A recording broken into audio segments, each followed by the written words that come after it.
Uh-oh. Yeah. What up, though? What's popping? What's happening? What's going on? You're back in the lab with your favorite neighbor, your man Mark Nash. He is I am he. Fight night, ladies and gentlemen. It's fight night. And what a night it was, man. This was a hell of a performance by a young champion, 2 division, former undisputed, Devin the Dream Haney. Oh my goodness, you talking about putting the beats on him. Did he do it? Did he put the beats on him or what? Had his face looking like oatmeal, lumped up like oatmeal. What a performance. Great coaching from Bill Haney, Mr. Bill Haney, Coach Haney, father and trainer of Devin Haney, and wow. Hell of a performance. Nick Rich, what up, fam? Oh my goodness. We're gonna talk all about it on this episode. Let me run this intro. Let's get this room populated. Smash the like button on the way into the room. I drop the link out there. Open these phone lines up early. But what a performance by Devin the Dream Haney. Pitched a shutout. Not no virtual shutout that we hear about sometimes. But nah, this was a real shutout. 120 on all 3 cards. Nigga didn't win a round. And I salute Regis for not making no excuses. It's like, man, the man way better than I thought he was. He faster than he thought I was. Had more power than I thought he was. Underestimated him, maybe, right? Oh, man. Private school didn't look so bad tonight, did it? Regis was like, I had to struggle. You went to private school, nigga. You was struggling in that fight tonight. Oh, he struggled in that fight. And Devin took him to private school tonight. And it was a class of 1. 1 teacher, 1 student. And he showed it was levels and levels and levels beyond. Levels beyond Regis. All right, let me run this intro, man. Let's get this room population, man. Martin Nash breaking beats. Let's get it. I'm going to open the phone lines up early and drop the link out there. Let's get it.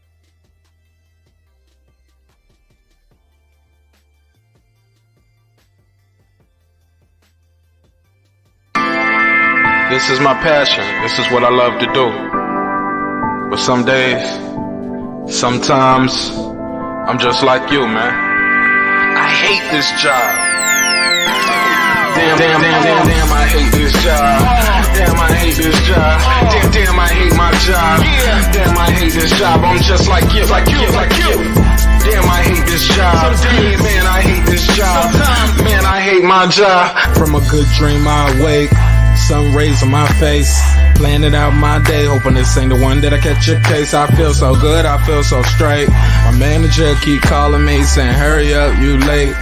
Hurry up, you lay off. Y'all, man, I hate this job. Man, I hate this job. Been trying to play it cool, but it's hard to play it off. I've been hanging on to this bullshit, cause my car still ain't paid off. I know I'm on my way up, my boy just got laid off, so y'all, man, I hate this job. Man, I hate this job. These hoes is so ratchet. These hoes is so sneaky. Y'all don't even really pay enough for y'all to only pay bi-weekly. I'm trying to double up my cash. Take this job, shove it up your ass. Yo, man, I hate this job. Sometimes I wanna say, walk in and slap my boss. This shit is getting hard. Damn, I hate this job. Gotta make it out of this struggle, bruh. And I don't really mean to take it out on you. You just a customer, but damn, I hate this job. Damn, I hate my job. Damn, I hate this job. Damn, I hate my job. Damn, I hate this job. Damn, I hate this job. Damn, I hate my job. Damn, I hate this job. We're the reason why your stockholders always stay afloat. Yet I'm asking, are they hiring? Like everywhere I go, schedule will say 9, but I think it's fine if I clock in at 9:04. I work 40 hours a week plus overtime just to be bro, so y'all, man, I hate this job. Hate that I applied. So much has transpired since the day that I was high. Told me I could advance, but you were telling me lies. Gotta give your notice before I quit, but you don't say shit right before I'm fired. Damn, man, I hate this job. Sometimes I wanna say, walk in and slap my boss. This shit is getting hard. Damn, I hate this job. Gotta make it out of this struggle, bruh. And I don't really mean to take it out on you. You just a customer, but damn, I hate this job. Damn, I hate my job. Damn, I hate this job. Damn, I hate my job. Damn, I hate this job. Damn, I hate this job. Damn, I hate my job. Damn, I hate this job. You and your procedures. You and your protocol. You and your policies. None of that shit don't apply to me. You and your quotas. You and your standards. You and your 2 sick days a year. Y'all niggas bananas. Wonder why the postman's posted with hammers. Going postal with Popo on camera. His wage got him enraged. Stressed out, it's hard to maintain. He flips the middle, grabs his. He said, if you don't get the picture, I quit, you ain't shoot. Mother, man, I hate this job. Sometimes I wanna say, walk in and slap my boss. This shit is getting hard. Damn, I hate this job. Gotta make it out of this struggle, bruh. And I don't really mean to take it out on you. You just a customer, but damn, I hate this job. Damn, I hate my job. Damn, I hate this job. Damn, I hate my job. Damn, I hate this job. Damn, I hate this job. Damn, I hate my job. Damn, I hate this job. Look, man, I hate this job. I put my pants on one leg at a time, just like you. I'm out here trying to take care of my family. Damn, I hate this job. It's not always glamorous, for real. But I do what I gotta do for me and mine, you know? Damn, I hate this job. Damn, I hate my job. Damn, I hate this job. Damn, I hate my job. Damn, I hate this job. Damn, I hate this job. Damn, I hate my job. Damn, I hate this job. Damn, I hate this job. Damn, I hate this job. Damn, I hate my job.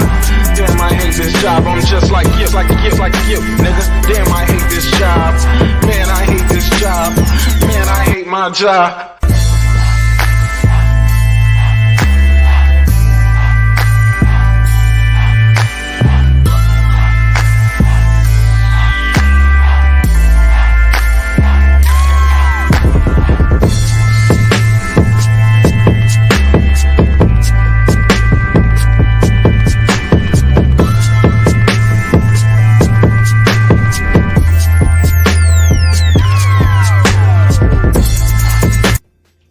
The views and opinions expressed in this program are those of the speakers, commentators, experts, and or the hosts.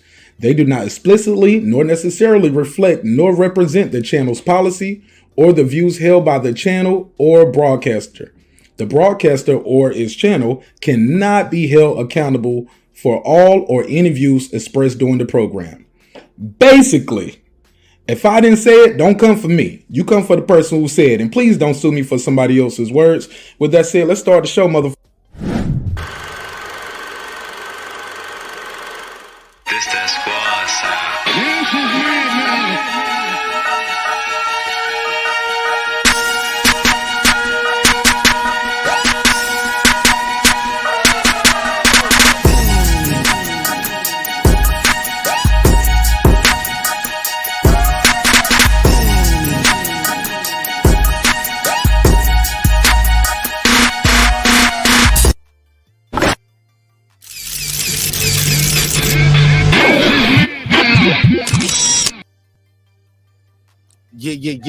Yeah. Oh my God, what a fight, what a night. Were you entertained? Hell of a performance from Devin the Dream Haney, man. Virtuoso performance. Total domination. Oh my God. Ooh, there's some people sad out there right now. Man, I hate to say I told you so, but damn it, I told you so. This kid, Devin Haney, is the goods, man. He's everything he said he was, man. That boy good. That boy is good. Shout out to Regis Prograis, man. He gave him his props. Didn't make no excuses. No excuses. Say that again for the people in the back. One more time. Let me say it one more time. No excuses. Hell of a performance, man. We're going to break it down, too. We're going to talk all about it. I'm going to open these phone lines up, get some of you guys call in, voice your opinion. Drop the link out there early. Kid is everything he said he was, man. Didn't he do it? Domination. And old pillow fist, right? Every time, look, y'all better stop calling dudes pillow fist, because every time y'all call somebody pillow fist, dude go in there and win the fight. And be be painting them boys' faces in there. Y'all calling them pillow fists. He in there whooping your favorite fighter ass. All right. Let me see what they saying in the chat. I'm sharing this out right now. I'm sharing it out. Y'all bear with me. But wow, what a performance, man. Total domination. Total domination. Total domination. Tim Bradley said he gave Regis the edge because he was like, he got a better corner. I couldn't tell tonight. Corner can't fight for you. The corner can't fight for you. It never heard of it. Oh my God, man. Let me open this up. Let's see what you guys think of the fight. Let's hear what you guys think of the fight. He said, man, that man is special. Absolutely. Absolutely. Total domination. Bear with me, y'all. I'm sharing this out real quick. Sharing it out.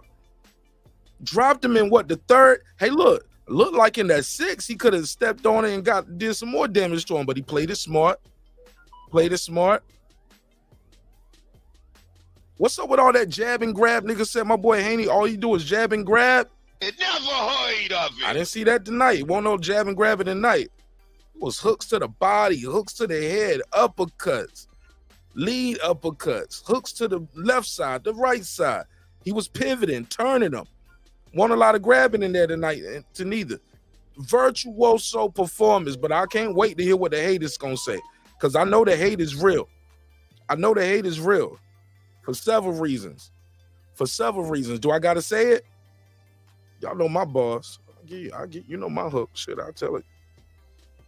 Some of y'all just don't like his daddy. Let's just keep it a buck. Some of y'all just don't like his daddy. And I get it. Your daddy didn't take you to the corner store. Bill Haney don't took this man to the top of the mountain over and over again. Y'all smash that like button on the way into the room. I'm talking to you. Regis Prograis had no answers. Devin Haney came in there and did whatever the fuck he wanted to do. Total domination with the jabs, the hooks, control distance, control range. He was boxing off the back foot. He was leading. He was the better inside fighter, the better outside fighter. He did whatever he wanted to do to Regis. Oh, pillow fist, huh? That's what they call him. They call him pillow fist. Shit, he had some rocks in them pillows tonight. Regis even had to admit, hey, look, it's not like one hit punch knockout, but you feel that shit. Regis did not want to engage. Let's go to the punch stats, ladies and gentlemen. Let's get these punch stats going. Devin landed 129 to 36.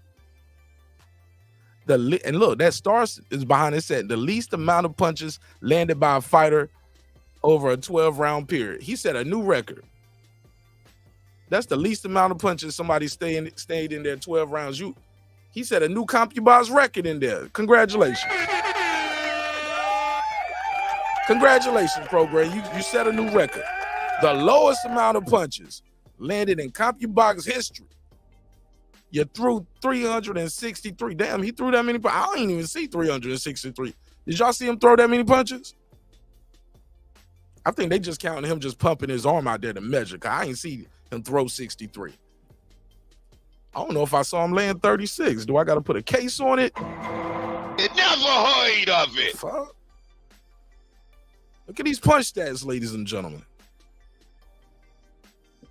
This was bad. This was a bad outing for Regis Prograis. But it was a virtuoso performance from Devin Haney. What was he supposed to do? What could Regis do in there? I don't know. I don't know if Regis could have did anything differently. Let me see something. Let me see if y'all can hear the phone. Right? Let me do the phone check real quick. Let's do this phone check. Let me do a phone check real quick. Bear with me. Bear with me. Let's open these phone lines up. I need some calls. Let's see. Let me see. Oh my God, Regis Prograis, what happened? And I need my bread. I need my bread from everybody I got bets with. I need my bread today, not tomorrow, not next week. Give me my bread now. I don't want to hit none of that shit. Nigga, I got the money. I'll pay you when I get. Nah, bro. The fight was today. Pay me my money today. What the fuck we doing? What the fuck we doing? My cash out's supposed to be dinging already. Where my bread at, niggas? Run me my dough. Run me my money. Okay, y'all can't hear that. Let me see.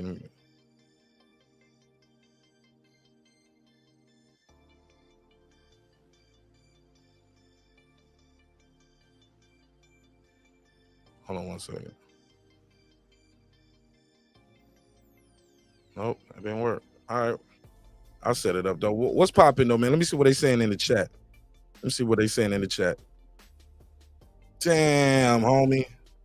Regis said private school, man. Private school took your ass to flight school tonight, man. Private school did you dirty.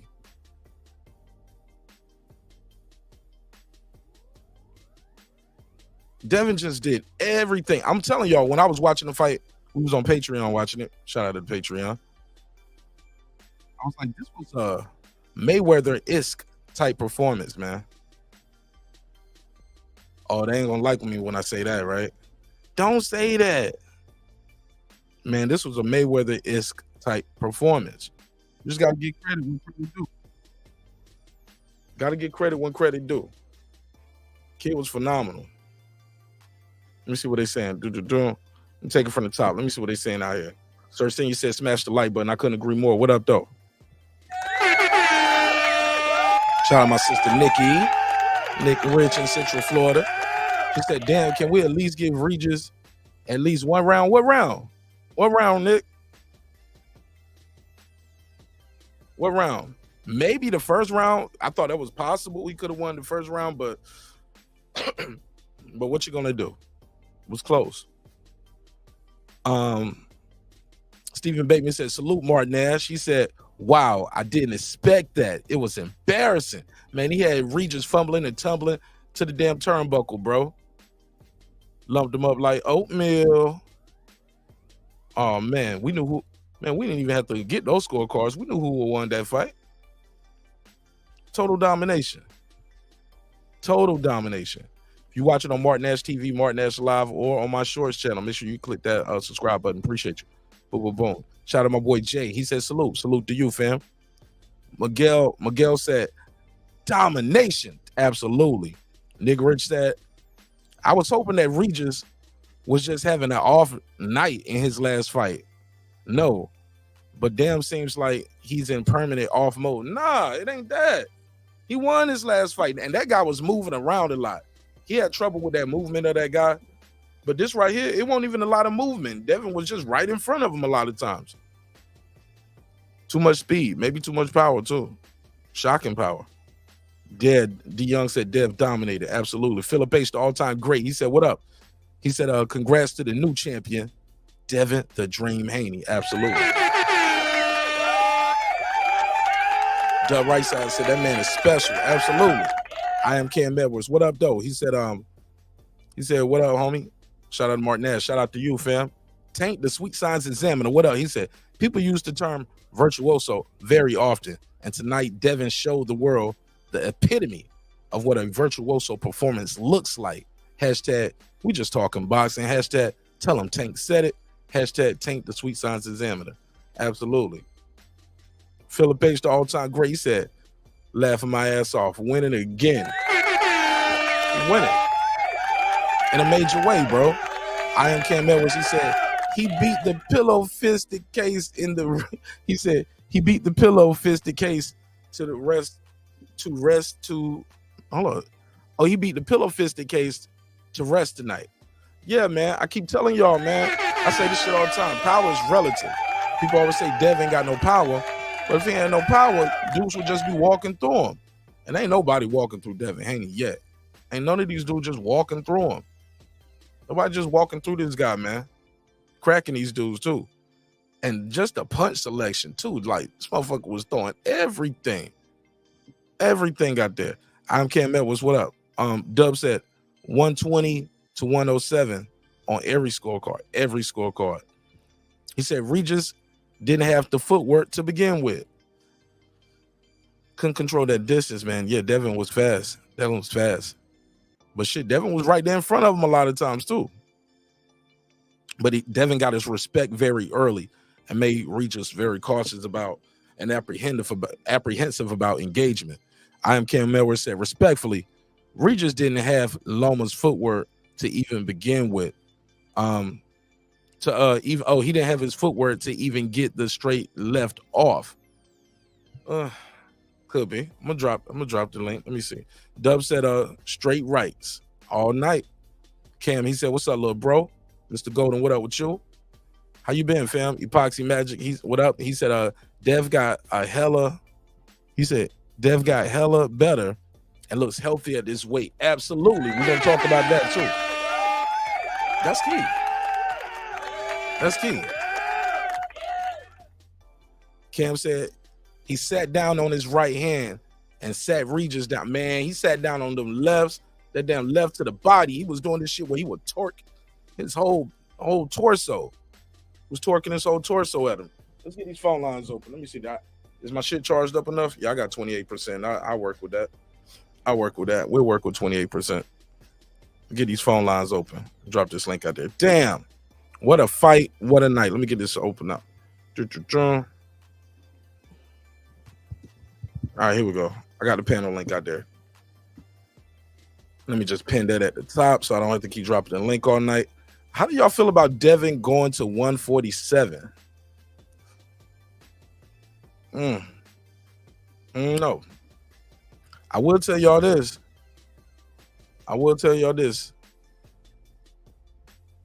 Sky's the limit for this kid Haney, man.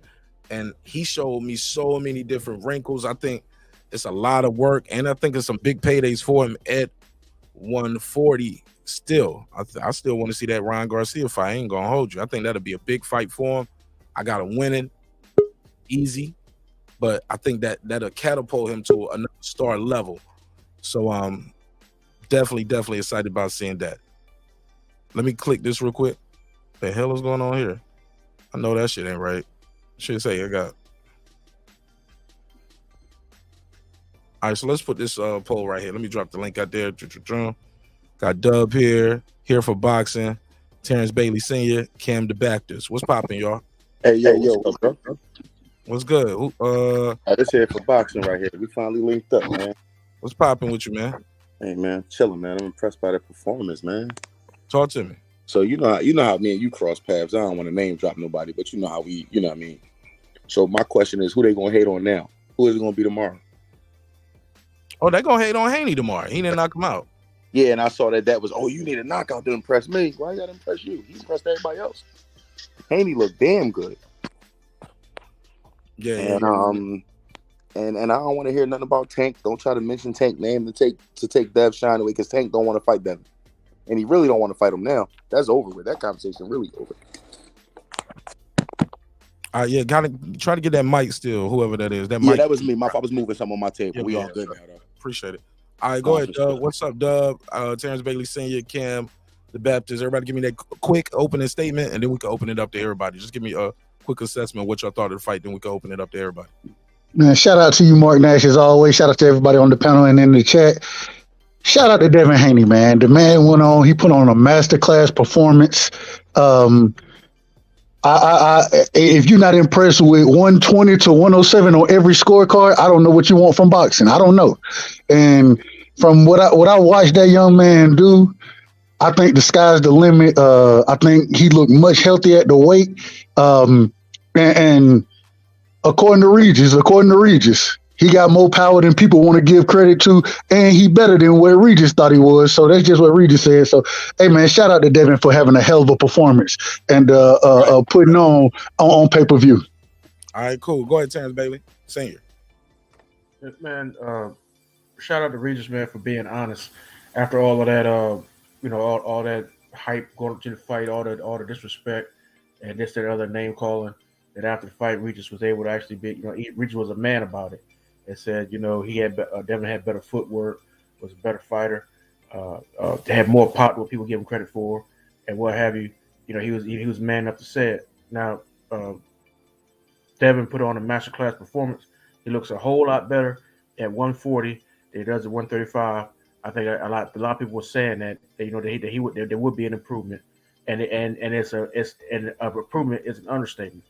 I personally think that Devin could be 2 times undisputed at 140 if he chooses to press the issue and can keep his weight under control. All right, go ahead, Cam.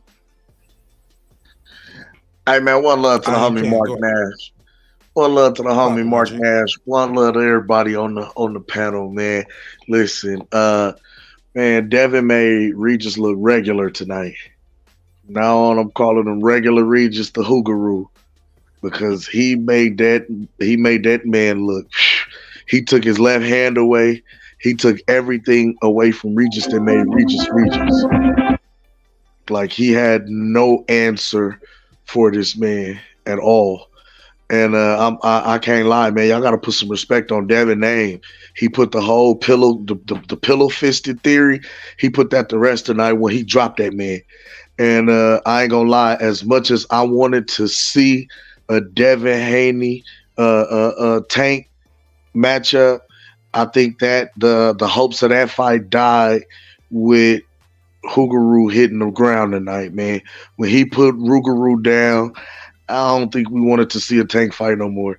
Because in my mind, they have the same reach but different footwork. You feel me? Like, but I don't see it going no different, honestly. Fair enough. Let me get got a caller, Jerry from Baltimore. Let me get your opening statement. Got Brim, get your opening statement. What you thought of the fight, then we can open it back up to everybody else. Go ahead, Jerry.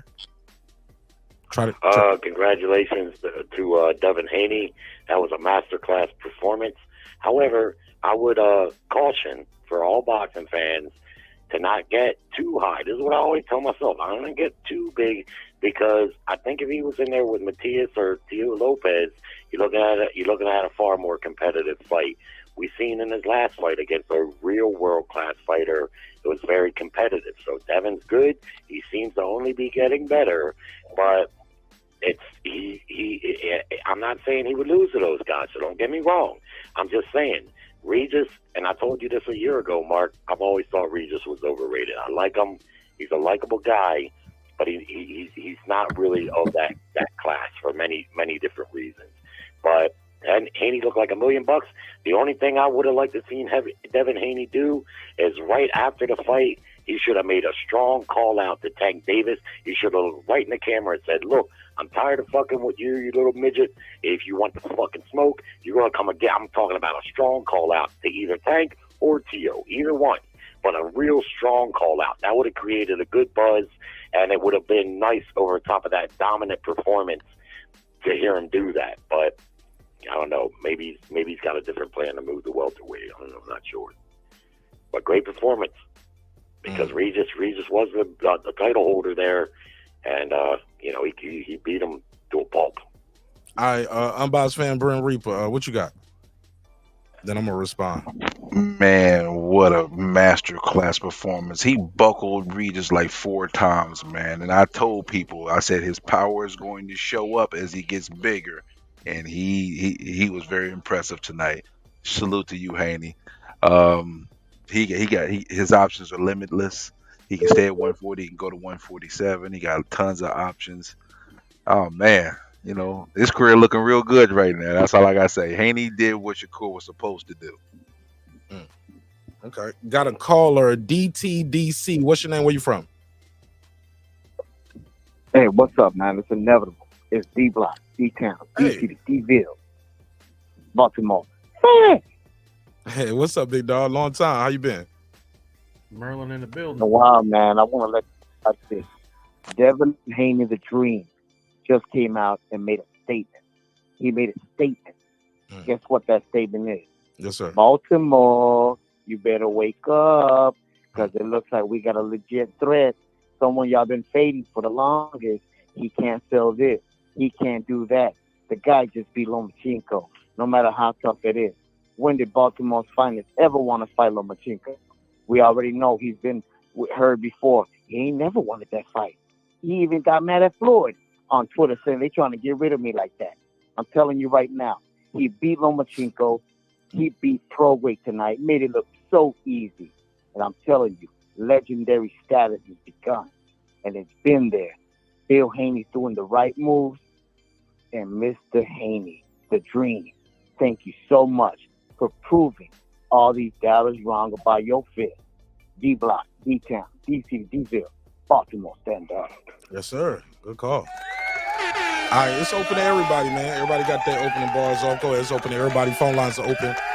404-692-1766. Call in, voice your opinion. I'll put you right in the mix. Go ahead. It's open to everybody. Go ahead.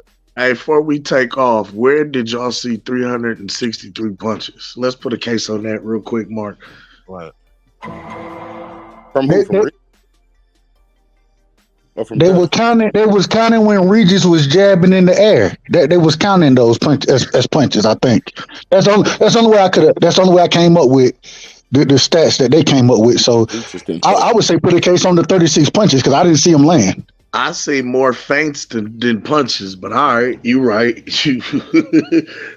So he had 363 punches and 765 feints because he was doing more jerking than throwing. Hey, Mark, this here for boxing. So one of the things that I always, would say about Devin was we got to remember Devin got introduced to us when he was, 19, 20 years old. He was still a baby for real. So he didn't develop into his grown manship. I'm 38 years old. I was stronger at 25 than I was in 19, 20.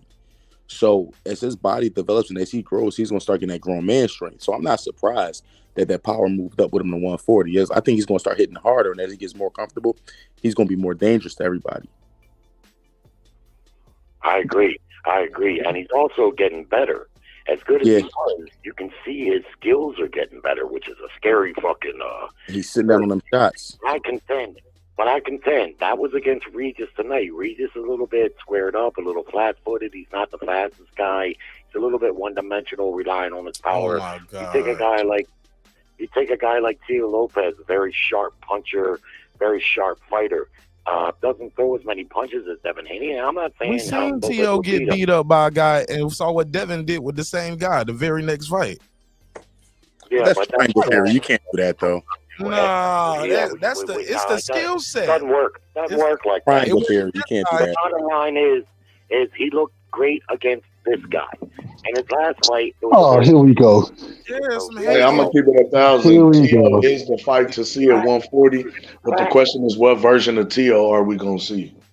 But the problem with Tio is that we see what he struggles with. Tio, when Tio is on point, he's fighting somebody who's gonna come to him where he can be the back-footed counterpuncher. When he has to go initiate fights, like he had to against Sandor Martin, we're not seeing him look average.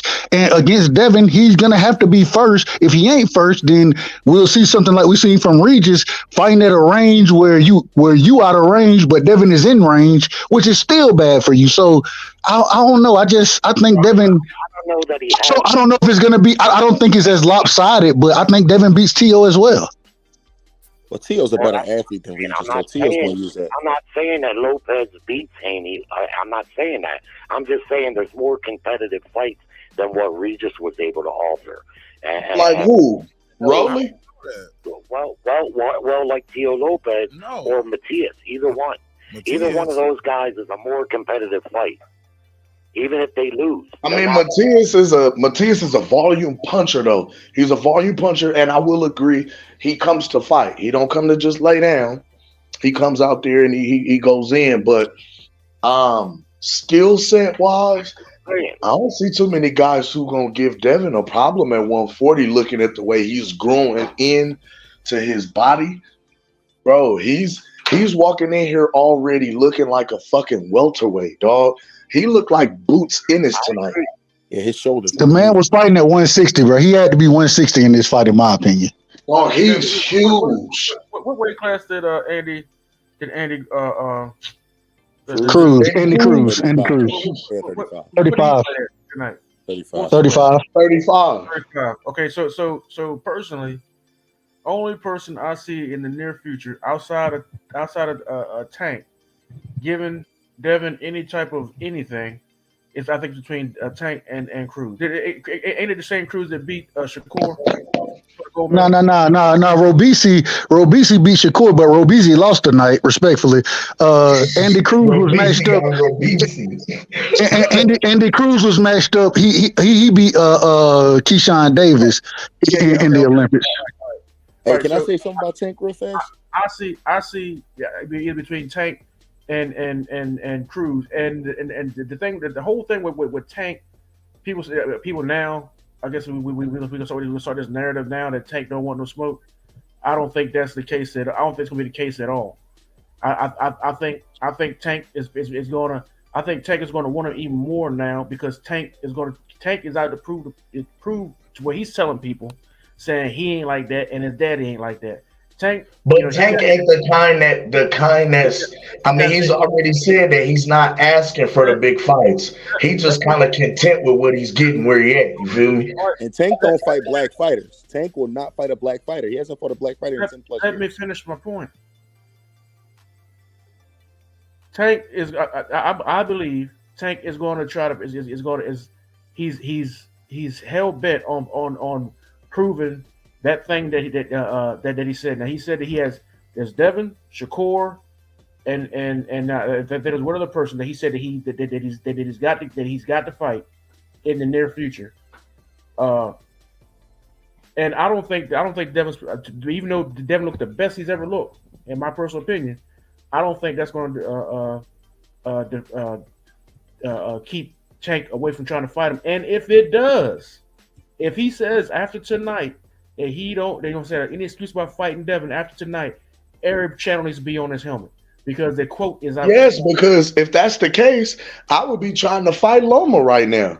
He should be trying to at least fight Loma and beat Loma in a more handier fashion than what we saw Devin Haney. And then that way you can at least make it a somewhat of an argument and make it competitive. Like, hey, I went in here and stopped Loma, and people think that Loma beat you. So what you gonna do with me? I come up them fight. You understand what I'm saying? Like, granted, that's good for casuals. Yes. Because everybody knows anything about boxing. No, triangle theories don't work at all.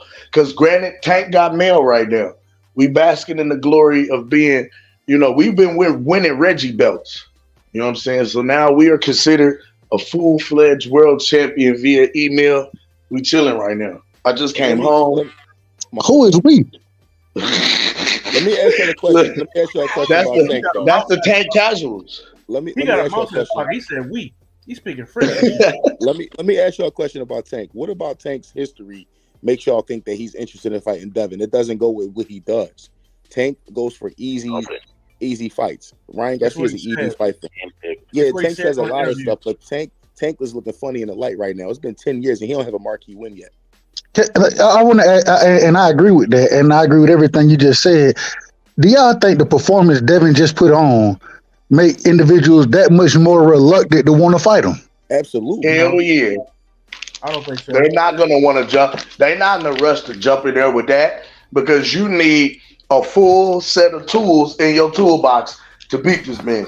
You can't come in there half-assed with one cheek and think you're going to beat Devin Haney. You're going to get outboxed. Yeah. I don't believe that. And the reason why I don't believe that is because Devin Haney is now the recognized WBC champ. He's got gold. So there were a lot of people that I think I could beat Mike Tyson in the 90s. You know what I mean? So I don't, so that personal that thing where nobody wanted to get in the ring with now if they were saying I don't want to get in the ring with Devin because it's a high risk, low reward. Now I can understand that, but this ain't the case. He's not a newbie. He's seasoned. He's a name now. He just sold out an arena. He has gold. So no, none of that. Yeah. But the only way Tank will fight Devin is he would try to drag Devin down to 135. Devin ain't gonna do it. Haney Haney's not going to get outskilled. I don't see any of those guys outskilling him. He's too sharp. He's just far too skilled. But there's more than one way to win a fight. Not all fights are won on skill alone. You could possibly outfight. We all know one punch can change things, and everything can be up. The apple cart can be upset. So that's all I'm pointing out. This was a great win for Haney tonight, and what's even bigger is what my man just said there, man. He's becoming a star now. He was always good, but now he's starting to get broad attention. Selling out at that arena like that, I got a feeling it's going to pretty good. Yeah, he's starting to become that, and that's going to get him the fights that we all want to see. Because before it was all risk with little reward, or relatively speaking. Now the reward is catching up to the risk a little bit anyway, and that's good news for Devin Haney. And plus, he's moving. I mean, but are we really saying that he just? I mean, okay, respectfully, he was at home. He was in the Bay. He's from the Bay. Yeah, like, come on now, let's not jump too far out the window with it, OG. But we just watched Regis be in New Orleans and against Zerillo and have one of the poorest performances we've ever seen from him. Nobody was there to watch it. You're absolutely right. So I'm saying, so what is the correlation with him being at home, putting on a great performance, completely washing a champion in a different division? What's the comparison? I'm saying putting on a great performance is one thing. We talking about the selling out your arena in your own backyard. Like you better sell out in your own backyard. Damn it! Like what? What are we saying? And this is what we're gonna get from a lot of people right here. It's gonna be hate regardless. It's gonna be you only did what you're supposed to do. Even though I had many people telling me Regis was gonna stop this man in the 7th round. I had people telling me earlier than that. So all I'm saying, y'all gotta stop with the criticism. And hey, just for a second, hey, tomorrow criticize all you want to, but give that young man his credit of what he did tonight. Give that man credit. I'm telling you what's gonna be said off the top. Yeah, he's at home, man. He's supposed to sell out back home. Yeah, but he looked amazing. He looked great. He sold out. Everybody was saying that Devin don't sell. Tonight, Devin sold out, and he put on that the dude was fighting 5 feet above the ring tonight. And he sold out. So now what? That high risk, low reward bullcrap that messes out the window now. Devin is a bona fide draw, a bona fide star. So I want to say, that stuff about now he's got the legitimate target on his back. He's not the hunter anymore. He's the hunted. Yeah, I want to say one thing about tonight though, with regards to Tank and Devin also. I think it's unfair to Devin to start all this Tank stuff when it's been proven Tank don't want to fight nobody for real. I think we got to celebrate Devin for what Devin has done in the past, what he's trying to do, and what he's going to do going forward. When Tank wants to fight somebody, go fight somebody. Go fight a real fight. Loma's right there. Fight him. Stop calling out people you ain't going to fight. And when you make a guy land at 10% and only 36 punches, listen, nobody is in a rush to get in there and try that, bro. I'm telling you, you have to look beatable. Yeah, you have to look beatable. That man was in a zone tonight. He was floating. He first of all, he didn't even look like he came out of first gear. Like that man was in the zone. Yeah, nothing Regis could do could touch him. Like he couldn't land. Man, look, one of them dudes out of one of them poor Latin countries that you've never heard of would jump at the opportunity to fight Devin right now tomorrow.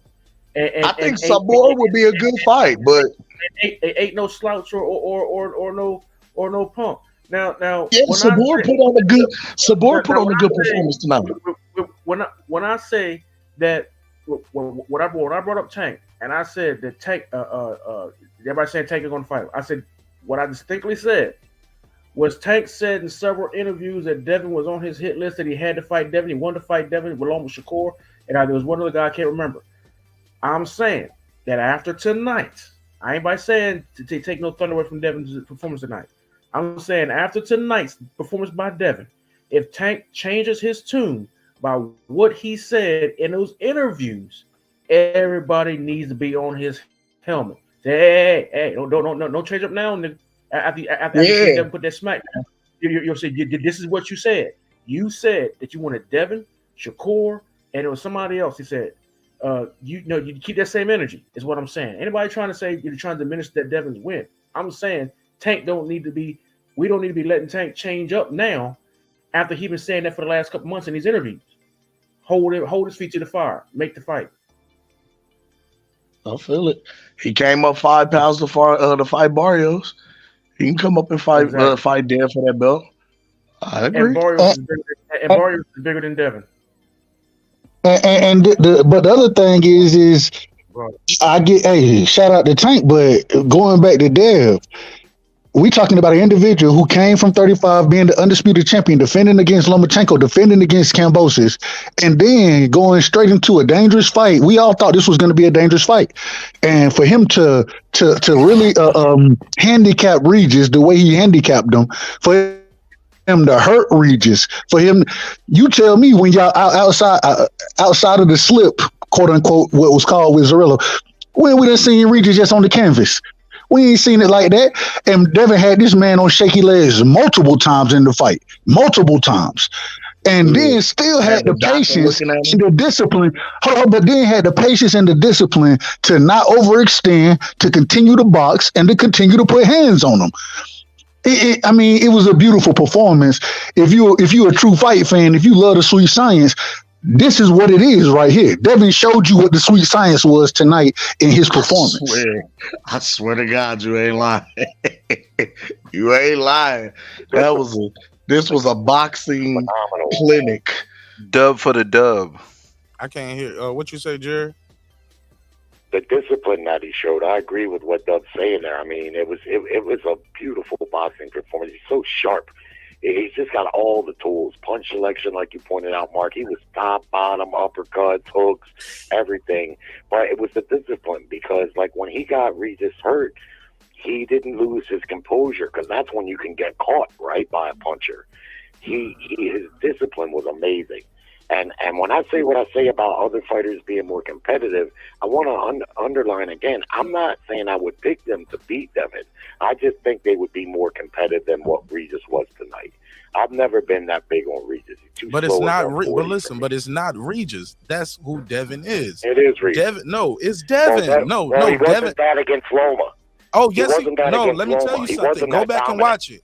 Go back and watch the beginning. I watched it 3 times. Okay, well, in the beginning of that fight, how many punches did Loma throw in the first 4 rounds combined? Not many. Exactly. Devin has an ability to turn more than 30. Bro, he turned it up in later. later. It was far more competitive. Bro, I've been quiet forever. Let me speak. Let me speak, Jared. Let me get 10 seconds out. Devin. Go ahead. Devin has an ability to mute those volume punches.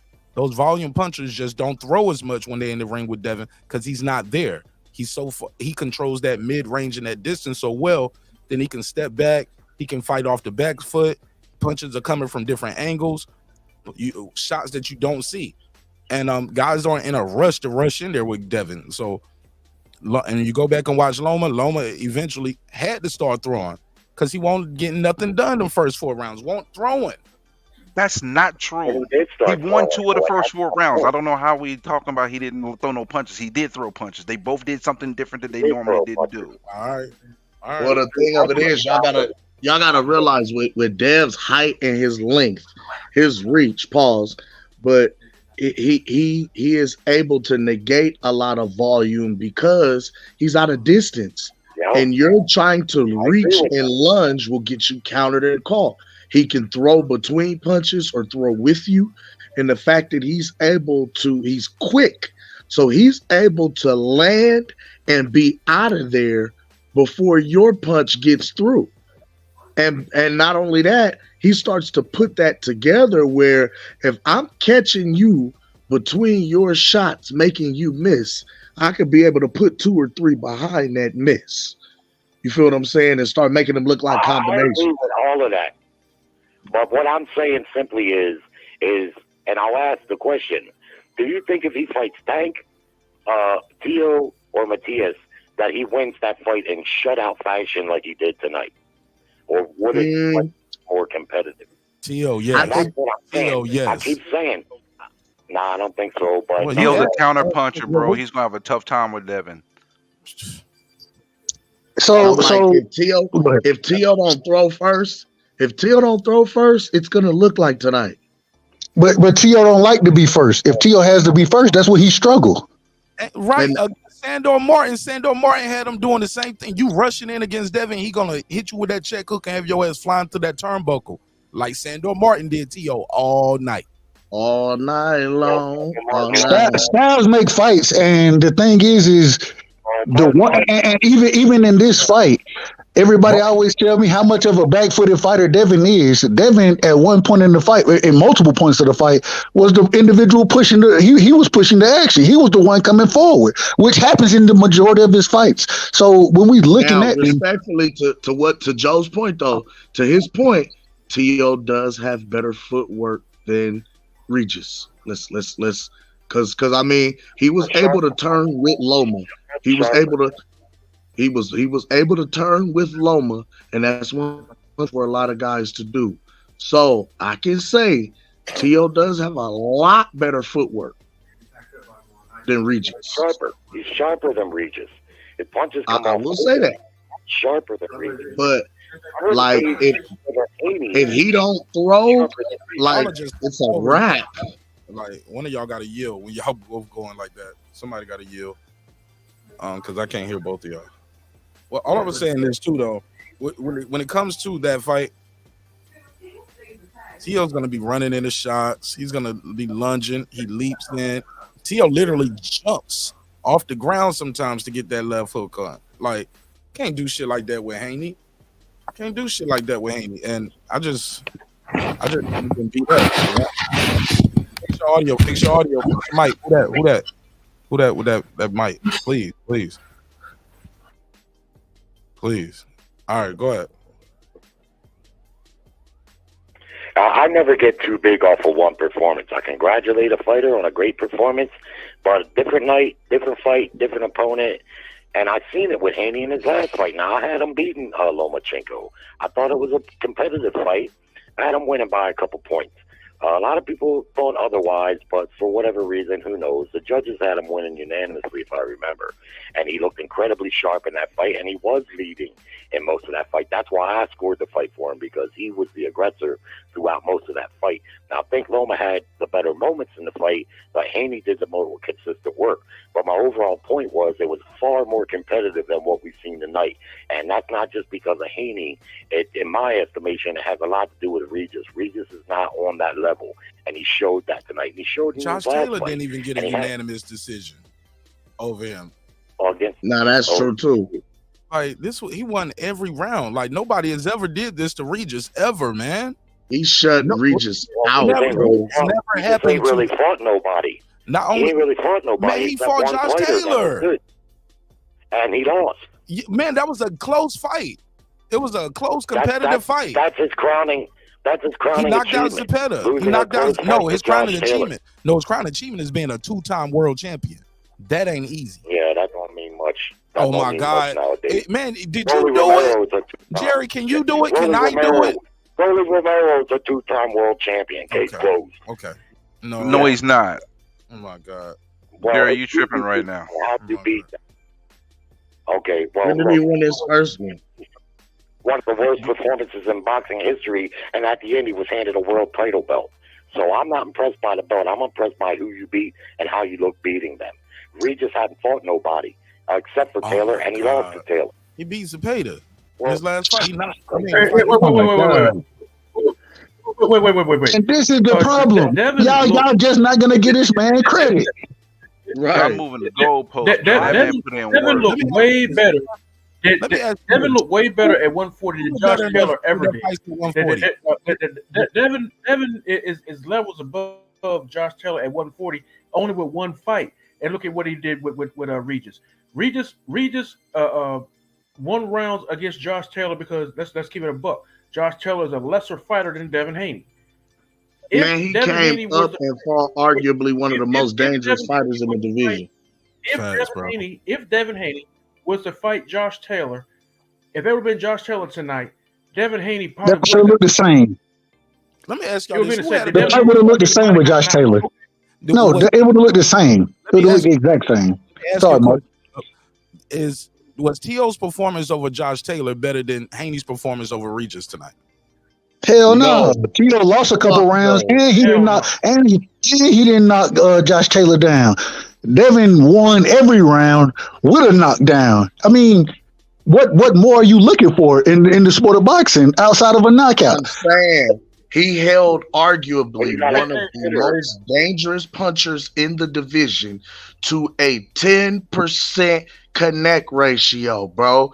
I ain't even gonna lie to y'all. I got a whole short clip asking Terrence Bud Crawford who did he see as a threat to Devin Haney at 140, and he said T.O.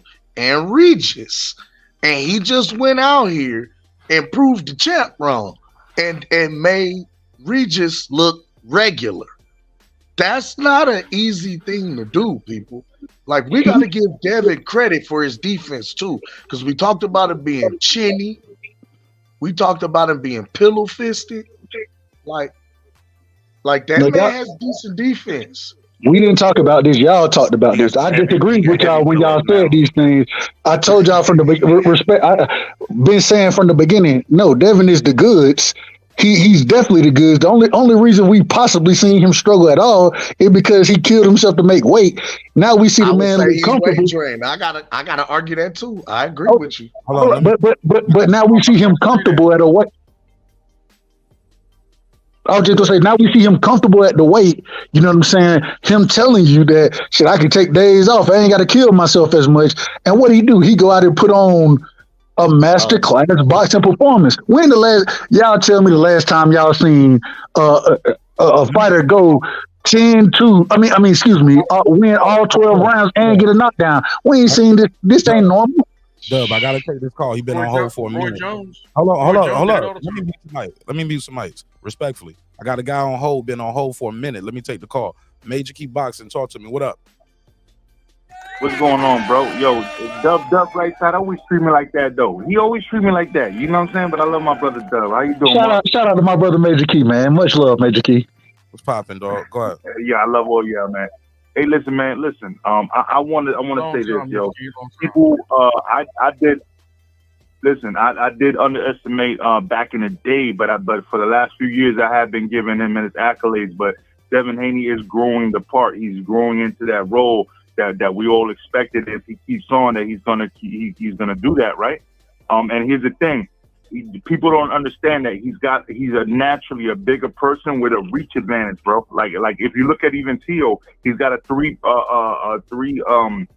inch less reach advantage, right? And so what's going to happen is he's going to lose that fight if he does that, right? Mm-hmm. So they're going to have to, you see what I'm saying? Like unless T.O. is able to catch him, but if he's got the reach advantage, he's going to keep him at bay. You know what I'm saying? And if his power carries up, then it's going to be even better. You know, so that's what I'm trying to say. Like when it comes to these fights, as you move up, people don't understand what you lacked earlier. You were trying to win a championship when you were younger at this weight class, but eventually you knew you were moving up with your man strength and all that. So you were just trying to create a resume and stuff like that. So those are great things. That's all I gotta say. Hey, Major Key. Yeah, I got a feeling, man. Gonna beat if he fight T.O., he gonna beat him easy, just like this, bro. What you think? I mean, look, man. I don't know if it's gonna be easy. I'm just gonna say that it's gonna be a good one. It's gonna be a good one because Teofimo does have he has that catch and shoot mentality, right? So he can't get aggressive, like what Prograis didn't do, right? He can't get aggressive, and T.O. is also somebody that started off at a lower weight class. Remember, he got sick and all that because he was trying to cut his weight just like Devin Haney was.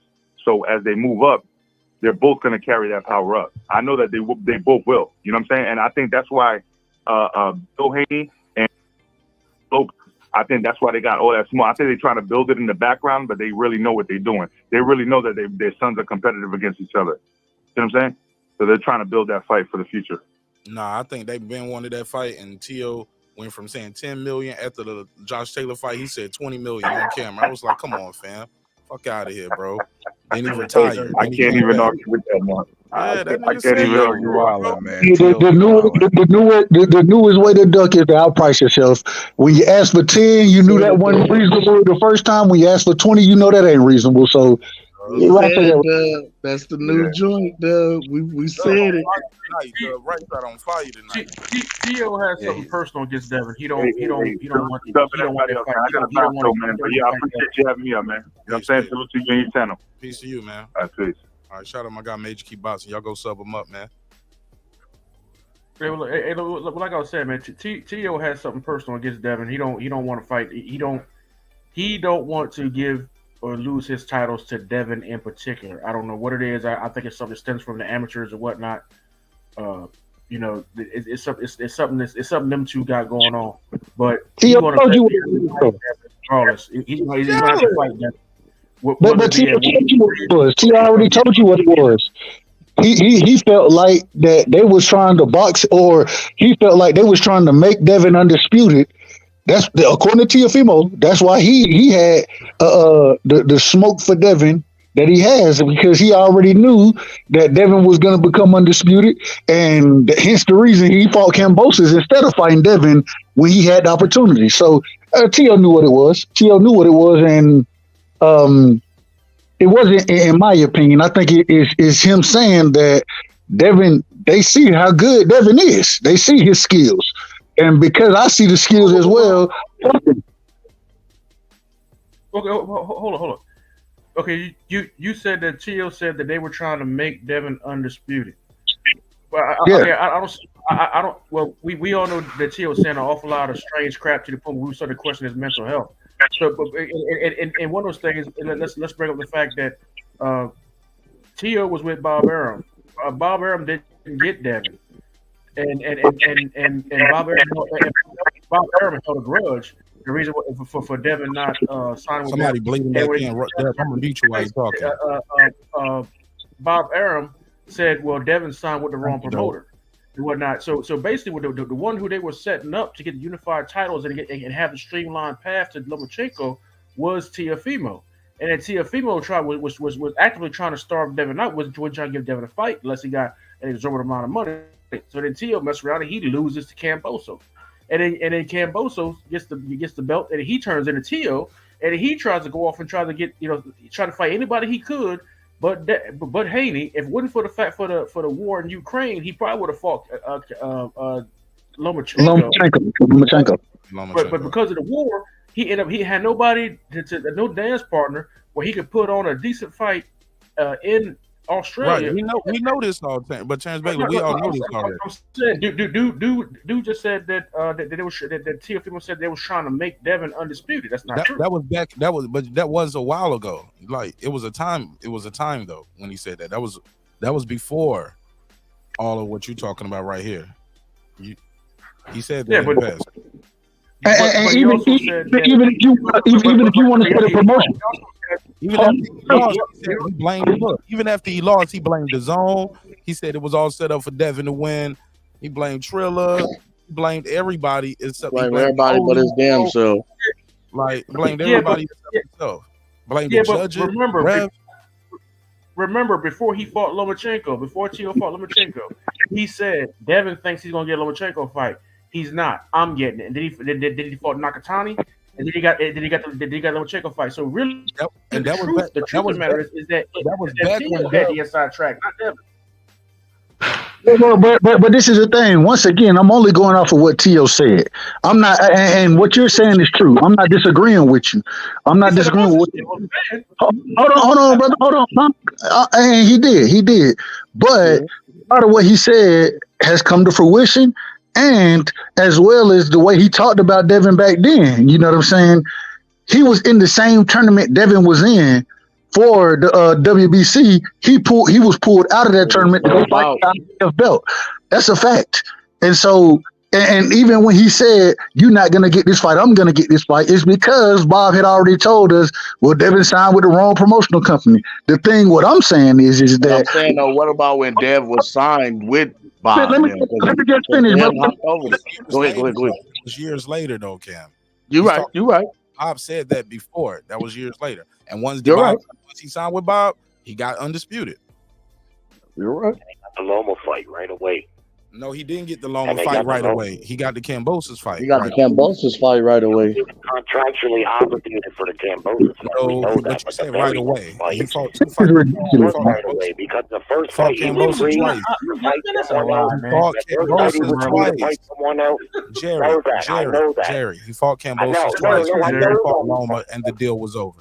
That's what happened. Two Everybody fights. knows that. The first fight that he was contractually free, it was the Loma fight. Everybody knew he had That to wasn't fight even Cambosis that again. wasn't technically contractually free neither, because everybody No, it knew that. wasn't That's all. Look, The first fight he was free to fight someone else other than Cambosis. It was Loma. No, it was a 3-fight deal. It was a 3-fight deal from the beginning when he signed, and understanding I that he understand what Jerry. I understand what Jerry's trying to say. Yeah, it was the first fight where he wasn't contractually obligated. He had to fight Cambosis again because he'd already agreed, and everybody knew it, and nobody wanted to see it, but he had to do it. Yeah. But the very next fight, the first fight he was free, he got the Loma fight. which is good. That's right. That's good for everybody. So what's the problem with that? That's right. He had been calling for So that you fight. saying he should have won it? You saying instead of fighting Loma, he should have fought T.O.?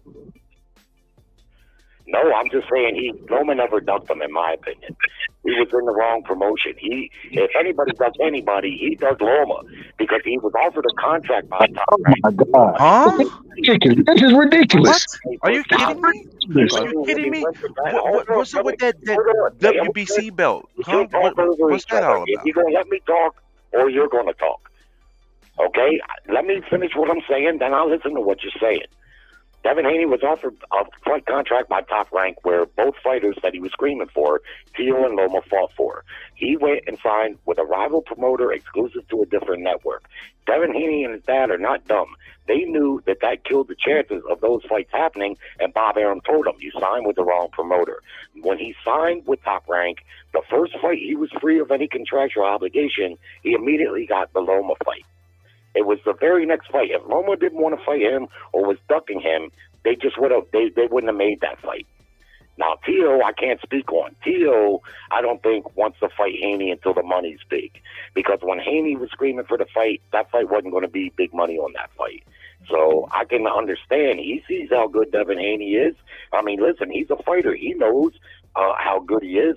So yeah, he's in no hurry to fight him. But if the money's right, he'll fight him, and that's the good news for Devin. Devin sold out there tonight, and when you do that, Jerry, you said we were gonna let you talk and you're gonna pass the mic, but you filibustering. Let me just finish this one Man, point. you been going. I've seen Six Bernard motherfuckers Hopkins is trying to talk. You and filibuster, and then you Andre bring it up. Ward fight Bernard at home. Hopkins and Ward. Come on, Jerry, land the plane. I'm just trying to land the plane. My point is, Devin tonight selling out that arena is a big deal, and that puts him in position to make a lot bigger fights. Fair enough. Go ahead, man. Crash. All I'm saying, real quick, just going to Jerry's point. I'm not disagreeing, Jerry. All I'm saying is this: they were all in this tournament together. Bob told us what it was as far as pulling or him not signing with the right company. The thing is he had signed with Matchroom and DAZN previously to that entire tournament being put together. So it just, I mean, whatever you want to say, it is what it is. But I mean, damn, Devin, we got to give this young brother credit because he done did it the right way. He done went, he made the fights happen that need to happen for him to become undisputed. He's still making big fights. And then he going up, he done moved the division and he done staunched a nigga who, in a lot of individuals' opinion, mine included, was one of the top of the guys in the division. So I don't understand it. Why can't we just say this man is a hell of a fighter and that tonight we got to give him all the credit in the world? That's what we should be saying because of what he's done, his accomplishments and his accomplishments at such a young age. That's what we should be saying. Shout out to Devin Haney. That's what we should be saying. Go ahead. Pass it around. Hold on, Jerry. Somebody else wanted to talk too. Go ahead, bro. They've been waiting. Go ahead, bro. Oh no, you gotta go and pass me. I gotta come back. All right, sorry. Go ahead, Cam. No, I'm just saying I completely agree. Like we need to be giving Devin Haney nothing but his credit. You know what I mean? Like this young man has done something at the age of 25 that it took a lot of guys till they were damn near 30, you know what I mean, 30 plus, to be able to do in their careers. And that's to go independently and being undisputed, former undisputed, whatever you want to call it, at such a young age. Like, this young bull is literally signing his own path, man, signing his own checks and some more shit. So, like, the bull is doing it right, and he's winning along the way. It's not like he's putting on, you know what I mean, events and then going out there throwing them motherfuckers getting beat up. This man is like putting on virtuoso masterclass performances and getting the bag on the back end too. You know what I mean? Like, and looking good doing it. You know what I'm saying? So, like, y'all got to get that bull his prop, man. Give him his due. Give him his flowers. He looked good tonight doing it, man. Amen. Sing it. Amen. Amen. Listen, first of all, let's shout out his pops, though, man, because he played a significant role on how successful this event was in San Francisco. All of San Francisco showed up. E40, Too Short, Marshawn Lynch, they all helped put on to make sure this event was successful. It was so successful that they actually had to make more room for more seating. That lets you know that they was on one. And I mean, big town business, man. Listen, and I mean, I'm just impressed. He buckled Rougarou 4 times. He buckled him. I was like, wow, he is putting the beat down on the homie. It was crazy. I'm not gonna. I don't want to go crazy and glaze Haney, you know, but I gotta give him all due respect and credit. And right now, and this is a hot take, his career already is borderline Hall of Fame right now. And this man is 25 years old with so much more to grow, so many more fights to have. Yeah, this man did what Shakur should have did. Say it one more time, Bram. Say it one more time, Bram. Hall of Fame. He's already almost a mess Hall of around Famer and go right now. undisputed twice and retire before he's 30 type shit. He ain't like gonna do that. crazy work. Like, you know, it's interesting. It's all about what's gonna be on the table, because Devin has the opportunity to go to 147, but the better fights for him is at 140. But I think his body is gonna respond better at 147 overall. And I told people he gonna have more pop. And what did he show us? He got more pop. He should clean out 140. Let's not go crazy. I don't think Devin. Okay. Let's get one thing clear. Devin always had pop. You ain't never seen nobody rush in on Devin. So that's it right there. Devin had pop. They said, well, he call him pillow fister because he had no knockouts. They were saying the same thing about Floyd after he became Money Mayweather, after problems with his hands and stuff like that. The issue, like Floyd used to say, did I win? How much money did I make? That's what it boils down to. Now, the people saying that Devin ain't never had no pop, ain't nobody ran in on Devin, did they? That means Devin had pop. Devin stayed. What Devin is a disciplined, educated fighter that you can't get off. That you cannot get off his square. Only time Devin ever got off his square was during the Jose Linares fight when people were accusing him of not being an entertaining fighter, and he tried to get the fans what they wanted, and he messed around and got caught. But hold up, You know what I'm Terrence. saying? This is where I gotta give you some pushback, Terrence, because that was the only fighter that he fought that is known to be powerful, known to be a power puncher. Well, no, that's Outside of Regis. That's before Regis. That was his only power puncher that he actually faced. So it's not. Devin didn't get out of You got pocket somebody during across from you that can put you on Jose the Linares fight. behind. What you saying?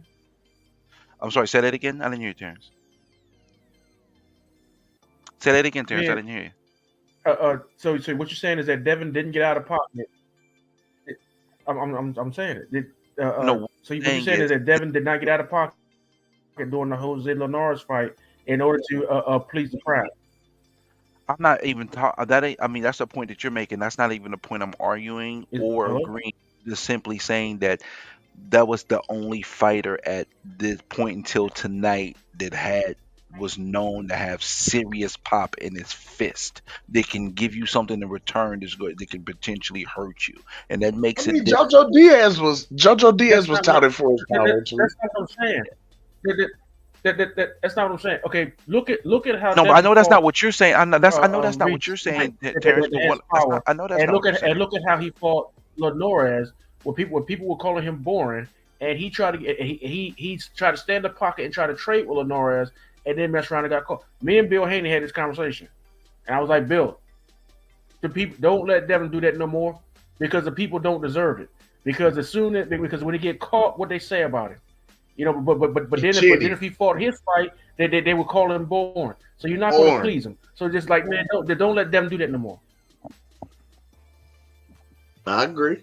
That's what I told Bill Haney. If it ain't broke, don't fix it. Discussing boxing, because who do we discuss? No matter how dominant the win, that we then don't discuss what they might look like against other fighters or what they might have looked like in other fights. You see, Tio Lopez beat Taylor in one-sided fashion. We gave him his credit. I've given Devin plenty of credit tonight. But then what? What do we just sit here and just give him credit, and we don't discuss just what you guys are discussing right now?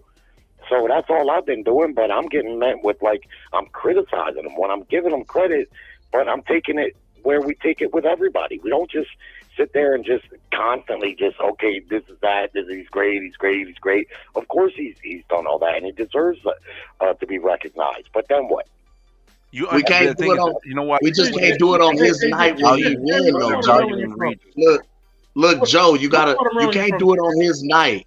We gotta do it tomorrow. We can't do it on his night when he win. Like we gotta. Hey, Jerry, what part of Maryland you from? Jerry, no, hold on, man. We don't care about where this nigga from, man. Hold on, let me say this, Jerry. What you started off with this though, your call was like, "Hey, congratulations to Haney. That was a hell of a win." However, like literally, bro, like when you go back and check this, you literally in less than 10 seconds you said, "Great win from Haney. Congratulations." However, but other guys like D Hodges, it was instant. It wasn't like 30 minutes into the conversation. No, I'm talking about in your opening. You like your first 10 seconds. You said congratulations, but nah, I want no 10 seconds. Man, come on, man. Put bread on it, man. That was your opening. It was pretty quick.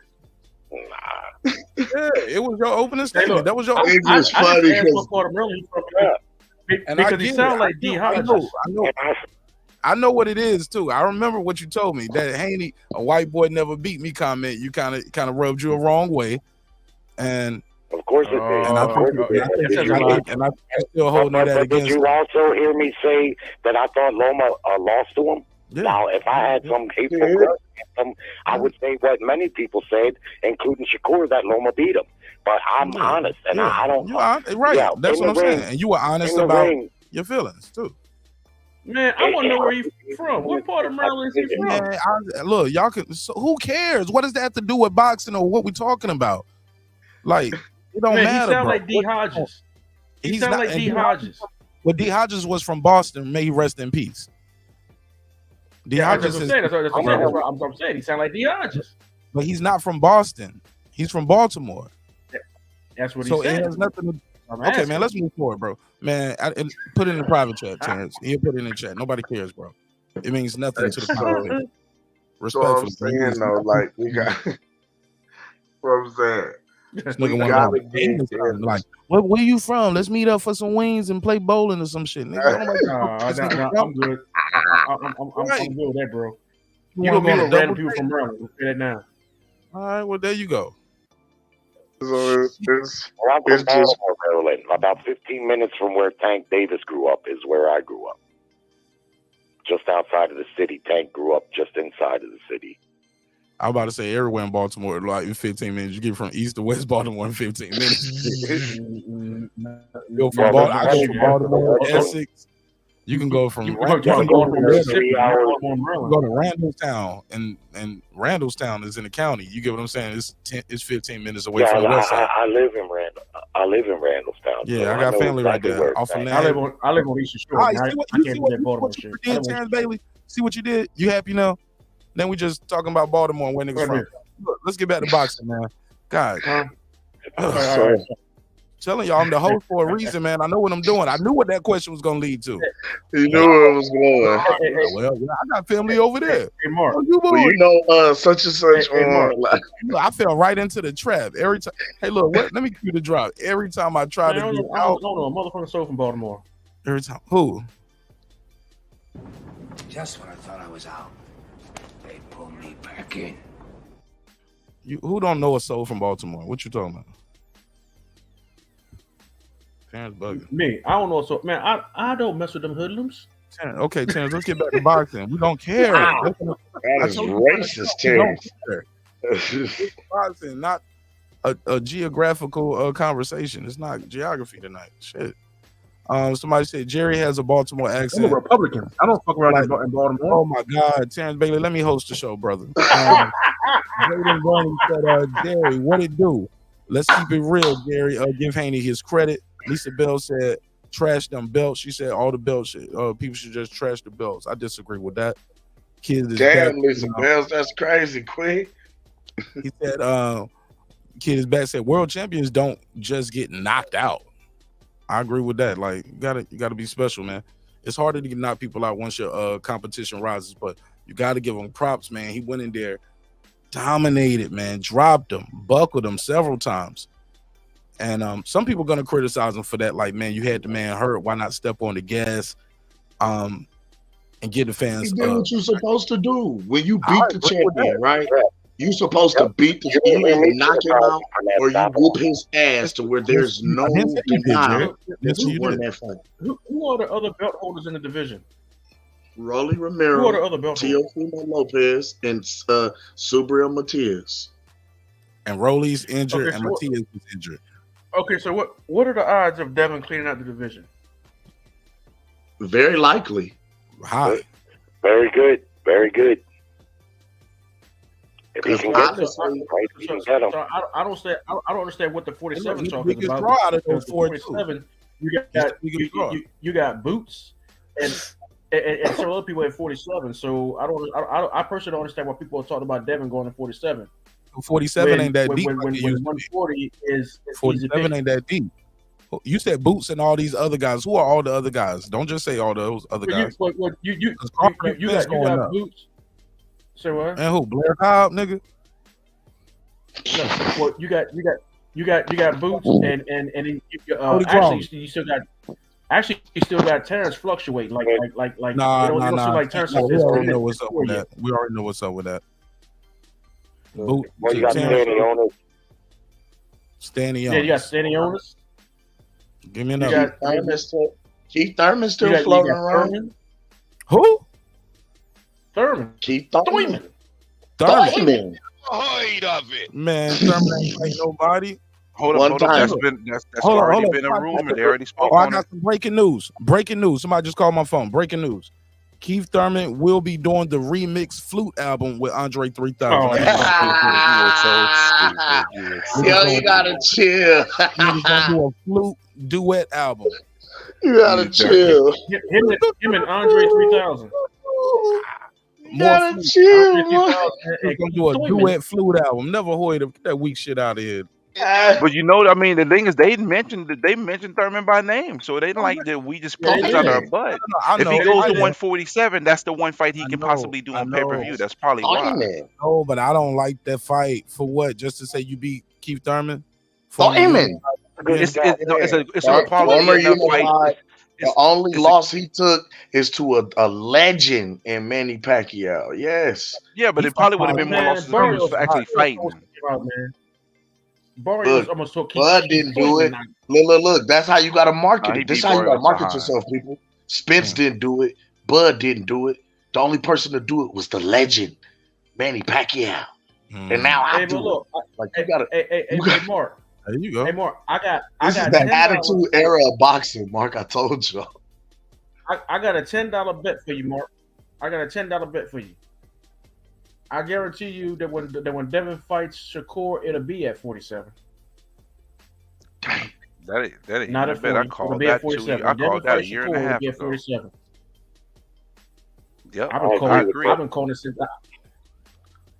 Oh well, no, Yeah, I don't fighting. I don't see Shakur going. Yeah, because Shakur just got a belt at 135. I don't see him and Devin fighting at 140 right now. Next, It's gonna be 147. Or- I'm calling it. No, I they'll be at anticipate 47. that. I thought that when he was at 130. I told that to Bill Haney one time, and Bill Haney said, "Well, how you figure? Who told you that?" I said no. I said that's what I believe. He said that's probably what will happen. Yeah, and that was he said that on, they said that a while ago on H show when they was all together. They said that on H Money Show. So it's I don't. But I'm like Shakur. I don't see Shakur going up that high. I see Shakur going to 140, 147. Man, Shakur can go to 154 eventually. 147 called. No, I don't think so. Shakur would get up to 154. Shakur ain't. I don't think Shakur built for that big weight, bro. I don't. Are we talking 33-year-old Shakur? I'm telling you why. Because the big names are going to be. What about 30-some-year-old Shakur? 30-some-year-old Shakur. Are we talking? Yeah, are we talking about a 33, 34-year-old Shakur Stevenson? Yes. Okay. Yes. Okay. Yeah. I hope it don't take that long. I heard Ryan Garcia did an interview about a year and a half ago. They asked him about Shakur and Devin and this and that. He said, look, I want to fight all of them. I think we're all going to fight, but I think we're all going to fight at welterweight. He said, because really, we're all headed to welterweight. And by the time we get there, the names are going to be big enough. Our names will be big enough to make it. And I agree with my brother there, and I include Shakur because Shakur is fucking massive at 135 or 140. All these guys can fight at welterweight, and that's where they're headed. You hear Haney already saying he's moving to welterweight likely. Garcia just fought, and he was at 143. They've outgrown that small division. He can't make it no more. And their stars are starting to shine brighter, which make us as boxing fans, we got to be patient. We want the fight to happen when the promoters ain't going to make the fight because the names ain't big enough. But to me, as big and as good as Haney's performance was tonight, and I have to reiterate, the bigger thing is he basically made himself the A side at any fight at 140 with that tonight. Yeah. So now the risk is equaling the reward, and that should help him get these fights a little bit more. You see what I mean? Because guys see how good he is. They want good money to fight him because you're likely going to lose. And I'm not trying to not give him credit. I'm just saying these other guys will probably be more competitive. I'd probably pick Haney. I'd pick him to beat Lopez, but I just think Lopez would be more competitive. And Tank too. I'm down on Tank right now, but I think Tank would be more competitive than Regis was tonight. Anybody almost. Regis was just totally shut out. It was like Ali said, it was like a high-level pro fighting an amateur. That's what it looked like to me. Regis had no answers. And after the second round, he kind of even gave up trying to come up with an answer. He had nothing. Haney was just owning him, man. Total difference in class. I got to play something too, y'all. He was trying. He couldn't get in. Okay. Let's play some of this post press fight. Post-fight press conference? Man, nigga, you know what it is. Man, get that shit out of your mouth. Hold up. I know. What's the matter? Mustache too big? I know. Yeah. I know. Mustache too big? You ain't been here for a long time. Yeah, you do. You know it. That was no shave November, sir. I been got rid of that thick mustache. That's over. I know. There's no more Gerard Mustafa. Hold up, but peep the ill shit. This nigga Terrence Bailey be on the motherfucker stuttering like the Dudder Man off of New Jack City. And you got the nerve to tell me because my mind moves faster than my mouth. That means no. Your mouth. Everybody moves faster. The mind. You talking and too mind much. moves faster than their mouth. And our intelligence is much higher than the average. Than the average Mark Nash. That's all, folks. I know you ain't get this shit out. That's crazy. That nigga got that tight ass army t-shirt on over there. That nigga, retired as a first sergeant, but he got the t-shirt on from when he was a private. He got on that new recruit I gotta stop lifting Miller. I gotta slow lifting, man. Everything getting tight. All right, let's play some of this post-fight press conference. Let's hear what the new two-time champion. And like Jerry said, the new, I mean, He is the king of that division right now at 140. I'm sorry. You ain't gotta like it. You're reaching now. You're reaching now. Hold on, I can't say that with Tio. You're reaching now. The king Hold on, already he's now. the only- Hold on, One fight. let me tell you something. Let me tell you why. Undisputed champion in that division. Teofimo was Tio never got the undisputed. ring still, bro. Tio the man at 140. No, Teofimo Tio is don't a put lineal the asses champ. in. Tio don't fill up the fucking arena like that. He ain't putting But 60 Tio out. has Tio is the lineal champion of that division. Say it again. Say it again. The Tio ain't even filling up the damn Hulu theater in New York.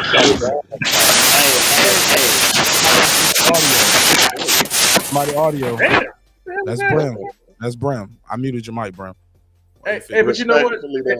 They say take it to face of boxing. Rock says it doesn't matter how many fans fill up the damn arena. That's pocket watching to me. I don't care about that. When we talk about skills, pay the bills. Whether y'all listening, I don't know. I gotta play it. I want to talk with my dad, and see what's next. But I want to do a fight at 147.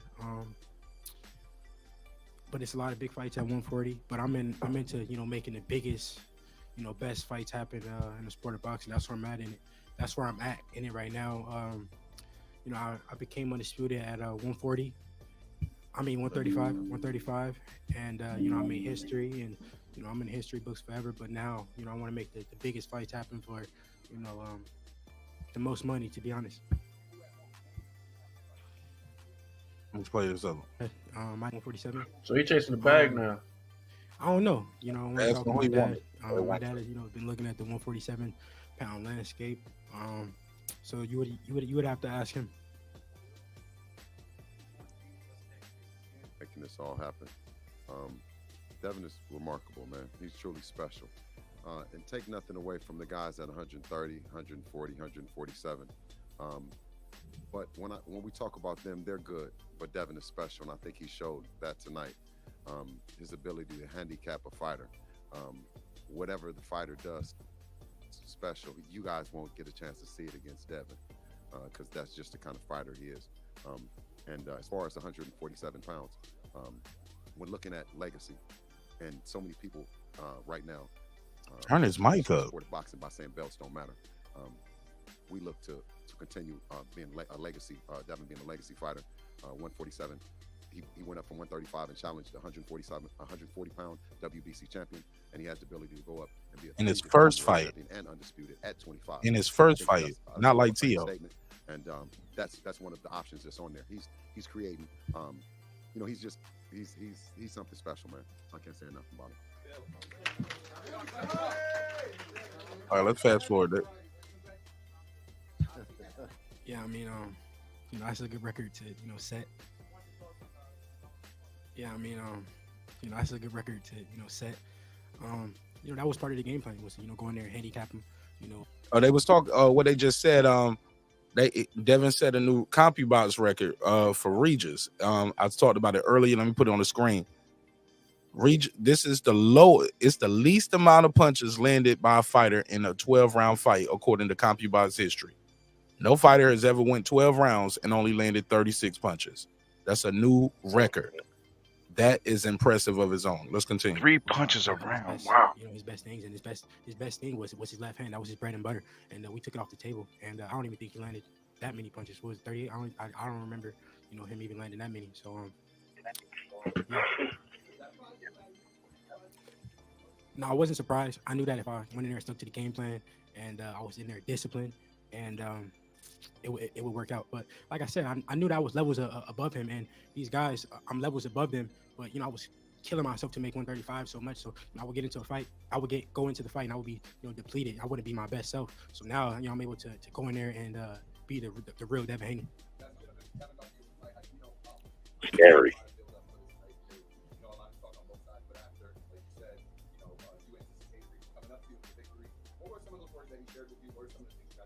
Can't hear the question. No, he told me that I was like super fast and super sharp, and that was it. But I want to talk to Regis. I wanted to tell him. I told him thank you for the opportunity and giving me a shot at the title.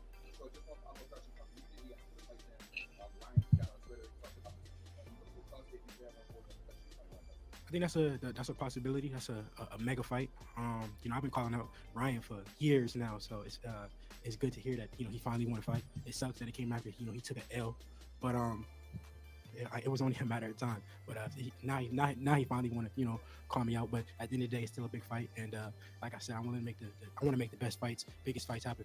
So Did he call you out, or is he calling for clout? Because he got your number. Yeah, for sure. Huh? Yeah, I mean, you know what I mean? Why are you talking to them? You know what I mean? What's crazy, I seen Ryan maybe right before I went into training camp. He didn't say nothing about fighting me. So no, I literally was shopping in LA. We ran into each other at the store. He didn't say nothing about fighting. Let's pause it right there. What do you guys think about a possible fight between Devin and Ryan? Is that I a do myth? not want to see Devin beat up Ryan Kardashian. Why not? It's a big fight. That's a good money fight. That's a good money fight. I don't think it'd be too competitive though. He's too sharp for Me neither, Ryan. but it's a good fight. It's a big fight. Ryan has It's a a good lot money of support. Ryan has a lot of support. Yeah, it's a good money fight, but I don't think it would be that competitive. I think What is it gonna be on? It's gonna be on Disney. I mean, how many times we see Tank Well, Davis that's what they fight for, How many right? times we see Tank Davis fight guys, and we be like, I don't think it's gonna be competitive, but he still fight him anyway, and people still support it. Yeah. That's because they fight for money at the end of the day, and Devin's no different. They fight for money, and when they fight for the titles, it's to get to the money. So I don't mind the fight because it'd be a good money fight for him, more money than Tio. Because whether you like Tio, hate him, or love him, the guy doesn't know himself for some reason. He just doesn't. So that, I think, is a more competitive fight, but less money. Tio would have been a bigger name had he not lost. When Tio lost, his stock plummeted. See, with the kind of bravado when he was knocking guys out and he was winning and he was coming out, and he was flashy. He in the ring, he pulling up in college football jerseys. It was selling. He was doing this thing. The minute Tio lost, all that went out the window. That shit went down the drain. Set him back. There's no question. No question. I agree. It set him back.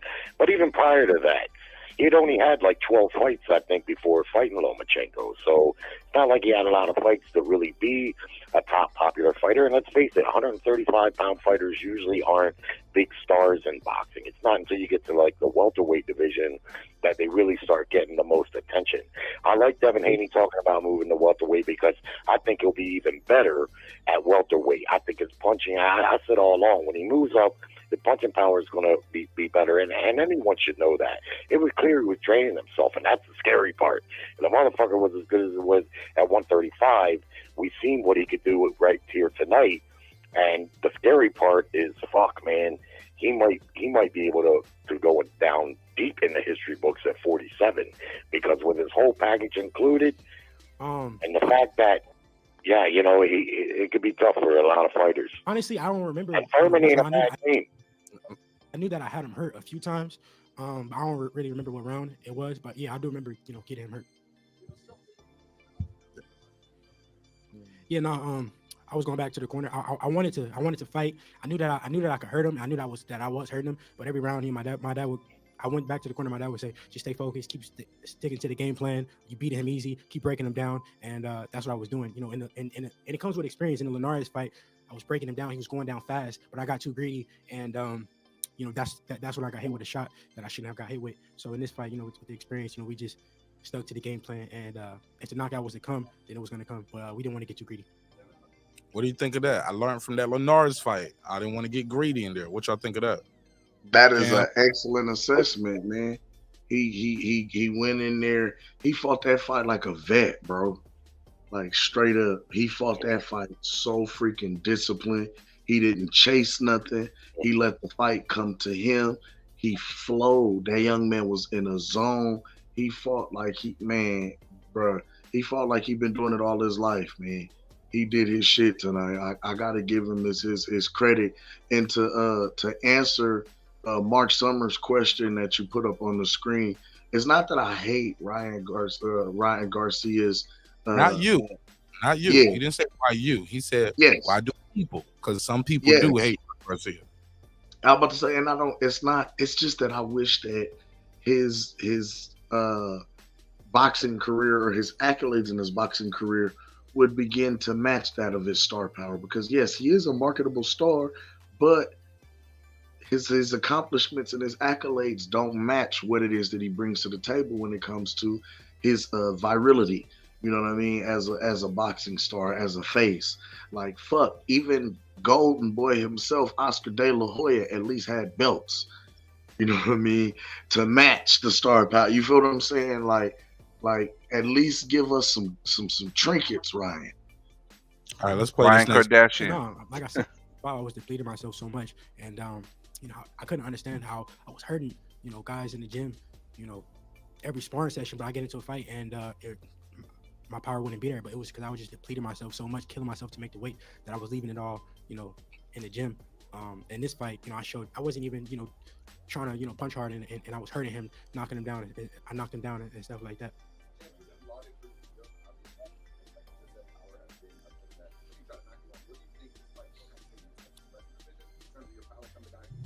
No, I mean, I just showed that I got it all. I got the power, the speed, everything. It just depends on what I want to do. Mike, what's your question? Like I said, I'm a complete fighter, Like I said, I'm a complete fighter. But they gonna always say something. First they said I couldn't sell, then I just sold it out. 16, 17,000. They said I had no power. I went in there and I dropped him early, hurt him multiple times. What they gonna say now? And it makes sense. Then we can make the fight happen. Next we're gonna talk about that big ass jacket you have on. For the most money.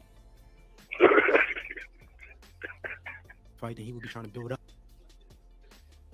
When they can't find. When they can't. Hear this, bro. Build up the fight Right over. instead of trying to knock it down, or try to say, oh, I'm only selling because of this or because of that. You really wanted to fight me, he would be making it that it's a big fight, and it's Talking about Tank Davis. He only talk down on the fight, but like I said many times, they say everything but let's fight. Nobody has outdid Devin. In terms of Tank's dance partners. You don't have to down. He's talking about Tank's dance partners. He was like, Tank dance partners. Tank ain't never fought nobody as accomplished as Devin Haney. In terms of Tank's dance partners, you don't have to down the other fighter to validate what you are and what you bring to the table. Tank and his team have consistently lied to the people. They created this narrative that because you make money or because you charge the people some astronomical money for a fight that that the guy's going to lose, because obviously when the betting line doesn't even reflect as much money as that the guy is charging. So the message to all the fans: stop letting Tank and his team piss on your head and tell you it's rain with these fights, these insignificant fights. You know what I mean? They're saying this for the culture. Devin represents the culture and represents boxing and what boxing should be and what boxing is. Hey, the little lady with the braids. Next. I play this next clip. What do y'all think about what he said about Tank? He was like, look, Tank never fought nobody. None of his dance partners have ever been on Devin level. They're not as accomplished. They ain't doing what he's doing as far as ticket sales, arenas. That is his best fight. That is the fight. Ding, ding, ding, ding, ding, ding, ding, ding. They are correct. Talk to me. Go ahead. Cook on the brim. Your audio's good. Go ahead. Let me hear what you got. And then we go to Cam, Jerry, and we'll play. No doubt. I mean, at the end of the day, I think Tank's phenomenal in the ring, but I don't debate with anybody about Tank at this point because he hasn't proven it against his contemporaries. And they keep on talking about, when they mention Devin, they mention Cure, they mention other people that's on his level as contemporaries. They're always talking about what they haven't did. But last time I checked, Pitbull Cruz, nobody knew who the F he was. He's never headlined a card. He was a last minute replacement. That wasn't the fight that they wanted. I mean, it was. Yeah, they made that fight he on was two. he was last minute replacement for who? Exactly. Rolly. It was the exactly. Rolly fight. But that was a promoter. People do in-house promotions all the time. Rolly was the WBA regular champ or some shit like that. Yeah, and he had been talking that fight up. Rolly got those sexual assault allegations. They pulled him off the card, put in Pitbull 2 weeks notice. Tank got the fight. Neither fighter is his contemporary. Fair enough. Bottom line. Hold on, we're going to go to the next person. Go ahead, Cam, and then we'll go to Jerry, and I'm playing the next clip. I can't lie, man. At this point right now, he's not lying. He ain't told and lie. He ain't said nothing wrong. And until Tank were to fight Devin Haney, right? It's like every time Devin accomplishes another goal and adds another feat to his list of accolades, I could just picture like remember the Wayans brothers when when Sean used to smack Marlon in the back of the head going stupid, stupid, stupid. Like I could just see him smacking Tank and Shakur both respectively, like stupid, stupid, stupid. You had this fight. You could have been here. This could have been you. Stupid. Right. I got you. Go ahead, Jerry. Yeah, I agree with what the one of the guys, and I'm sorry I can't remember his name, was saying earlier. Yeah, Tank's back is against the wall. Even his fans like myself are tired of him not fighting. There's too much talent down there for him to keep handpicking opponents. However, I do understand why Tank, much like Lopez and all those guys, wouldn't want to fight Haney up to this point because the risk wasn't worth the reward. But now they can't say that, just like Haney said in that interview. They can't say that. Tank can't sit there and say that Haney doesn't have the cliche, regardless of the titles, because Tank, it's clear he's not concerned about titles, really. He's concerned about the money.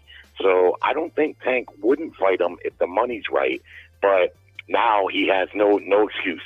Nobody in boxing has an excuse to not fight Haney now because they don't think he's a draw because he proved otherwise tonight. Oh, no. You know what they're going to say? Deontay Wilder told us earlier this week, they buy their own tickets. That's what they're going to say. They bought them own tickets and they sold them back to the fans. Even though most of y'all know somebody who went to the fight. Shit, nobody else. You know my guy, Cheryl Moore, he was at the fight. You know, Max. You know, a couple guys from YouTube that was at the fight. But they're going to tell you, nobody bought the fight. Out, man. Nah, that's what they're going to say, bro. I'm telling you. Eddie Hearn bought the tickets and resold them. People ain't going to them. buy it, though. But people ain't going to buy it. I'm not buying that. Nah, I ain't buying that shit. Haney's made himself a star. That was a star. A star was born tonight. Even though I'm not saying he was irrelevant prior to this, because he certainly wasn't. But to me, that as big as the performance was, to me, it's just as big. And I'm interested to see what the numbers are, because I got a sneaking feeling they're going to be better than what we've seen lately. You know, he's making the right moves in boxing. He's fighting the top guys, and he's pretty dominant doing it.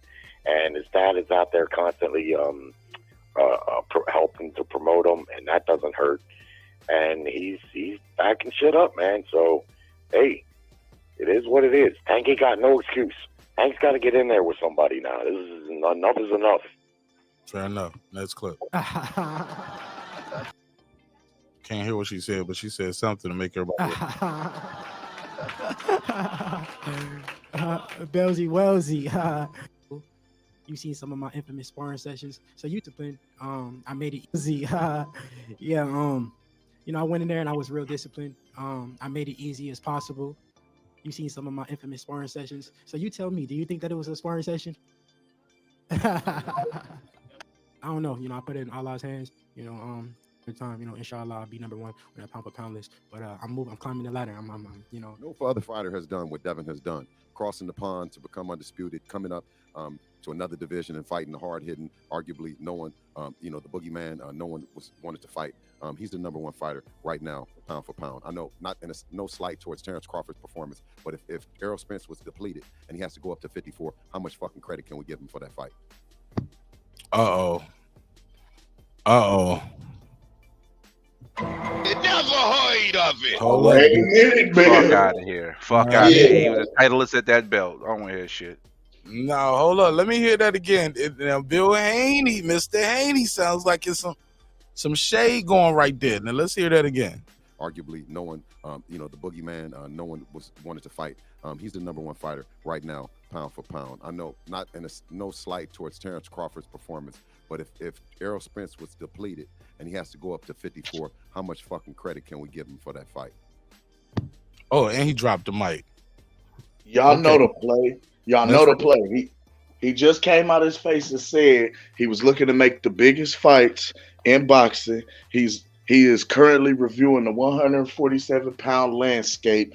What other name are y'all thinking at 147 other than the man himself? Because at this point, we ain't heard shit about a rematch with Errol Spence. Although they saying it's supposed to happen, it ain't been made official.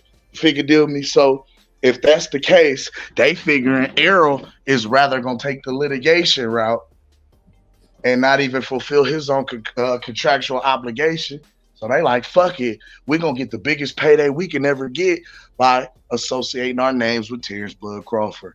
I'm telling y'all, man, that monster out of Omaha is the hottest thing in boxing right now. And to associate your name with his, for some odd reason, is boosting your fucking platform and boosting your star. So don't be surprised if you start hearing the motherfucking allegations and rumors of the fight potentially happening. Watch. Okay. Well, Bill already did an interview on the Bouncer Boy saying he was like, look, Boot's too big, and by the time we get to 147, Terrence will be gone. So I don't see them making that happen, but I just look at it as him trying to say, hey, look, we're pound for pound number one, not you, because the guy you fought was so weight drained that in y'all rematch, y'all got to do it at another weight division. So how much credit can we give you for that fight? No, I hate when niggas say no disrespect, but here's some disrespect. Right.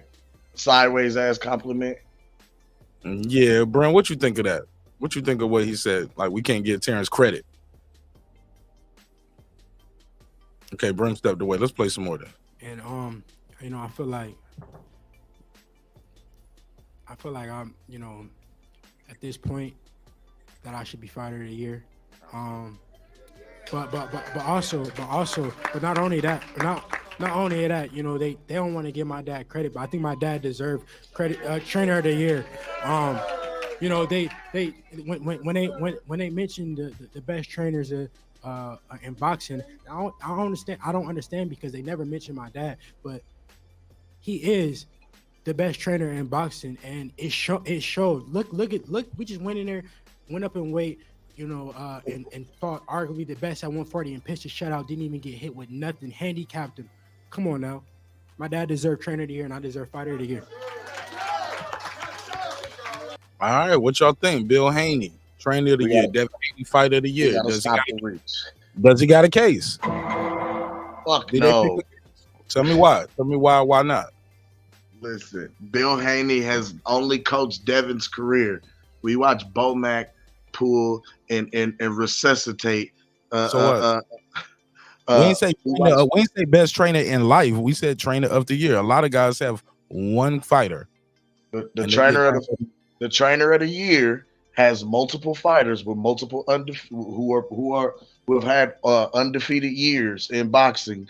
No, this year. Not all the time. Some people just have a good year and they get trainer of the year. That's what I'm saying. The current trainer of the year, in my opinion, has multiple fighters who have had an undefeated year in boxing. I'm saying Brian Bomac McIntyre is trainer of the year, hands down. His fighters have gone undefeated this year. My whole point is you don't have to have multiple fighters to win trainer of the year. Teofimo Lopez Sr. got trainer of the year. Get that. I get that. I heard you. I wasn't done. I know. I get that. I heard you. I wasn't done. It's a lot of times guys only have one fighter, but it's not always that. It's the performance. It's the level of the competition. Your prospects. You don't get credit a lot of times for having a good prospect like Keyshawn Davis. You get what I'm saying? That shit don't always count in totality. And it's also about, like I said, if people like you, they gotta like you too. Fuck it, let's just keep it above. You gotta be a likable guy because people vote on it. But I digress. But Bill Haney said, what Devin Haney said, I should be fighter of the year. My dad should get trainer of the year. Go ahead, Brent. What you got? And phone lines are open, 446921766. Call in. Okay, Brim is at work. Go ahead. Kim, you got anything else on this before I play the next one? Other than what you already said? No, hell. I mean, I get it. I feel it. I understand it. But no, it's not. It's a good reach. We don't But have nothing. no. Okay. Yeah, no cigar. Can't let him get to the Super Bowl with that one. My nickname for you know what?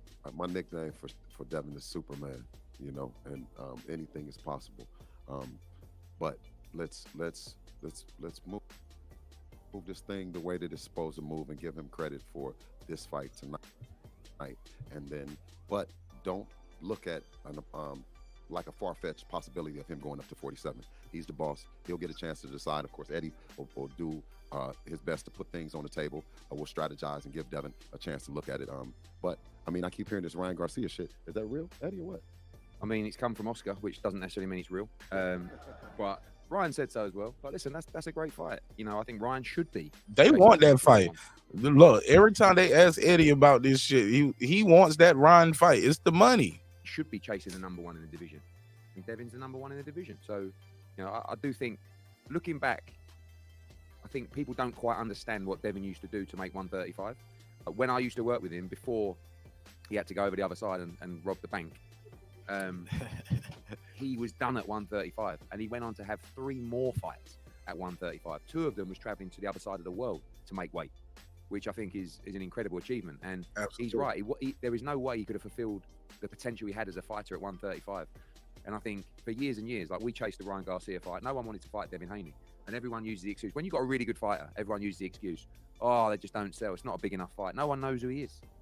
But he's actually gone to Australia, become undisputed, come back. You know, those fights that he had, beat Lomachenko, now he's sold out in a city that hasn't had boxing for 2 decades. Who else can do that in boxing? Eddie, you remember when you told me, you said, it was me and you said, I just think he might be too good, mate. But that's what, you know what? But when you're too good, the only way you can entice people is by making sure they get paid to get beat. Yeah. Right? Yeah. So that's what happens. So now people are seeing a draw. People are seeing the size of Devin Haney, maybe even Ryan Garcia, and going, you know what? That's a big fight. So if I get beat, I get paid. Does every fighter that he fight get their biggest payday? Yep. So you see, and we have a strong team like Matchroom and Eddie behind us in the zone. So you see, every fighter gets their biggest payday, but then there's not the line around the corner. Devin is truly the best fighter on the planet, and I'm so happy.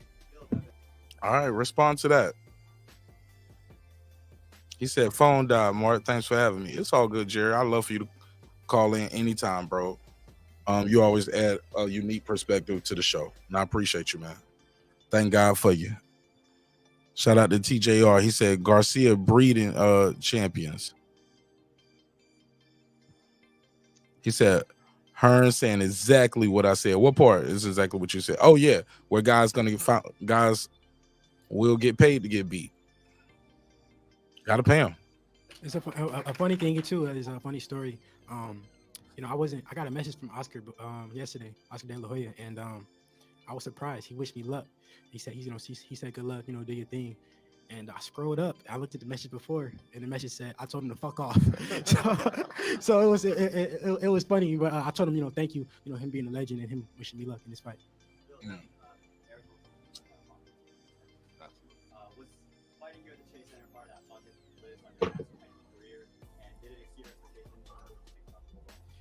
Yeah, no, definitely was on my bucket list. When I was talking with Eddie about where we could do the fight, it was either here or what was that place? Atlanta. Yeah, those. Damn, we could have brought one to the A. Well, maybe we're gonna get one next. Damn, it was gonna be in a man. This shit could have been in the A. We was gonna fight in San Francisco or Atlanta. Damn, bro. Well, that means they got us on the radar. So we might get us a good scrap down here in Atlanta, yo. Get you a scrap down there, man. You might get you a big one. That might be listen, it might be Ryan and Devin in Atlanta. That's Vegas. Nah, that's Vegas. That's Vegas all day. That is Vegas. He might get Barrios there in Atlanta. It was either here or Atlanta. Yeah, those were 2 places. But I was like, I know that the Bay would come out and support. I think we should do it there. And Eddie said, I'm up for it. Let's see it. Let's do it. And I asked Eddie, I said, yes, day before yesterday, I said, Eddie, how many people did you think I was going to bring out? He said, mate, 7,000. He said, I'm not going to lie to you, 7,000. I said, 7,000. But we did a great job, and we sold it out, and we're gonna bring back some more fights, inshallah. How many does that building hold? 100%. You know, the Bay Area is behind me. All my 16 and some change. My day ones, and no, for sure, I'm happy with the turnout. Yeah, no, for sure. God willing, inshallah. You know, we do more fights here, more big events. Possibly the next. My two places that I want to fight is either, you know, Saudi Arabia or back here. Damn. I'm going to the next one if it's in the Bay. I'm going to that one. God willing. Yeah, no, I was locked in. You know, he said a lot, and I was ready for whatever. You know, I was just, you know, the whole day I've been locked in, entering the arena, you know, to the walkout. I was ready, and it felt a little different, you know, walking first. But we're not gonna have that problem no time soon. Hey, look, we had to get a routine. No, that's funny because, you know, we're so used to saying and still, you know, it was getting used to saying and new, and then to come out first. You know, me and Devin, we didn't have necessarily our routine together. I said, don't worry about him. Don't worry about him. Yeah, good. My dad said, Regis was walking out. My dad said, don't worry about him. Don't worry about him. Don't worry about him. Don't even look at him. Don't even look at him. He said, when you turn around, look at him. But all that other shit, don't look at him. But he was doing his walk out and doing all his shit. I said, don't worry about him. Don't worry about him, what he's doing.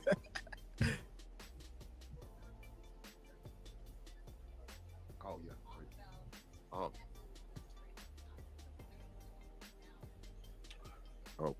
Thank you, Queen, for pointing that out.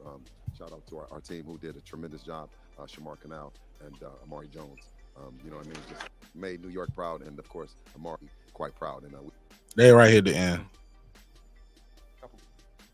Yeah, no, I told Amari. I said, he just told me, you know, in the locker room when I was getting dressed after the fight. He said, I'm proud of you. I said, no, I'm proud of you. You motivated me when you went in there and knocked him out, and you did everything that you said you was going to do. That motivated me. That gave me that extra push. But that just explains our relationship, me and Amari Jones. You know, we push each other. We push each other. That's my twin for real. It's a testament to his work ethic. No matter what time, it could be 3, 4 in the morning or whatever. I tell him, hey, Mark, let's run. He get up every time, never complain, never nothing. Hey, he's gonna do 3 workouts today. Okay, he's with it, and you know, not many fighters, you know, that's in the building stage is you know, willing to do that. You know, it's different when you're fighting for, you know, millions and millions of dollars, and that's your motivation. But he's a part of the building stage, and you know, he's the future.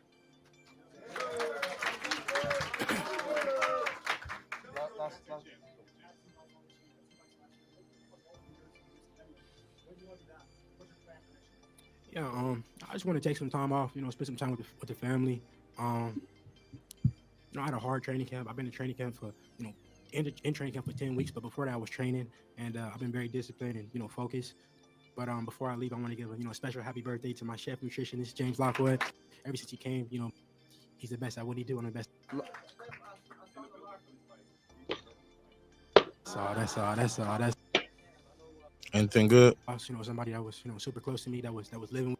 Yeah, you know, in the beginning of camp, I lost, you know, somebody that was, you know, super close to me, that was living with me, you know, Tommy Smalls, and you know, it you know, but rest in peace. Everything that he would tell me, you know, his voice. Yeah, I mean, you know, we've always been in conversations, and Bill has and Devin has with Saudi Arabia. Obviously, there's a tremendous movement there now with His Excellency Turki Al-Sheikh. I spoke to him tonight, actually, and, you know, he knew I was here. He was watching. He posted about Devin as well tonight, and, you know, he wants to bring the best fighters to Saudi Arabia. And as you've seen, there's not many better than Devin Haney right now. So, you know, I feel like 2024, Saudi Arabia is definitely on the destination list for Devin Haney. Ladies and gentlemen, great performance. 2-division world champion, Devin Haney. Wow. Congratulations. Hey, that might be where we see that Tank Devin fight at is in Saudi. I don't think so. Listen, the Prince is a big boxing fan. He'll pay for that, bro. Al ain't gonna let Tank go over there. They just signed that new Prime deal. They need Tank over. They need Tank for this Prime deal. Nah, I agree. I'm just saying I can see that, man. Because the Prince got a long enough bag. No, bro. I gotta fulfill my Hey, look, his duty is to that. His obligation to that damn Prince. I mean, to the Prime right now. The Prime, I got you. And Tank Davis is their guy. And they got a long relationship with him. The Canelo thing. Long-standing. Yeah, and Canelo shit got a couple fights left, right? Only 2? That's why I'm saying I think Tank will fuck around and be over in the Middle East, because with Canelo still having 2 fights left on his 3-fight deal, just the beauty of the possibility of a Canelo versus David Benavidez on Cinco de Mayo on Amazon Prime is fucking huge. I feel you, but if you're Al Heyman, why would you send Tank Davis to the Because zone? who knows? You could potentially have a You did not let me finish. Knowing you just signed a new Prime deal, you only have 2 pay-per-view guys over there that has done $1 million, right? You got Canelo and Tank Davis. Canelo short term, he only got 2 fights left. You do not want to send your in-house pay-per-view star, like they say. This guy sells out everywhere. Why send him to Saudi Arabia, and bring in the zone? That cuts out your new partner. Why would you cut out your new partner? It's not cutting them out when they've already done joint promotional ventures. No, and that's what I'm saying. The Saudi Prince has a long enough bag to where he can make these guys sit down and play nice. Damn, you just talking. That's not true. They've never did a joint deal together because they ain't did nothing with Prime yet. So what are you talking about? That's what I'm saying. PBC has done joint network promotions with other promotional agencies, bro. So that's not far-fetched, and that's not out of the conversation. Let me say it again slow. Your new partner who doesn't even do boxing, your new partner. We're not talking about PBC and Showtime. I know that. PBC did across, because those are the networks. It's not the same. This is a new situation. It is. It's definitely the new. PBC and Prime have never did business with DAZN and Metro. I get that. That's understandable. But the fact that Amazon coming into the sport has never done it before, you have a long-standing company who has been in the boxing industry like a DAZN. It's not out of the question to get a joint venture with something like that, because this is how you get a foothold in the door. No. And the fact that, yes, you have a boxing star, and I hate to say it like that, but what Tank Davis is right now, he could be marketed as a star. It's not far-fetched, bro, because with the potential of what this fight could do numbers-wise between Devin Haney, Tank Davis, I think this could be big. Like this could be equal. I don't want to say no. You don't think so? You don't think this could be equal? I'm saying no for a reason. It's too early in the game for the beginning of the relationship to do a cross promotion off the bat. They're gonna try to get some of their cake on the first inverse, and then you might see that. So you need a couple fights in first before that even is probably entertaining. I get that. That's why I'm saying the Benavidez Canelo fight on Cinco de Mayo is the one for Amazon to bring them in. That's to bring it in. But I'm telling you, we're gonna see Dev versus Tank. But that's not true. Saudi Arabia, bro. I'm telling y'all, G. In March, we already know it's not Cinco de Mayo. You said what? Say it again. Their first event is going to be in March, not Cinco de Mayo. That's not the one. I know their first event is going to be in March. What I'm saying is the big money fight is the potential of a Canelo versus Benavidez on Cinco de Mayo on Amazon Prime. That's going to be huge. But that's going to be pay-per-view though, bro. That's not just going to be on Prime. That's going to be a pay-per-view event. And their pay-per-view events are going to be available on multiple platforms. They already said that. Which is the same opportunity if they're doing it with DAZN. It would be the same thing. It's No. going to be available across multiple platforms, which allows for more people the opportunity They didn't. No, to it's get into no. this fight. They don't mean like the competitors platform. It's like pay-per-view.com. Bro, between you got pay-per-view.com, Amazon Prime in itself. We don't know if it'll be on BLK Prime, which is under Amazon. Like, I get what you're saying. I get what you mean by that. It could be on any of their other subsidiary networks that are on the Amazon streaming platform, which makes it available to be purchased by. Are you just babbling, bro? So you think Canelo versus Benavidez is gonna be available to buy on DAZN? That's what you think? That ain't what I just said at all. You said it'll be like them partner with DAZN. I said Canelo versus Benavidez is going to be on Amazon Prime. I said Tank versus Haney is going to be available in the Saudis. The Saudi prince is going to make that fight, and it's going to be a joint venture between PBC and DAZN. Nigga, you just said that'll be like the same thing, because you took me saying the pay-per-view. Well, it sounds like you thought what I meant, the pay-per-view being available on multiple platforms, is the same as doing a joint venture with DAZN, and it's not the same as doing a joint venture with DAZN. Them doing a joint venture with DAZN and it being on pay-per-view is even more platforms and even more places for it to be. What do you mean? That's not what I was saying earlier, though. And that's not the same type of That's because we're talking about two different fights. You're talking about two different fights. You're confusing two different fights right now. I'm not confused at all. I'm having a conversation. You brought that back in play. You brought the Tank and this Devin Haney fighting in Saudi back into play, and shit. If it happens, I'll watch it. But I don't see Al Heyman doing no joint venture with DAZN and no Saudi shit. And he just signed this new partnership with Prime. Don't be surprised if you do. I'll be very surprised if I see that. These boys been playing. They've been being forced to have to play nice. I don't know what you're talking about. What you mean by that? By us getting these, I mean, for so long and so many years, we watched the boxing game be diluted by guys wanting to monopolize the industry and not wanting to do joint ventures, trying to freeze each other out and etc. But not only did that hurt the game, the fans suffered, but also as a result, a lot of these guys begin to lose their network promotions because they weren't given the fights that fans want to see and that were moving the needle. Your mic moving around too much, bro.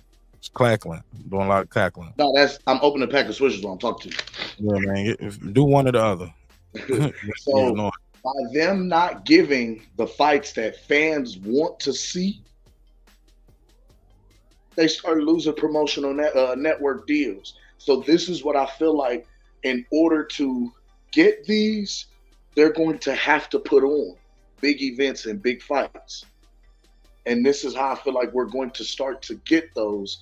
And unfortunately, in order to get some of these bigger fights, they're going to have to be joint ventures that are going to they're going to have to play nice. Okay. Now, what I agree with you halfway on that.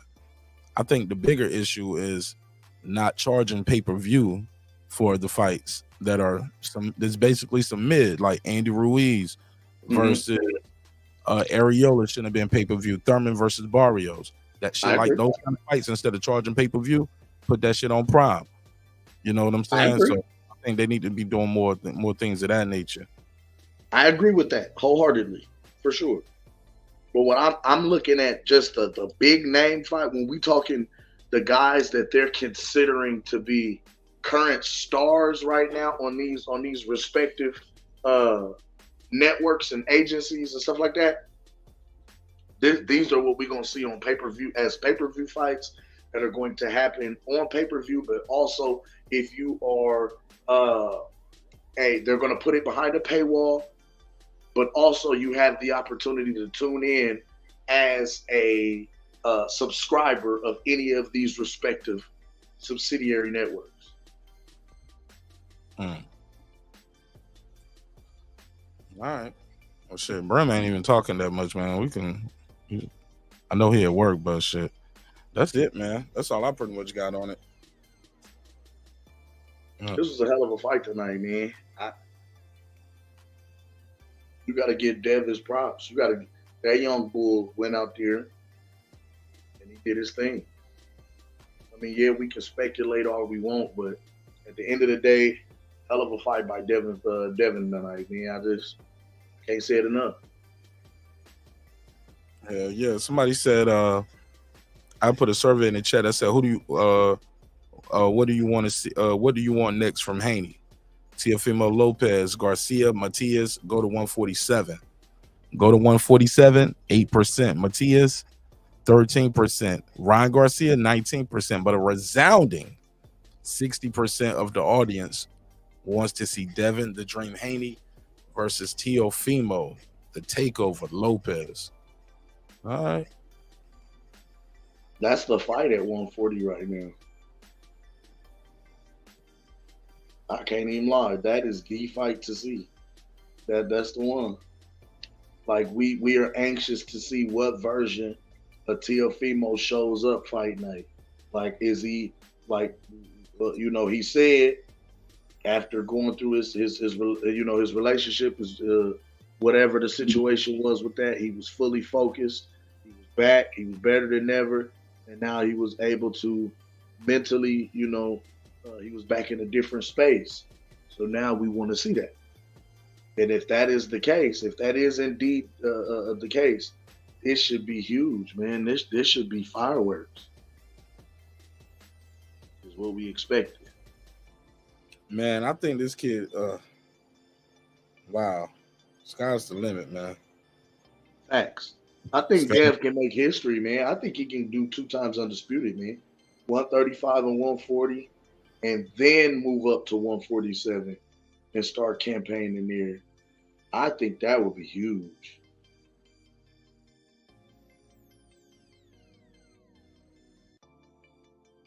Why do you think he wants to go to 147 so quick, man? I don't know. I mean, honestly, because the higher up, and this is just my opinion, but it's like the higher up in weight you go, the more money you make. And if you're already a star at this level, just imagine the kind of paydays that you could land potentially going up and facing some of these names. You already got Manny Pacquiao talking about coming out of retirement, fighting Tank Davis type shit, right? So if I could move up to 147 and fight Manny Pacquiao my damn self, I might could land a $15, $20 million payday.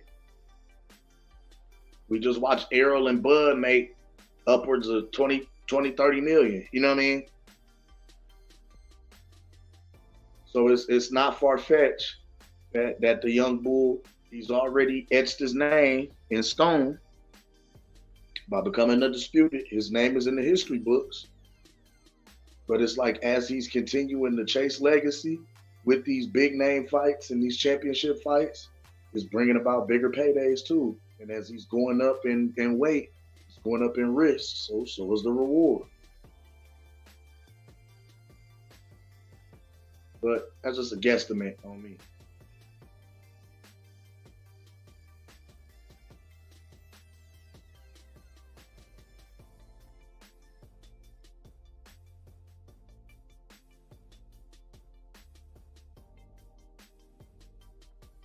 Oh, my mic was muted. You couldn't hear me. Hey, look, here's the thing. You don't want to be moving up to 147, then moving back down to 140, right? No. Now we're talking about 5 pounds no more. Talking about a whole nother 7 pounds and carrying the weight up and trying to cut, gain weight the right way, then cut all that weight to come back but cut weight the right way. I don't know. I don't know if I like that going up to 47 just for a fight or two and coming back down. What you think of that? I don't like it either. I would rather he compete at each division respectively, clean that bad boy out, and then move up. Because once you clean it out, there's no denying you. You can't deny. Like he was undisputed at 135, right? He moved right up as the undisputed champion and was able to land a fight with another champion. Now sanctioning body rule wise, we knew that the only sanctioning body that primarily allowed for you to skip the line and fight for the belt was the WBO. This fool did it with the WBC. You know what I'm saying? So he was able to come up, skip the line, fight the WBC champ, and land that belt in another division. Who knows what you do now if you were to clean out 140 types? You know what I'm saying? Like, the sky is the limit for you. You know what I mean? And with you being this young and this age, this early on in the game, bro, you're a walking legend before you're 29 years old. You are a walking legend in the sport of boxing. This man could retire before he's 30 and be doing something completely different platform. That's like the second or third time you brought that up tonight. Why you keep talking about him retiring it like before 30? Because that's huge. But nobody's talking about him retiring. I'm saying what I'm meaning by this is most times you see guys, fight well beyond their prime. This young man is not even in his prime and is already setting himself up to be in a position where he don't have to fight no more if he didn't want to, type shit. You feel what I'm saying? Like, some guys fight because they need it. They have to have the money. Like, this man is setting himself up legacy-wise, talking the Hall of Fame, potentially becoming 2 times undisputed, and being an independent contractor, being able to make a bag. You feel what I'm saying? Like, this man could be out the door before he's 30, bro. He could be somewhere else doing something else and still be a legend, like boxing legend Devin Haney, 29 years old, and now he done moved over here and now he's doing whatever the fuck else he wants to now, type shit. Like, this young man, like, that's what I'm saying. Some guys you don't see hit that level until well into their 30s, damn near 40s, type shit. How old is Canelo? How old is Terrence Crawford? Mid-30s, I guess. I don't know. You feel what I'm saying? Like, he's 10 years younger. He's 10 years their senior and already tracking to be on par with these guys, legacy-wise, if he were to potentially become 2 times undisputed. Does that make sense? That makes a lot of sense. That's what I mean. Like, you 25, 26 years old, hell, we could say by the time he's 27, he could potentially be in position to become 2-time undisputed. Before he's 27. But I think he put that in I believe he puts that in jeopardy by trying to go up in weight, though. Yes, I agree. Now, that I agree with. Like, fighting at 140, they're trying to jump to 47 to come back. I don't like that. No. That's like okay, let's see where we feel comfortable at to see where we land initially or eventually, not initially, but eventually in the future. And I'm like, fuck that. Let's just play it out and let it get, let's grow to where we need to grow and see where we land. You feel what I'm saying? Not let's experiment and try it. No, fuck that. Let's clean out 140, become undisputed and make history again. Put your name in the history books with with the Terrence Crawfords and Clarissa Shields as and the potential and I'm gonna say inner ways too, but to potentially become undisputed twice in the 4-belt era. You know what I'm saying? Put yourself in the history books, and then potentially put yourself in position to become a triple champion, and put yourself in the upper echelons. Do it 3 times, 4 times. Fuck it. Like the sky is the limit. But as he's going up and doing it and challenging himself to be great, his bag is going up too. Because this man owns his own fucking promotional agents. They keep clapping in our ears and shit. My bad, I was punching my fist that time.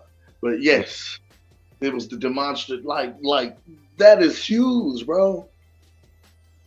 He is following the Floyd legacy, but adding his own spin on it by winning belts and becoming undisputed. Like he's doing something that not even Floyd did. Man, what you think?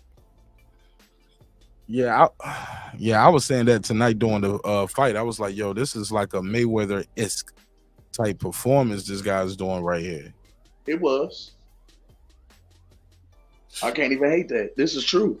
Like he put on a virtuoso performance because he was defensively sound the entire fight. Not only was he defensively sound, but his defense always kept him in position to be able to strike offensively.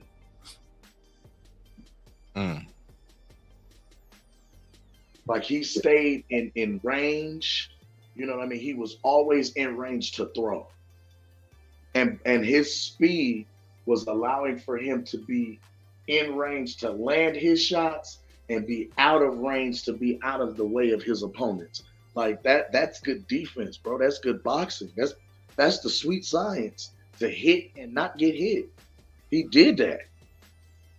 You went up in weight, went right into the fire fighting arguably one of the most dangerous punchers in the division and held him to a 10% connect percentage, bro. You set a record on this man. Like this is huge. Lisa said, I try not to talk Hall of Fame. Excuse me. She said, when fighters are currently fighting. And I get where you're coming from, Lisa. But we do it all the time. Like, we know when you know, like Canelo, we know he's a walking Hall of Famer. First ballot. Some people you just know. Manny Pacquiao, gonna be a first ballot. Marquez, first ballot. Some people you just know. Bradley got passed over for a few years. I think he got in, his fifth or sixth time? It's like fourth, fifth time. But So- if Dev does it, like He's there's cracking. no- Him and Shakur. Shakur is already a 3-division champion and unified. Yeah. Already 3-division. I ain't He really like unified the Shakur's second division. unified, bro. Yeah, Huh? I ain't really like- He unified the second division against Oscar Valdez. Took the belt from Heron. Like he got some shit up there, man. Like he's tracking. Those two guys are tracking towards the Hall of Fame. I ain't saying they Hall of Famers already though. I get where you're coming from. Right. I get where But you're coming if from. Dev becomes 2 times undisputed with the potential to go 3, this young in the game, you can't deny that bull, man. Even the unify, man, would be It's pretty huge. large. Yeah. Because aside from Rolly, you're gonna have to beat somebody, man. It ain't no easy fights. He can try to make it look easy through training and preparation and his performance, but resume wise and who these guys are, We know these guys ain't no pushover. yeah. Say what you want to about T.O. T.O. ain't no pushover. Matias is not a pushover. Right. These guys come to fight, they come to win. They not gonna come in there and just lay down. They coming to try and take your head off. They coming to try and take your heart, take your soul in the middle of that ring. Like you know this. Okay, let me read this. Jerry said, everybody has their own promotional agency. Hell, Regis has his own also. Yet both signed with Matchroom? ? Well, you need somebody to handle the logistics, the day-to-day. You need somebody to do the legwork, somebody who got the relationship. But the good thing is they don't get all the money and just give you your fighter's fee. You get some say so. You get to look at the books. You are a co-promoter. So you have access to information as well. So and you get a say so. So I think it's important though. I don't knock the guys for having their own promotional companies and still partnering with it's no different from guys having their record labels, but they partner with like a Def Jam or Interscope. You get what I'm saying? You need somebody to help with the distribution, somebody that knows the business and do the logistics. Yeah, it's no different. It's no different. There's a difference. I was about to say there's a difference being signed to a label as an artist, whereas it is being signed as a partner through a distribution deal. You know what I'm saying? Like you're partnering with them. That means your agency that you own is partnering with this machine in order to push your agency's product out. Whereas you being signed as an artist, everything you do is under the umbrella and the guise of this agency, this corporation. Your name ain't on nothing. When we watch DHP Promotions ain't Eddie Hearn. You feel what I'm saying? Like when you think Matchroom and DAZN, yes, but that's the network. But the network is marketing DHP Promotions product, which is Devin Haney himself, his image and his likeness. Kid is back said Devin. He said Matchroom never wanted to touch Regis in his prime. Why now? Maybe he was in his in a different kind of situation. Shout out to my brother Shelton Moore. What up, fam? What's popping with you? Oh man, shit. Gonna lay it down. Shit, I gotta get up at the food. Be at the airport. I gotta be at the airport. The plane leaves at 6. Tell me about the fight. How was the atmosphere? Oh, the atmosphere was lovely. Man, it came out for dead. I cannot lie. You had a good time at the fight? Oh, I had a great time. You know, watching the fights and watching all the other sites. I break down Devin's performance, man. What you thought of Regis' Devin performance? looked dominant. He looked dominant against this guy, man. Regis couldn't. Once he got dropped, it took all the fight out of Regis. I mean, he had no answer for Devin's jab. He had no answer for Devin's footwork. He had no answer for Devin's power. He was just out. He was outclassed, bro. He was outmatched. He was outclassed. I mean, there's nothing else to say, bro. He was outclassed. He was outmatched. Devin is way better than anybody thought he was. Way better. He's a problem for anybody at 40. I think the only guy at 40, there's only 2 guys I think that can give him an issue. I think it's either Lopez or Matias. The rest of those guys, I don't think they got a shot. I don't think Lopez got a shot. I don't know, man. Lopez, like we've talked about Lopez before, bro. And Lopez, he's the type of guy, he fights up or down depending on the level of competition that he's fighting.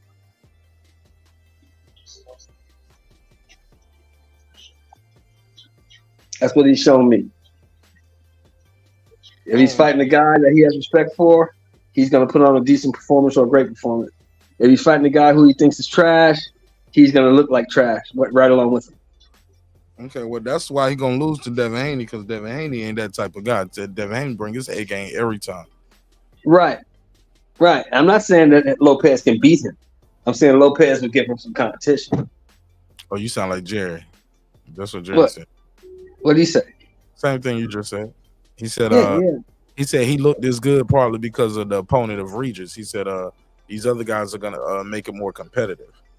And I said, I don't think. I said he can make that fight with Tio look just as easy. He can. He can do the same thing to Tio, because if he drops Tio, hits Tio with some hard shit, and drops Tio's gonna do the same thing that Regis did. Tio don't want to get embarrassed. Tio don't want to get knocked out, so he's gonna stay away and try to box with a boxer, and that's what Regis tried to do. You can't do that.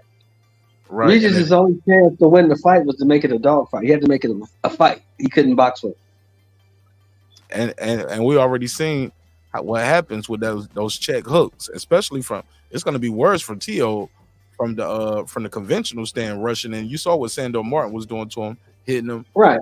Check Right. making him out to the turnbuckle. Right. And everything. T.O. this crazy. People call Devin Cheney, but T.O. got dropped by Kambosos and Sandor Martin. Right. But Well, what have we always said? We've always said this, bro. How can you say the guy's chinny when he's never been down, he's never been stopped? So how's he chinny? Where's he chinny at? I don't know, bro. Never been down, never been stopped, but he's chinny. Make that make sense, bro. Well, I know how to make it make sense. When somebody don't like you, they just don't like you, bro. Ain't nothing you can do. Yeah. That's the narrative, though, man. That he's chinny, Well, I know they, but they I don't. know they like him. T.O.'s chinny. I know they like him in the Bay Area because they show came out for him. Oh no, the promoter bought all the seats and gave him. That's what they're gonna say. So what you saying they was? So you saying they was giving away Devin Haney tickets at the gas station? You buy you tank fill up, you get some Devin Haney fight tickets. That's what they wasn't doing. He said that's what they wasn't doing. That didn't happen. That's what they wasn't doing. They never heard of it. Fact. Hey, look. Put it this way. You wasn't even maneuvering around in that motherfucker. Number one. What? No, I'm gonna go. No, you're not. You gonna show me your assigned seat, and that's where you're gonna sit, wherever it is. And number two, if you wasn't in the arena, like if you out of the concession stands or something, you're not seeing no fight. If you want to see the fight, you gotta go sit your ass down in your seat. Wasn't no TVs that out there so you can see anything. You couldn't see. Oh, that venue ain't set up so you can watch the screens in the lobbies and shit. Ain't none of that. If you want to see that fight, go sit in your motherfucking seat. Damn. I'll be right back. Y'all cook up. I'll be right back. I need to run and grab something. It was a nice event, though, man. It was. There was some sights to see. They came out there, and they came out in their Sunday best, or whatever piece of it they put on. Because some of them didn't have half and nothing. No, it was nice out there, man. It was all right. It was all right. I cannot tell a lie, brother. I mean, okay. I have a question. Does this dub Dev as a star, or do you feel like a fighter is supposed to do well in their backyard? Well, seeing that most people say this ain't his backyard, this is Bill's backyard, because Bill is the one that's from Oakland. Right. They say Devin is from Vegas, because that's where Devin grew up. Right. So it shows that people will come out to see him because they gave him 15, almost, they probably gave him 15,000, 15,500 under the arena because they had one section blocked off. Yes, and I was about to say, they operate at 80% capacity for sure. Yeah. Yeah, for boxing. Yeah. Yes. And that 15.5 was gone, was filled up. That 15.5 was filled up. So he can bring him out. Devin can bring him out. Because, let's be honest. If you're not really into boxing, you have no idea who Regis Prograis is, do you? True. You know what I'm saying? So nobody was coming to see him. Nobody was coming to see Otis. Nobody was coming to see Ebanie Bridges. Dang. Nobody was coming to see Montana Love or Liam Paro because nobody knows who the fuck they are either. They came out to see that guy. I can't even argue with you. I can't even argue that shit. Nobody knows who the fuck Liam Paro is. Nobody knows who the fuck Ebanie Bridges is. They damn sure don't know Yoshino, bro. They don't know none of these motherfuckers. And ain't that the OnlyFans bitch who be getting beat up? I didn't even know the bitch had OnlyFans. She was a world champion, though. I knew that. And she lost her title tonight. She got her ass whooped by a Japanese chick. A Japanese chick with a baby. was touching her. Beat her motherfucking ass and put her in the post. Yeah, she was touching her. You know what I'm saying? So, but you know, nobody. But that's what I'm saying. That's my point, bro. Nobody came out for that. Ain't nobody came out to see. What's that boy name? Jones. The Devin Haney fighter. What's his name? I can't think of Famo's name. What's his name? Nobody came to see that guy. Nobody came to see that guy. You said it. The nigga that trained with Devin Haney. Yeah, nobody came to see that guy. Man, I don't know that dude. Nobody knows that dude. Solid points. Okay, solid point. You know what I'm saying? So Devin can definitely bring him out, bro. All right. So what do you feel like should be next for Dev? I think logically, Amari Jones. That's his name. Amari Jones. Nobody knows that motherfucker. Okay, dude. Yep. There you go. Yeah. Honestly, for next for Devin should be Tio. It should be a unification. Him and Tio. Him and Matias, if he can get Matias. Looks like Ryan is gonna cash out Rolly and jump on him and take that easy belt. Take that easy win. And you know, I feel like Ryan is gonna jump on Rolly, so he puts himself in that title conversation with them, so they can go ahead and make that fight. Because whoever lands Ryan in the division, that looked like numbers.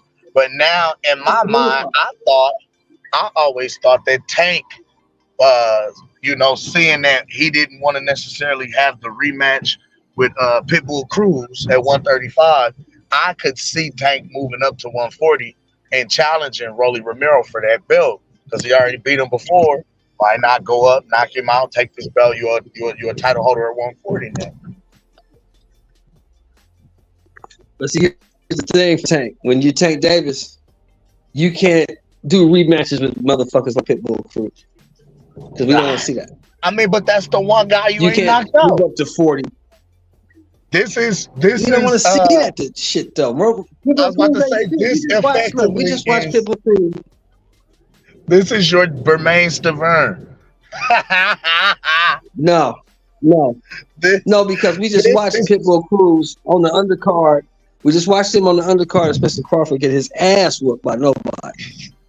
Giovanni Cabrera was putting, he put tips balls on that man. So nobody wants to see that. Nobody wants to see you beat up Rolly Romero again. If you Tank Davis, like my boy DJ says, if you Tank Davis, you can't go backward. You got to go forward. Damn. So if you go move up to 40, you're gonna be fighting Matias, you got to be fighting Teofimo, or you got to be fighting Haney.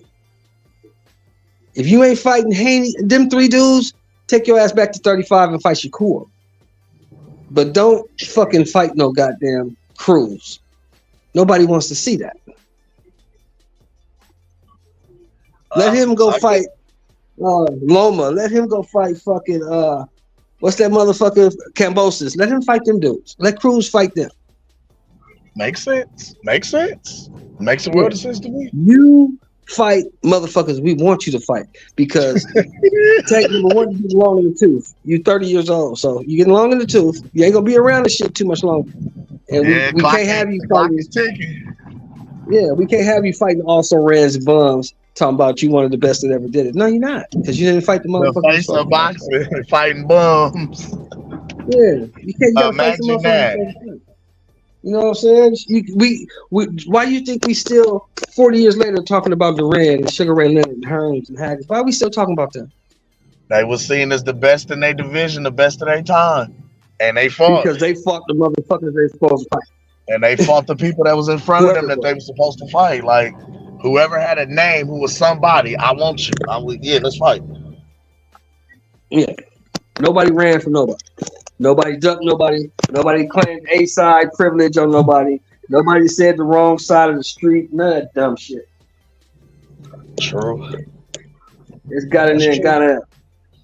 Everybody just got in, got down, and got after it.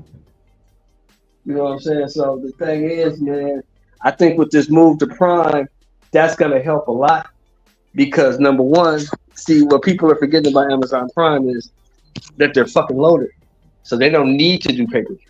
They don't give a fuck about pay-per-view. They don't care. You're already paying to have this shit anyway. I mean, in itself, yeah, that's already the paywall is to be a subscriber, to have a subscription. Right. So, but now we want the question is, how many Amazon Prime followers or subscribers are boxing fans, though? We don't know because number one, here's the thing. Number one, what we do know is damn near everybody has Amazon Prime. We know that. At some point, if you ain't got it on your joint, you got I got you. Fire Stick. Everybody got it. Yeah.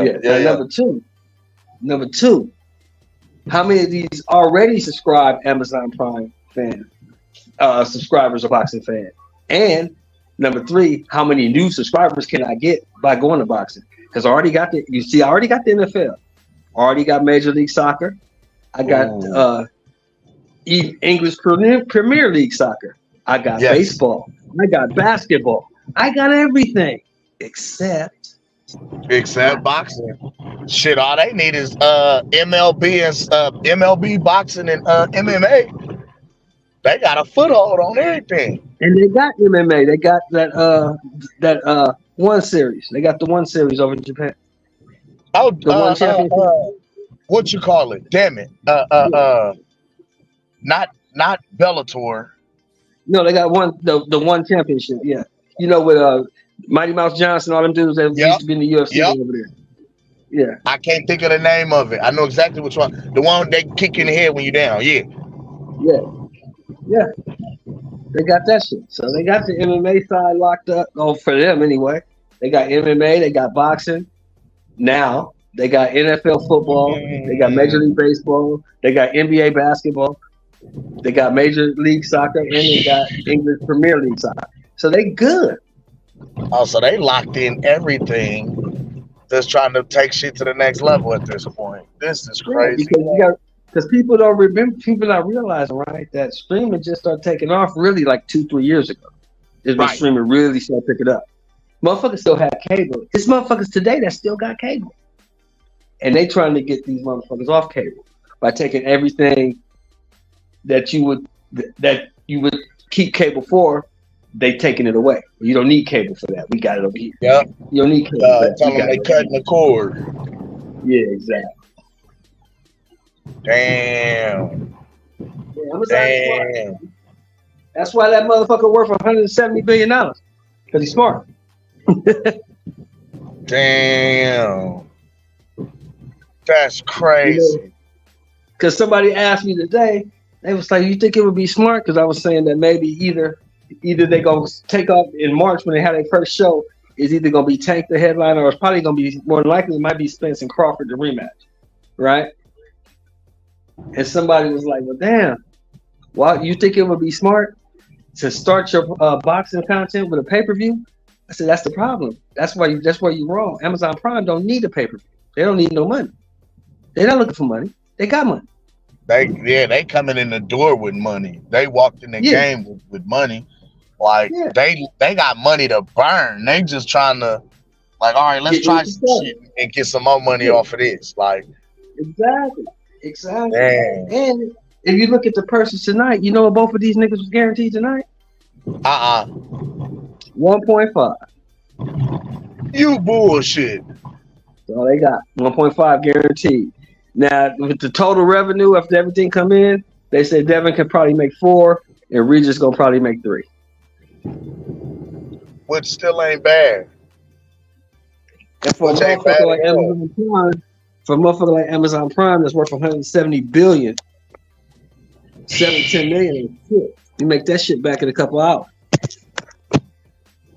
Because but now you don't want to walk into a situation where they overpaying the guys, but I think they're gonna give them just a little bit more than market value, and that's the wet they whistle and keep them coming back. You feel what I'm saying? But here's the thing: like even if you got that kind of bread to burn, But here's the thing, though. I don't have to give you shit because what other platform are you gonna go to? Where you gonna go? Yeah. Where you gonna go? Yeah. Makes sense. Makes sense. You gonna pick up and go over there to Bob? You gonna pick up and go to Bob? Damn. If you do that, I'm gonna sue you because you work for the PBC. So if you go up to the Bob, I'm gonna sue you. You pick up and go over there with Oscar, I'm gonna sue you. I mean, AB did say niggas was finna be fighting on Twitter next. Like, you stuck over here, nigga. This what we paying. Take it or leave it. Hey, you about to see boys dropping out of boxing and going into that the team combat league. They might. They'll be doing the team combat boxing. They might. They just might. It wouldn't surprise me. Wow, I didn't realize it was like that though, man. Yeah. Amazon got this shit locked up because there is no other platform. HBO is gone. Fucking Showtime is gone. That shit gone. So where you gonna go? Where you gonna go? What you gonna do? You gonna fight? You gonna go home? Yeah, fight for me. You don't fight. Fight for this price and you don't fight. That's what it is. Damn. Ooh. The alternative. That hurts. Yeah. You know what I'm saying? Bob ain't gonna give you too much more, and then I'm gonna keep you in court for so long. Bob probably ain't gonna want you by the time you're 33. Right. I was about to say you done lost all your luster. Have your career spent litigating, so you can't get no fights till this is wrapped up with. Oh, that'll be crazy work. That's crazy. If you're a PBC fighter, you gonna be fighting on motherfucking Amazon Prime for whatever we pay. For whatever we give you. Whatever we pay. Damn. Whatever we think the fighters worth. And see, that's the cold thing. That's what Bob was telling motherfuckers. They was talking about Bob is cheap. Nah, Bob ain't cheap. Bob said, I know what this fight is by worth. being overpaid, by those guys being overpaid. Exactly. This fight is not worth what you asking for, so I'm not going to give you what is not worth it. I'm not giving it to you. But you can go on over there to where'd he go? What was that shit? You remember that? What was that channel that he went to? Where they had the Triller. Yeah, you going over there to Triller. They're gonna make you all these promises that they can't deliver on, and what happened?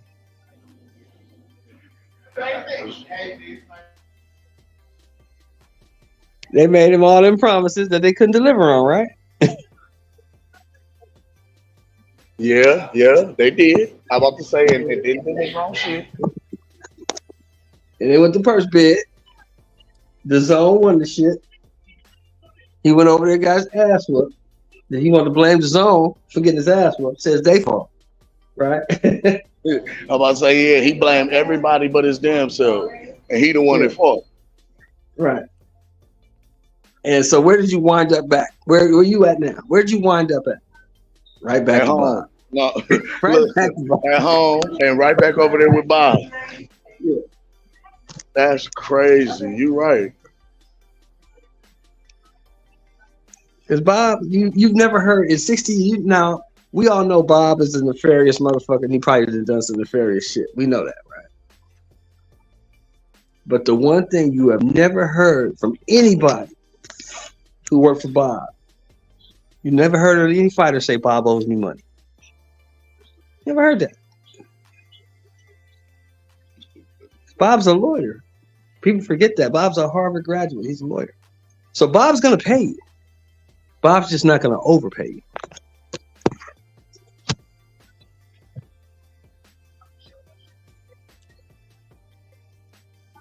Yeah.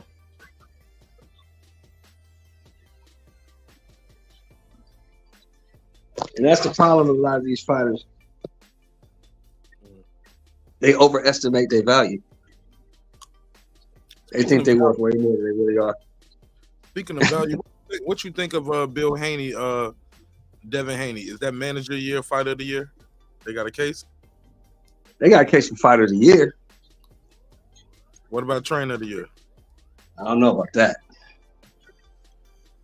I mean, you have to tie. But see, then again, you're right. Hold You on, have Cam. to tie them together. You have to tie them together. You're right. You're right, Mark. You have to tie them together.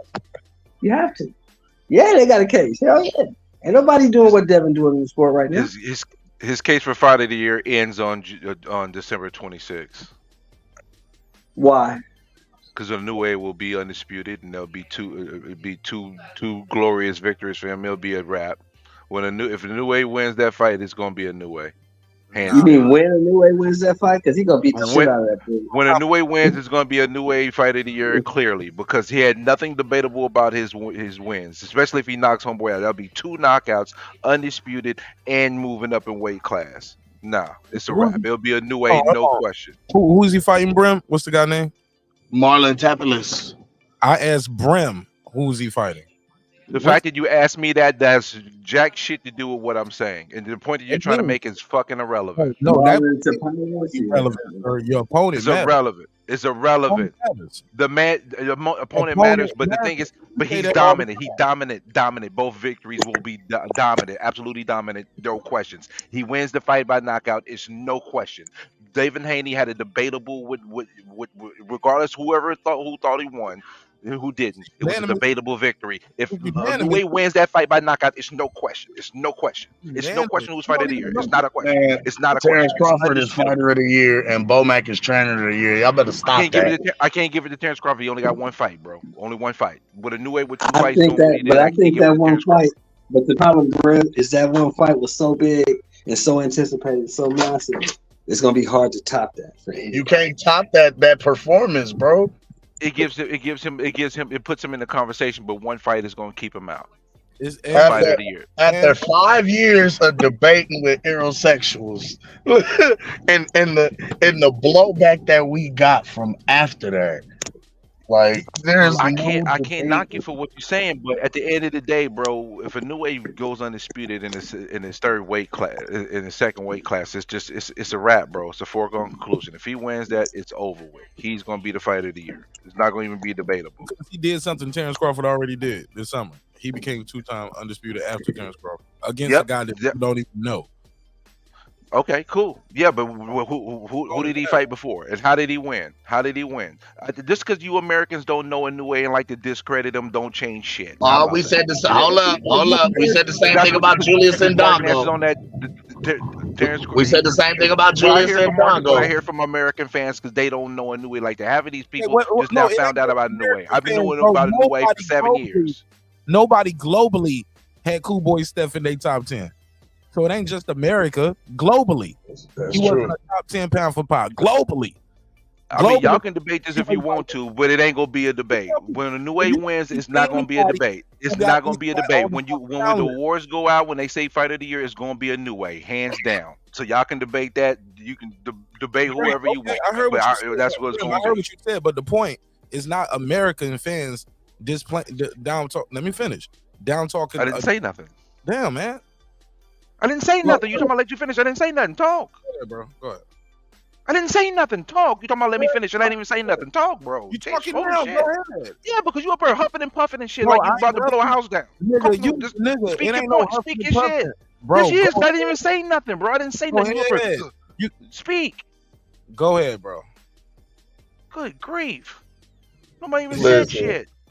I'm saying the reason I'm saying this is because although granted, Devin Haney did have two victories this year. One was controversial, but it was a close win against Lomachenko.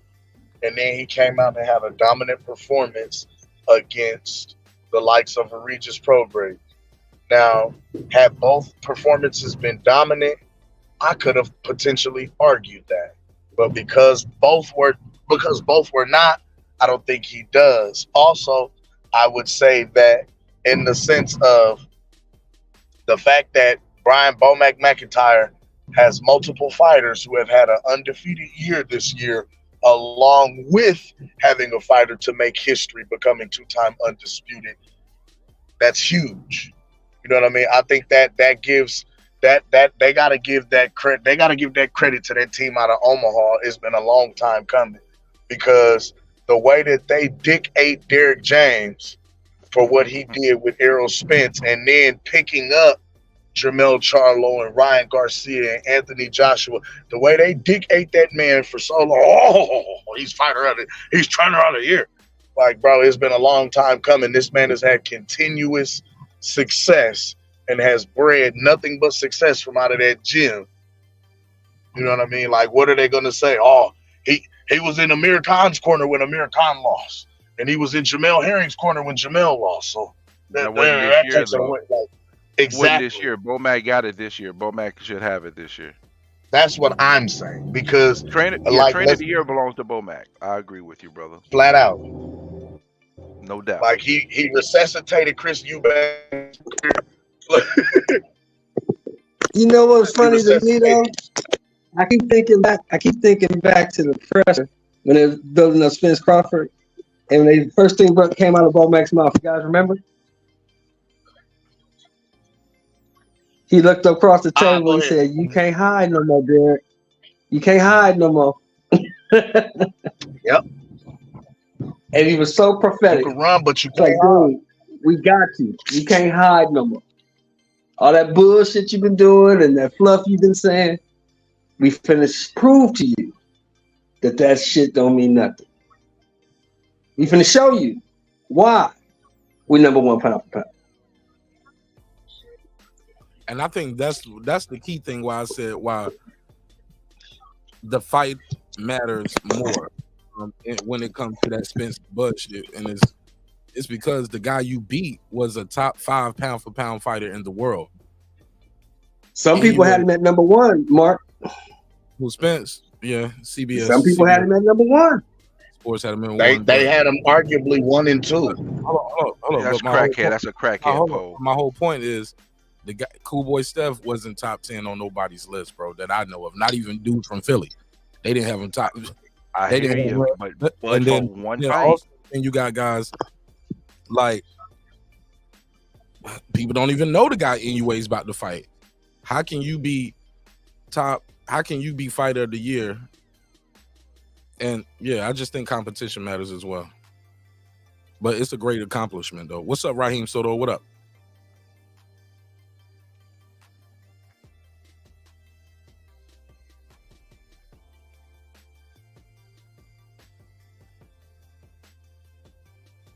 Oh, that's all I had. Can y'all hear me? I think. Yeah. Go ahead, bro. Go ahead. No. I was just making sure. I thought my mic dropped out. No. I think with the magnitude of that fight, because that fight was anticipated for 5 fucking years, everybody wanted to see that fight, and then he goes in there and just dominates the guy that everybody said. Well, most people, a lot of people. I gonna say everybody, but 50% of the people said was gonna dominate him. He just go in there and dominate this guy, beat him from cover to post. I mean,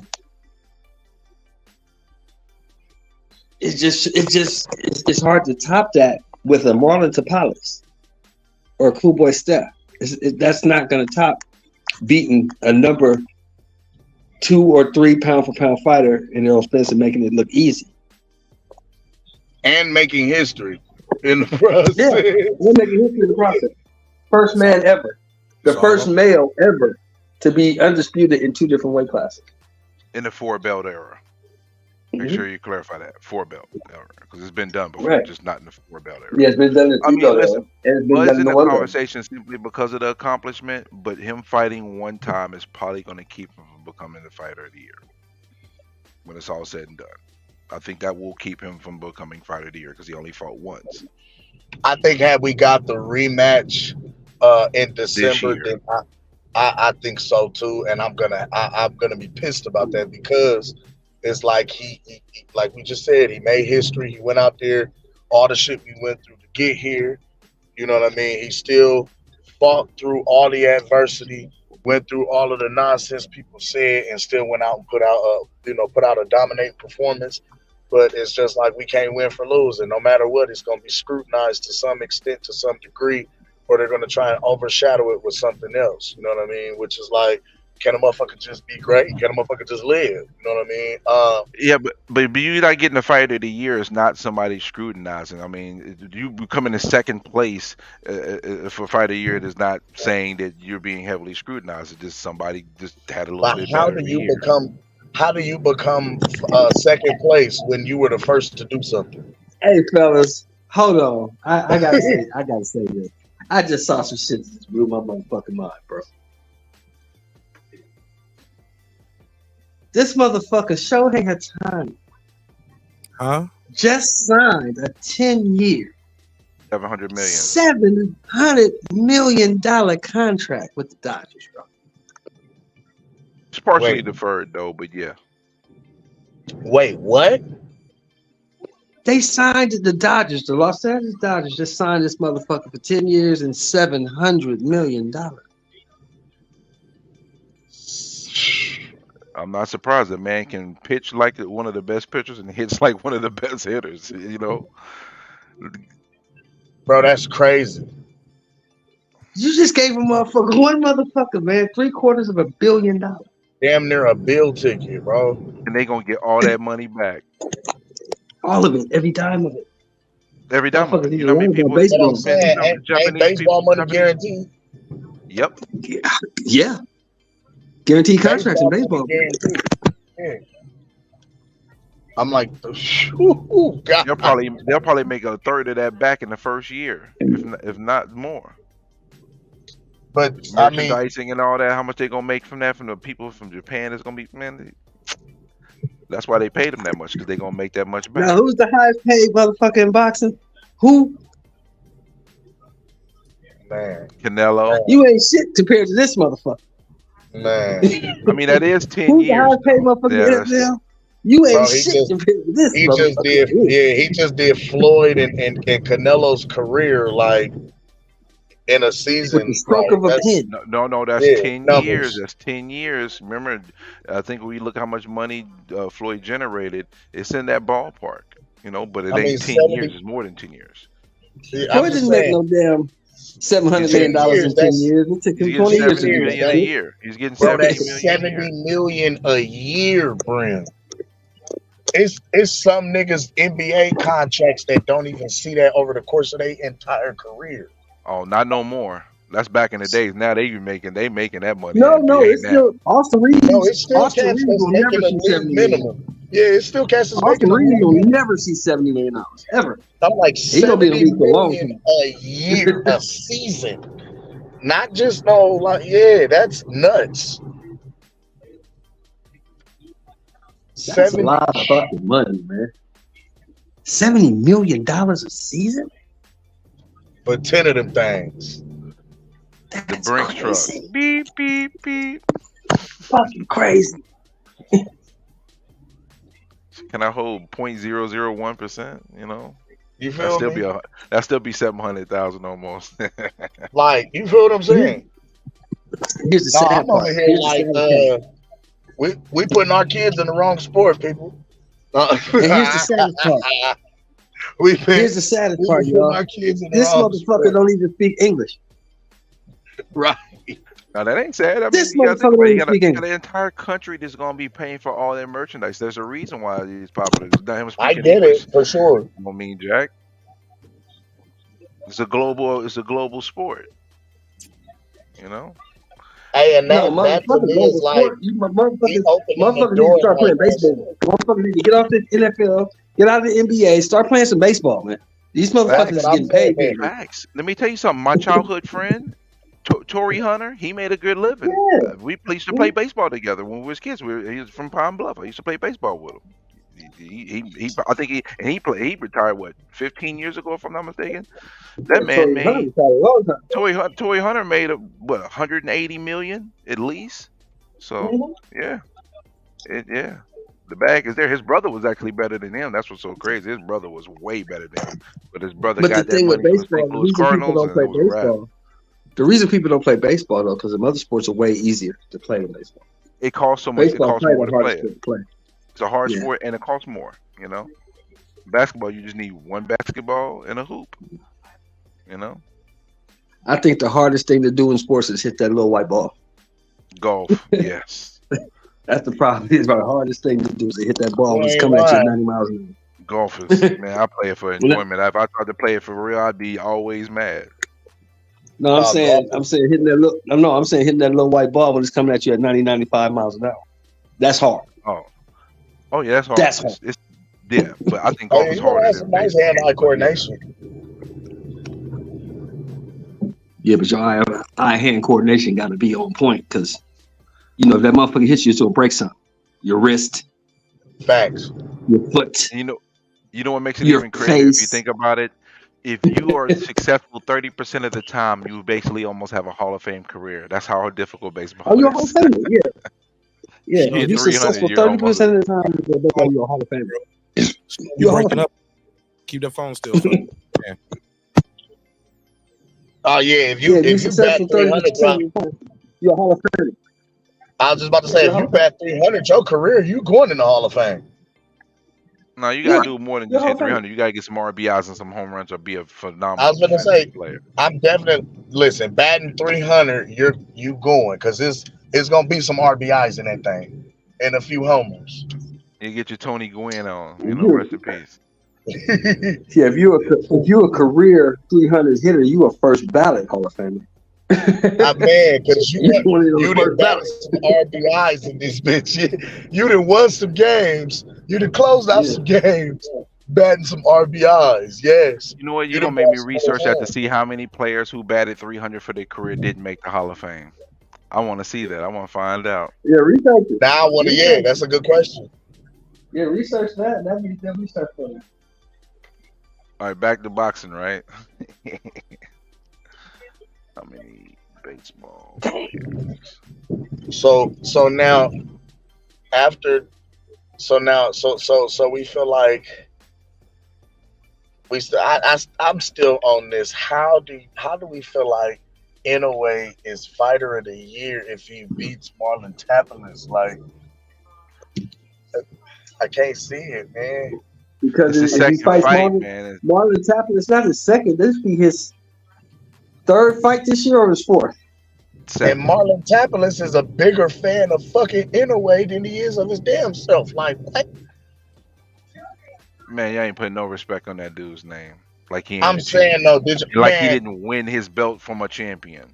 he didn't put no respect on his own name. Marlon Tappalis got in the ring. It was like, it is such an honor to fight you. I've always Well, he wanted to beat- see someone like you he in the beat ring. That's MJ, being right? respectful, though. That's their culture, bro. Man, respect beat my MJ, ass. right? I'm gonna Different beat your cultures ass. operate different. That's different cultures operate differently. You don't see a new way talking like that. So That's a he beat different culture. MJ, right? Yeah. He beat MJ? You beat MJ. Huh? Yeah, that was the guy who had the two belts, right? MJ Akamali or whatever it was at 122. Yeah. Mm-hmm. And Tappalis beat him. And that was a surprise because they didn't have him winning that fight.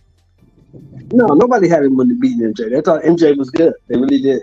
But I saw MJ is in the good. fight He's prior got to the vision. Tappalis when he broke his hand. I saw him in that fight. And I was like, oh, this dude ain't shit.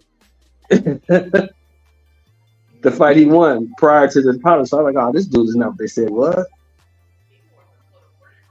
You know what it is? I And just then noticed though overall with American lo and fans, behold, he anything comes in below the next fight. 126, we disrespect the fighters all the time. The lower weight classes, we No, he just disrespect. wasn't what they said he was. He just I wasn't know, as I good as understand. they said he was. No, I'm not Yeah. talking about what you're saying in just that one statement. I'm just saying in general. Yeah. Anything below 126, the American fan bases disrespect the fighters overall. Because it's like you never see or hear about anybody competing in those divisions.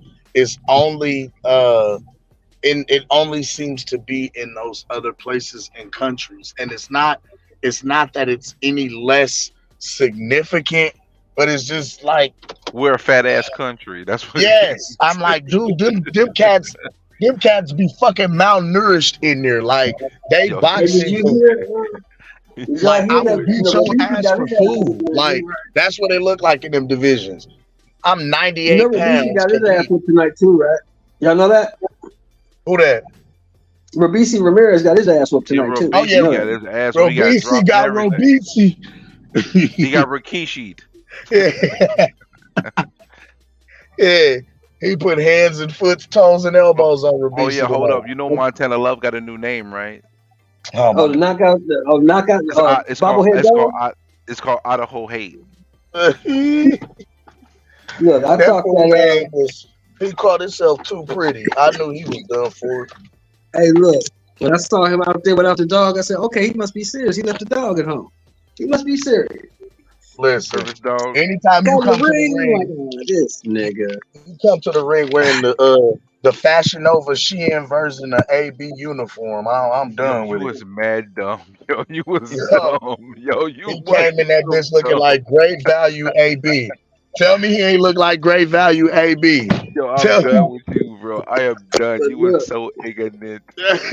tell I me he don't ain't look know. like great value AB, Hey, bro. now y'all know for real. Y'all know Eddie Hearn did that shit on purpose. You know that, right? Yeah, he did it for the hood. Y'all know he beat that boy. Yeah. He did what for, You he know did Eddie what for Hearn the did that hood. shit. He You know did Eddie what for Hearn the did that hood. shit on purpose. He did it for the Why? hood. Shout Why out He to did the what for the hood. hood. do you I guys want to know who? Do you guys know who Liam Paro is? Have you heard of him? No. That Never. dude is number 5. Is the number 5 junior welterweight in the world. That dude had a shot at Regis before Devin, but he caught COVID and had to pull out. That's the guy. That's the guy. No He's shit. actually pretty nice. Eddie Hearn was He like, was, you know hey, what? I gotta get he rid of would this beat Montana Regis. Love dude. I Hey, he gotta would get have rid beat of this that version of dude. Regis I we gotta saw tonight. find a reason to void his contract, get rid of him. So you know what I'm gonna do? I'm gonna put his ass in there with Liam Paro. That's You what know, but you gotta understand though, man. One thing about Matchroom, they gonna put you in the ring with somebody you might lose to a lot of the times, man. There's more people getting upset on Matchroom than almost any other platform. Oh yeah, they gonna put you in there with a live dog. At some point, you're gonna fight a live dog in a matchroom fight. Ebanie Bridges got her face banged on tonight.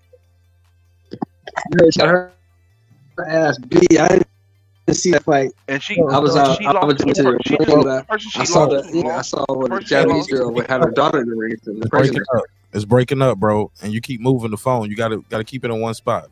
It's moving. You picking it up. You putting it down. Picking it up. Put it down. And So it's she beat the breaking. shit out of Ebony. Yeah, she beat the shit out of her. She beat Ebony's ass. Beat her bad. Yeah, she beat her by unanimous decision. Spanked her. She And was touching her. And it was so crazy. She just lost the fight a month and a half ago. Less than that, I think. Her opponent, there was a late replacement. I mean, but was we really expecting Ebanie Bridges to go in there and beat a Shadeja Green or a Clarissa Shields type shit? Like, who the fuck? Well, they're not quite the same weight class, but But she don't have I'm no looking for the people. I mean, skill wise. She fights at 126. I'm saying skill wise, not weight, not weight. Oh no, she's a pressure fighter. She's easily gonna get. She's a pressure fighter. She can easily get tagged up by Clarissa. But I'm looking for Shadeja Green. I think she's gonna be. She might knock out Franchon Cruz. Franchon Cruz is sloppy. She's decent, but she's sloppy out there sometimes. Are you talking about Shadeja and Franchon? Yeah, they fight. And Shadeja gonna sleep that girl. Shadeja gonna beat her ass because Franchon is 37 years old. She's past it. Franchon's past it. I was about to say you'll see the difference in hand speed, man. Shadeja is young and fresh. Yeah. Ain't nobody dope as she. He punched so fresh, so clean. Yeah, you gonna see the young bull. The young bull gonna put the old lion out the pasture that fight. Right. Now, when you talking about stepping to a Clarissa Shields, that's something totally different, Shadeja. That's totally different. That's a tall order because Clarissa can box her ass off. Clarissa is aggressive and she can box. Yes. She's very aggressive. She's coming at you. Clarissa coming to get you. You ain't have to look for her. She gonna be right in the pocket with you. Yeah, she right there. Yeah, she gonna be in your shit all night long. So I think Green got to catch her at the right time to have a chance, But I think it wouldn't be like within the next year or two. I think if it was a fight like maybe 2.5 years from now. Well, how I long? think the only way Shadeja beats Clarissa, Shadeja has to fight at distance. She has to fight How, at distance. That how reach long? How long advantage, I think, is gives her a shot. You sure about that? Green got more power than Clarissa does. She Why does. she got to She fight has it? pop in She her has more punches. That's power. what I'm saying. But she has long ass arms. Her reach advantage and her speed usually give her the advantage in a lot of her fights. That's what I'm saying. She has to fight Clarissa at distance. If she keeps Clarissa at the end of her punches, she can hurt Clarissa. Gotcha. how long is her PFL contract, fellas? Ooh, I'm not sure because she wasn't she supposed to be fighting Holly Holm? Yeah. Is it Holly Holm? I thought they was gonna rematch her and Katie. Was it no? It was gonna rematch. But they was gonna Are you take talking it. about the Mexican girl, the Savannah, girl that yeah, beat her? Savannah. Her and Savannah was gonna rematch in the octagon. Her and Savannah Marshall? Savannah, Yep. No, I didn't hear nothing about that. Savannah signed with the PFL as well. but she Yeah, gotta I know get Savannah played the PFL, but I gotta heard that her next fight was she was going to fight Holly Holm. Is what I heard. Yeah, that was the one I was hearing about in news was Mhm. Holly Holm. Because I'm like, I And then, don't really want to see Holly fight Clarissa because I think Holly might give Clarissa hell in the octagon. She's a kickboxing champion. She's a former world kickboxing champ. she's an 8th division boxing champion too. Yeah, she go like not only it's gonna be a stand up bout, but once Holly start incorporating leg kicks and kick, yeah, that fight not gonna look the way we think it is. And you know Holly's in Calistoga, New York too, right? You know that, right? No, I didn't. Yes, you look it up. She's in Calistoga, New York, bro. Oh yeah, she got some dog in her too. Then I think she's in every Hall of Fame. She's in the boxing Hall of Fame, MMA, kickboxing. Like I think she's in every Hall Only of thing Fame. is though she got some age on her too though. That's another Holly factor. Holm Though, is but 42 or 43. yeah, look, Holly remind me of one of them old guards, like them old dogs, like a Randy Couture, man. Old rugged motherfucker that still, if you don't come to fight, they will beat your ass. But you know who her training partner is, don't you?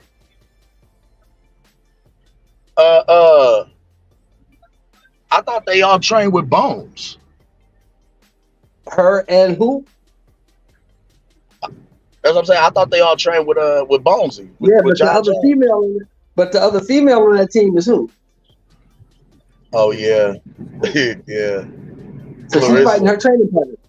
Look, Clarissa. Yeah, that's true. They train She together. fighting her sparring partner. Yeah, they train together. Very cool. That should be interesting because they train together. But see, that's like Daniel's son trying to fight Mr. Miyagi. Hey, we gonna find out. Shit. Like the old man used to say back in the day, right? I taught you everything you know, but I didn't teach you everything I know.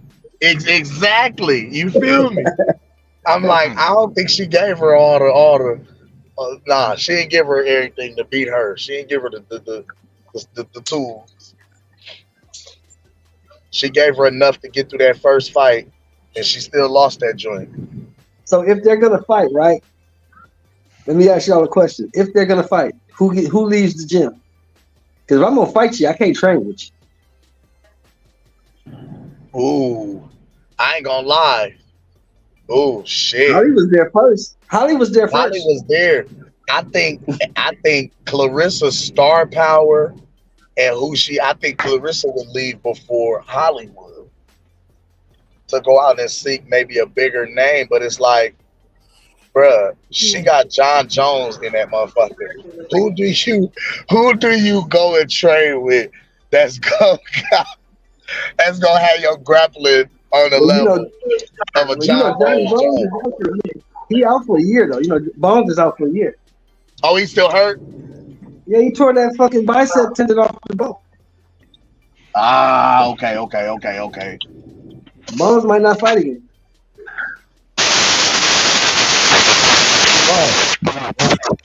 Ooh. Damn. Shit, that was Brown.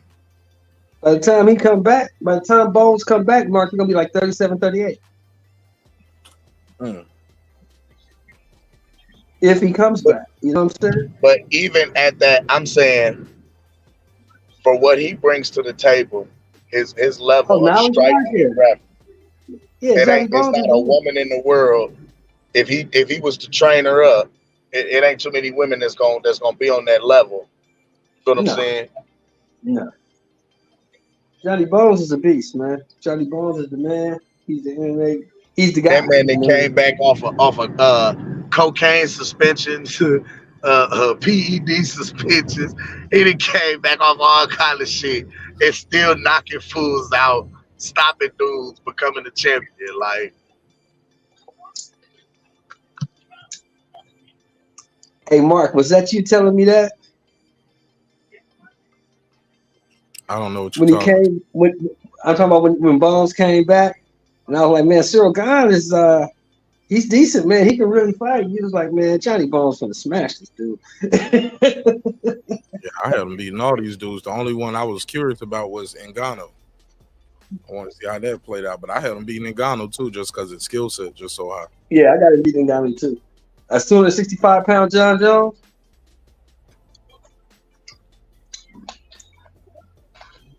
because he don't move like he 265, bro. And then he's so 84-inch reach. He hitting you from the other side of the octagon, bro. Right.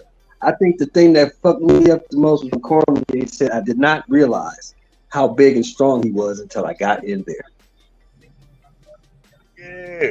Yeah, but he failed the PED And test. Cormier, So like it or not, Daniel Cormier is probably one of the 3 greatest American wrestlers in history.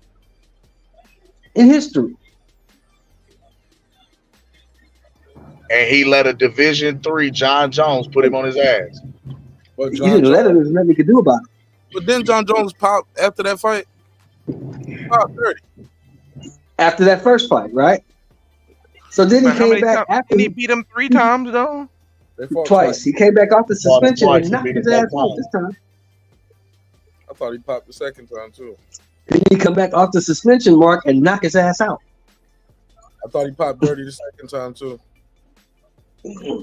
The second fight, it was the picograms, right? No, the first fight was the PED. The second fight was cocaine. Yeah, the second fight was the coke. The first fight was the cocaine. He got popped twice for coke. I know. But also, cocaine could be a masking agent, used as a masking agent. That's true too. Now that is true. Dang, to go from steroids to cocaine, that's a bold man. All I remember, the funniest thing I ever heard was, motherfucker, I was doing cocaine for 2 weeks and still beat your ass. That's what I'm saying, bro. Like, that's like the equivalent of the hippie beach bum who got hands. Hey, look, but crackhead can take a lot of punishment too, though.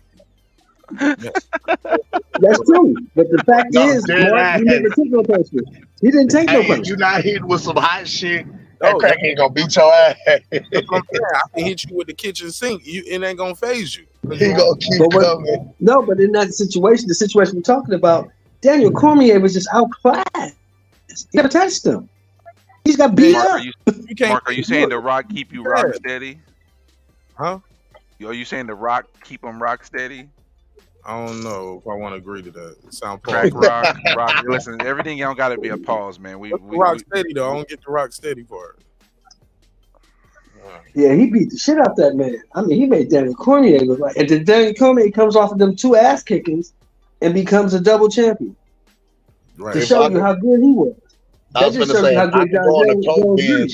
if I go on a coke bench and come out and beat arguably the greatest American wrestler, that should say something. Again, about my talent. Hold up, the coke. Hold up. Did you say the best American wrestler? Hold up, the best American wrestler is The Rock. What do you mean? No, the best American wrestler is that motherfucker. But the motherfucker that got killed by the DuPont guy. What was his name? I don't know, but the cocaine can cover up. And then the second best, the second greatest American wrestler in history is that motherfucker that was a pro wrestler. What was his name? Kurt Angle. Yeah, Kurt was nice. Kurt really was a monster. He was cold. I can't even front on the man. He was cold. He was I wouldn't have. I couldn't stand. I motherfucker- could stand him in the WWE, but yeah, he was cold. That motherfucker won a gold medal with a broken neck, bro.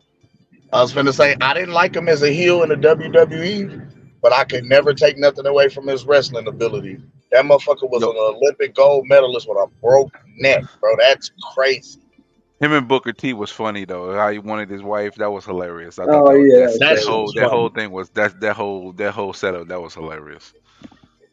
hey, they was asking them wrestler cast. They said who was afraid of Kurt Angle? You know what they said? They said everybody. Yeah, He was Kurt was touched. nuts, bro. Because they knew, You know said he we was all on them knew roids. if this motherfucker wanted to, he could hurt us all. He could tie us in a knot if he wanted to. He was that good. Oh yeah, he'd scoop you in one of them slams and put you right on your neck. Hold up, man. He couldn't hang with Coco Beware. What you mean? Ah,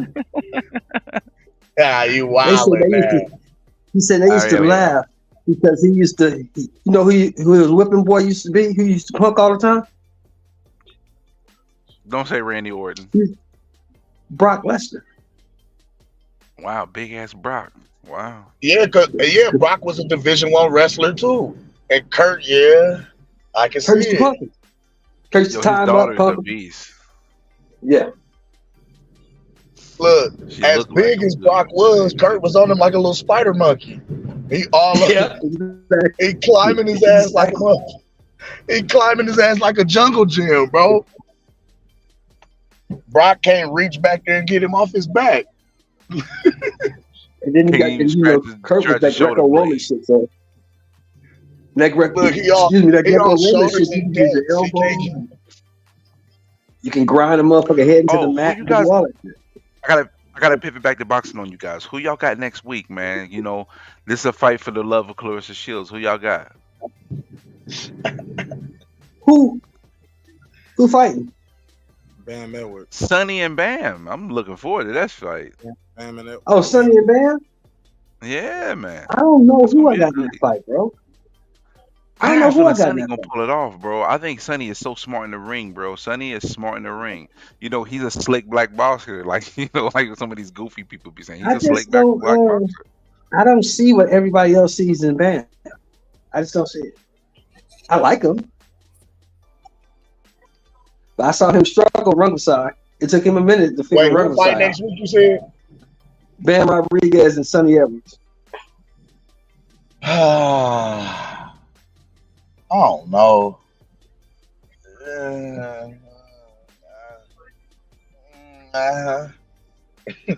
Because I like Bam, but Sonny has good potential too. Like, I think this is a 50-50 fight, and this is just my own assessment. Like, both do things well, and I think both do things that pose problems for the other. Do you see what they see in Bam?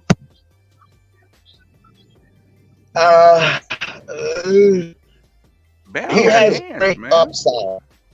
I was about to say he has great upside potential. Yes, like he has a very high ceiling. And he's, you know what it is too? He's To dumb young. deliver, I can see. Yes, He's that's dumb what I'm young. saying. I can high He's only upside. I can 23 see doing it, what but he's it's doing. like He's not even all the way like- developed.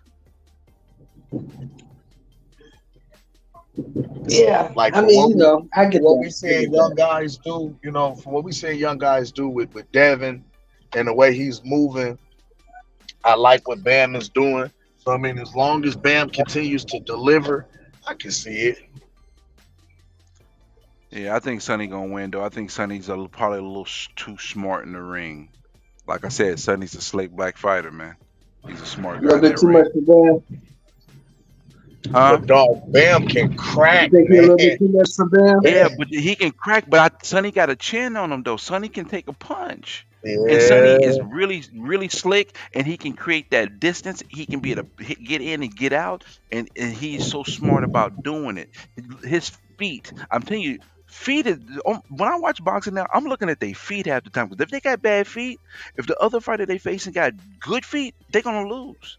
So you Bam got basically knew. respectable feet, but Sonny So you got basically knew it. great feet. Oh, come back, Yeah, Joe. Sonny dance his ass off in there. I ain't gonna lie, Sonny a dance. He'll Boy, dance that on man be your ass. Gregory Hines and now he be tap dancing out there, boy.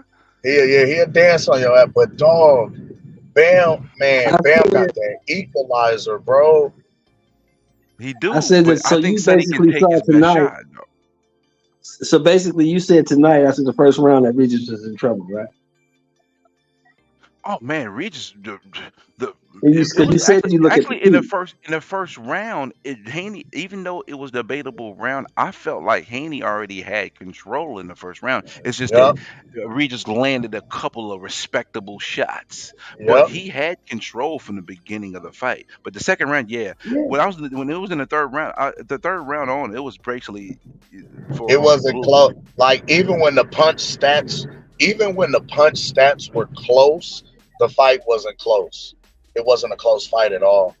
Like Dev came in, controlled distance, controlled the tempo of the fight, and landed at will pretty much. Like that jab, Regis had no answer for his You know jab. why? See, this is why I give Haney credit, but I'm not gonna agree with Jerry. But Regis is limited to some degree. You took his left hand and it's over. He took his left hand from him and it was no plan B. He But could he not told be him able to that. do He anything said, with it. yo, you're a strong fighter, you're powerful, but you're gonna need more than power to beat me.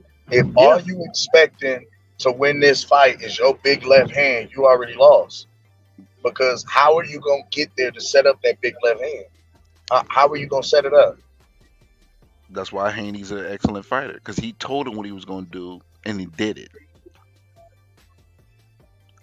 He told Yeah. him, "I'm gonna whoop your ass. You got all you got is power. If you think you're gonna land that left hand, it's over with." And the thing is, I bet you Regis had a plan B, but he just don't have the physical capabilities to be able to execute. I mean, I'm He saying can't cut he the shut rim. that man out for Nope. multiple rounds. There were multiple rounds. Regis didn't land a punch. He Like couldn't cut the ring, fellas. we said three punches a Dan's round footwork had him perplexed. He is couldn't what cut it the ring totaled off. out to. It averaged out to three punches per round. But there Yeah, were Haney rounds was that boxing Regis didn't even circles land. around him, bro. And then what made it worse, after the knockdown, his spirit got taken. He took his soul. It was like it was Yeah. his Shang Tsung. He took He his took his after the heart, knockdown, his soul was gone. took I his thought heart, Regis was snatched gonna his soul, and fold. then beat him up. Because Continued to beat him he had no answer for the jab. He had no answer for the counter hook. He had no answer for the footwork. He had no answer for the speed. He had no answer for anything. up. And I thought Regis actually had good speed. Regis is quick. No, he's not. Like he had. That's like trying to say that you're quick compared to with Usain Bolt, bro. Like, come on, stop. Haney got way Hey, better hand speed. I might I get thought Regis was gonna rough Usain in him the up. 10-yard dash. I get him in the 10 yards. You said the 10-yard dash. You gonna Yeah, I trip him get him in the that first first part? 10. I thought Regis was gonna rough him up. Maybe make it nasty. Then Regis Make could it never dirty. get inside. Because when he tried to work his way in, he got dropped, and he never worked his way in again. He stayed on the outside. Yeah, But he didn't come in behind no punches, bro. Like you can't But let just me ask you a think that question. you Let me ask you a darting in question. without making your opponent hold something or throwing But let me something ask out you there a to make him question. think about it. Let me ask you a question. When has Regis ever worked behind a jab or any other punch? When has he ever Yeah, done it? He's yeah. never done it. Regis So you is can't the ask a guy that if man you come to do to him, he'll something that hit he's you. never But if you done. don't come to him, it's gonna be a problem potentially. Well, that's what we mean by a guy who primarily works off of their athleticism, and once Father Time catch you, and that athleticism ain't what it used to be no more. How do you make shit happen unless you develop your skill set?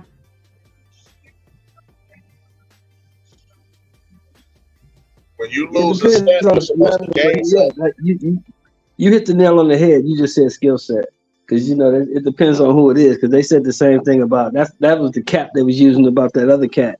A cat from Omaha. Remember they using that same type of cap. Oh yeah, well he's super athletic, but once that goes, what's he gonna do? No, but they was tripping about that. Like everything, the reason why when they were saying that, I was looking at them crazy. Like, bro, you understand that a lot of the things he does is his footwork is phenomenal, right? You know, that's boxing IQ. It ain't just athleticism. I think if Bud, especially the way Bud takes care of himself, even if it's athleticism, Wayne, he's dedicated in his craft in the sense of the fundamentals, where he could actually last into his 40s if he wanted to, even though he's not going to. He's not Roy Jones. He's a combination. If you was to take, you might take Bernard and Roy and put them together, and then you got Bud, because he has the killer instinct, the insane ability to knock you out like Roy, but he's he is fundamentally sound like like Hopkins was. Because that's why Hopkins lasted longer than Roy, because Roy wasn't really fundamentally sound. He really relied on his natural, God-given athletic abilities. Athleticism. That's facts. That is facts. Yeah, see, I mean, Crawford, that's my guy. But Crawford's lost because Crawford's lost a couple steps. Don't get it twisted. But he's lost in speed. He's made up for in smarts.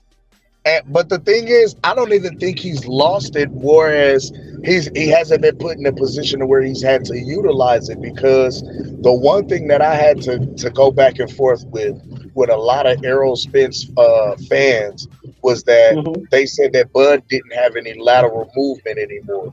And I was like, no, that's not true. He just hasn't been in a position where he's had to utilize it against other fighters. They were like, well, no, he's been stationary. He didn't utilize that lateral movement against Kavaliauskas. He didn't utilize it against, and I'm like, going up in size. You know what I'm saying? You have to change the way you fight a little bit, but the thing is that when they use that example, the reason why that example is so fugazi, because Bud already told everybody against Kavaliauskas, he went in there looking for the knockout. So he wasn't boxing, he was fighting. Because I remember during the announcement, Andre Ward's like, I don't like how Bud's fighting. He's up here throwing and getting in these 50-50 exchanges when he don't have to. Bud came to fight and try to knock him out, and he got caught, and he's like, oh no, you're not going to embarrass me like that. And right after that, he started pinging him. So it's like one of those things where I don't see him, trying to fight to the level of his competition. If you ain't up to par, you getting your ass beat. Just point blank. Bud is an elite boxer puncher whose prime attributes are distance and range control, and the fact that he can walk you into shots, and he's got power in both hands. His IQ is off the charts. So it's hard to beat a guy like that. But we have to remember that Bud Crawford is 36. So he's only going to be at this level for a little while longer. Maybe two more fights. Also, after that, don't forget he got a mean streak, though. This motherfucker, he's got a mean streak. He not just saying he ain't gonna have it that long. See, the thing is, the reason why I might disagree with you, say you might not have it for long, because the higher he moves up in weight, the less he needs some of the attributes he's going to lose, and the more he's going to gain the other things that you're going to need to survive at a larger weight. But I don't think he's going to go I don't think he's going to go past 54. I don't see him fighting at 68. Unless Canelo give him that fight, he's fighting him.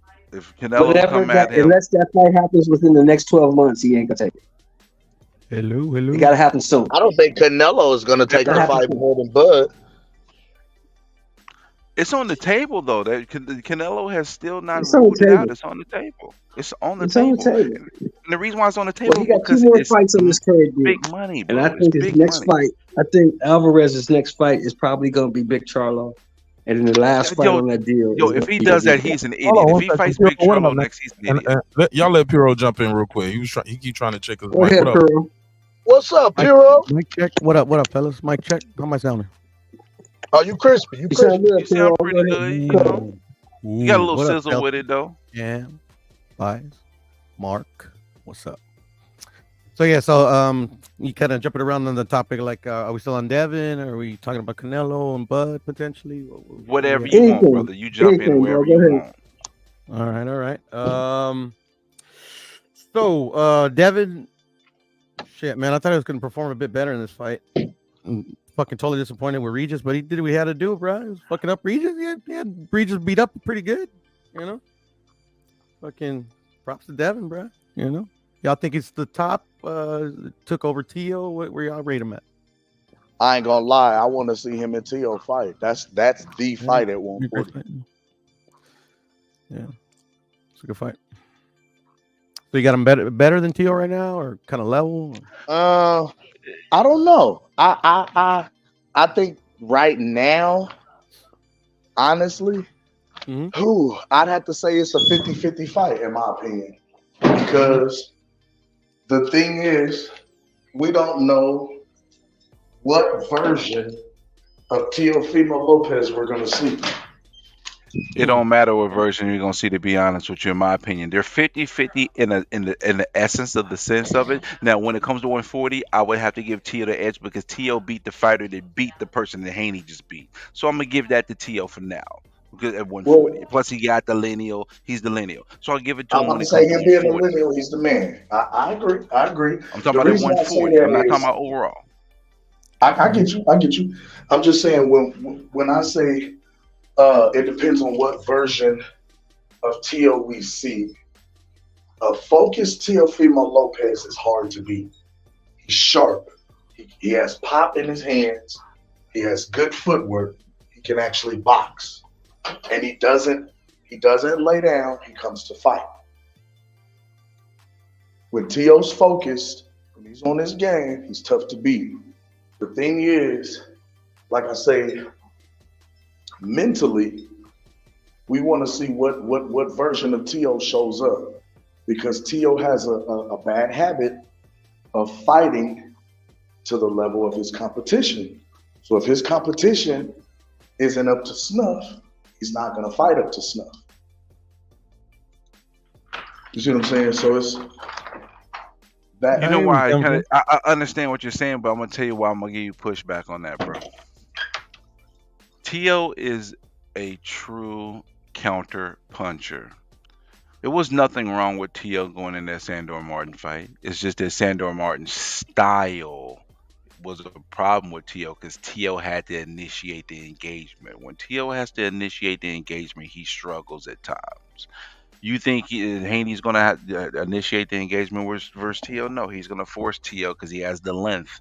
See, the only thing, the people that can beat Haney is not outside of potentially Matias. I don't think anybody at 140 can beat Haney except for Matias, because Matias got the game-changing power and he can take your best punch and he's going to keep coming. He's a pressure fighter, unlike how Regis is. He has some of the ingredients that Regis doesn't have. He's a true pressure fighter, but he also has the skill set to kind of put some things together. And he has a chin to take your best shot to keep coming. Yes, I agree. Now, the only person, I'm sorry, I was going to say the only person that would have the benefits over Haney, that Haney now enjoys versus most fighters, you got to go to 147 to see that, and that's Boots, because Boots is taller and longer than he is. That's the only way you get Haney in trouble fighting Haney's type of fight. You have to be taller and longer than him, and Tio is not. Also, got to give it up to Liam Paro, bro. We got a new player in the division. Hey, he put the division on notice tonight, didn't it? Yeah, even though he beat Montana Love, I mean, you know. No, his name is not Montana Love no more. It's Idaho Hate. Let me ask you this: it was impressive. How does he put the division on notice by beating a bum, who we've all known was a bum? Hey, because he did it convincingly and stupendously. Paro's gonna fight Ryan Garcia next. Who is? Who's gonna fight Ryan? I hope he does. I hope they do that. Ryan ain't fighting that dude. Ryan is going after Rolly. He ain't fighting that dude. Ryan going after Rolly. First of all, what is he going after Rolly for? What is that going to do for him? Because first of all, the WBA world title. No, he's the WBA world title. Ryan has never been a champion. Listen, hold up. Ryan has never been a champion ever. True. Hold up, Sheldon. Here's my pushback. Unless the WBA goes inside their corruption bag, which is very possible, because you know all these sanctioned bodies like to go in there with corruption bag, like the IBF just did. The corruption bag, because IBF just went to their corruption bag on their belt on this cruiserweight. That was so fugazi. I was like, Lord have mercy. Yeah, the only way they can be the the only way they can be dropped the belt. I'm glad he got it. Yeah, because he getting paid $2 million to fight. I'm telling him to kiss my butt too, and they ain't getting no fees. Now, I actually think the fight is still Tio and Ryan. I think that the fight's going to be made. if T.O. don't go crazy, because the same things that's the thing about T.O. The same things that makes him great in the ring is the very thing that makes him sound asinine outside of it.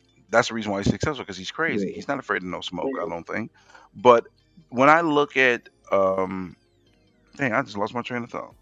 You talk about the WBA? They might shaft Ryan. Okay. No. The thing is, how Rolly gonna hold that belt? He can't be able to go fight Ryan right now. He already relinquished it, to be honest. No, he's in recess. Yeah, I know, but Barroso's gonna fight for the version that he. That's the interim. Why did Rolly? Hold on. No, but he'll be the full champion. They're putting the full-fledged WBA on the line. Full-fledged. Oh, they putting the full belt on the line? Why did Rolly give up the belt? Yay. I don't. That's a lot of. There's a lot He of didn't want to narrative fight going O'Hara around. Davies. He didn't want to Yeah, fight they're saying O'Hara they didn't Davies wanna because fight it wasn't a O'Hara. big enough. It wasn't a big enough fight. That's why. He didn't want to fight the dude from England. He didn't want because it ain't enough money. That's who Barroso's fighting. That's who Barroso's gonna fight. But wait a minute. Hold on. He got a So taste of that. hold on. Wait a minute. He only got $375,000 for that tank fight, so he didn't get no money. Let me ask you. Hold on. He got a taste of that tank money. So you telling me, he after getting his ass whooped by the old man, he thought O'Hara Davies was too much and just said, "Fuck it, I'll give up the belt." No. It ain't enough money for O'Hara. O'Hara ain't giving him nothing. It ain't even worth it. The thing is, supposed to get? You got to think about it. He's in position to potentially fight Ryan, and what's standing in his way is this mandatory challenger who won't take no step aside money. 'Cause I told O'Hara, don't take no step aside money. I said, don't take no step aside money. Don't do it. Stand up for your chance to get the belt. And he did it. I told him, I put a meme on there and said, I'm proud of you. I'm proud of you. Because I was so tight about how that Rolly and Barroso fight happened. I was at that point where if he had the belts and they were talking about the Ryan and Rolly fight, I wouldn't pay no attention to it. I wouldn't cover it. If people were talking about it on the panel, I'd just be like, I'm out here, guys. That's how I felt. I had to stand for something. And I'm glad that he stood on that. And the fact that y'all telling me it's for the full belt, I hope that is true. I'm going to research it.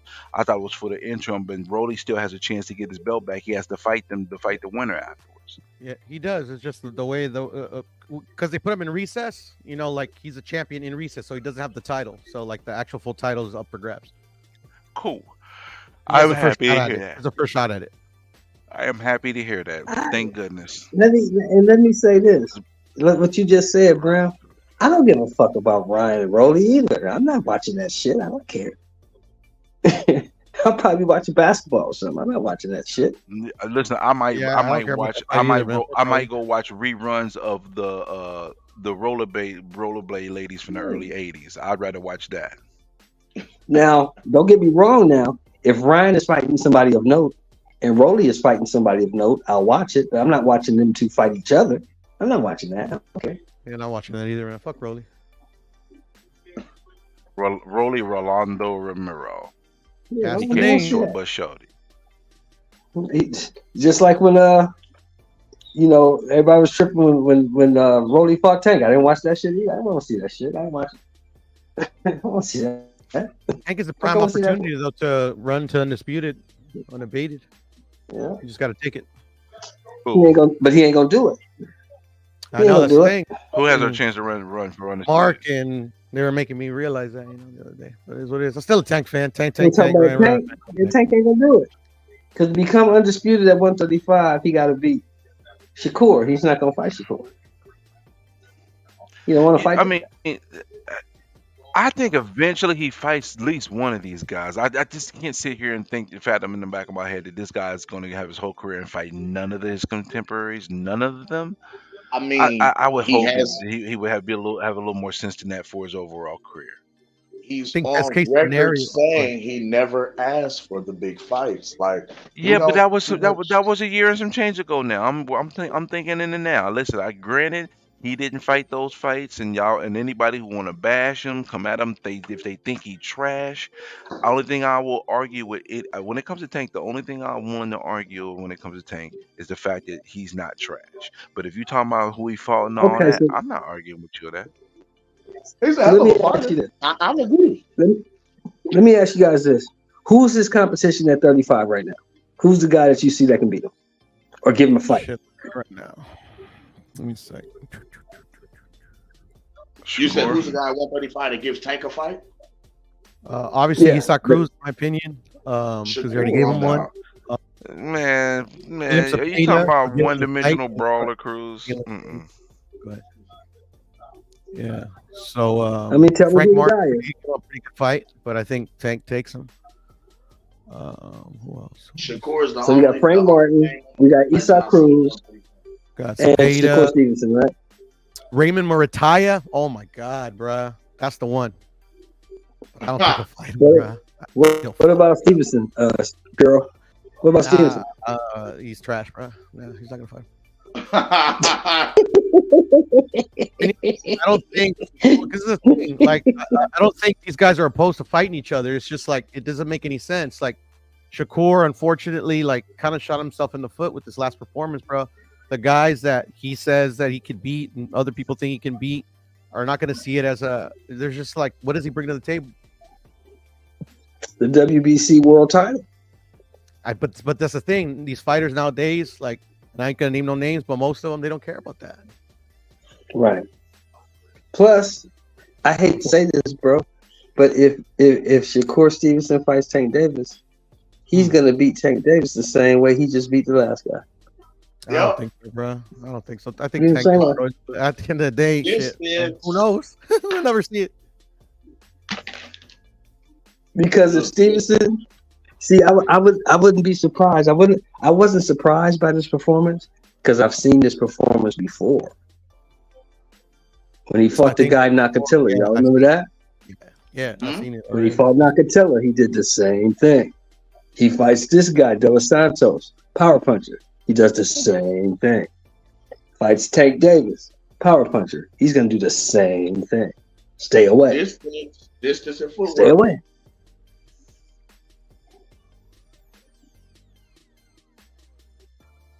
I mean, can you blame him though? No, can't blame him. I mean, it's boring for people who don't understand the sport, don't understand the science. It's boring. It's not a crowd-pleasing fight, but it's effective. Oh, I got a question for Piro, and is that my man Bolden understanding in the building? Bo, What's up, Bo? What's up, bro? Hey, what's up, fellas? How y'all doing?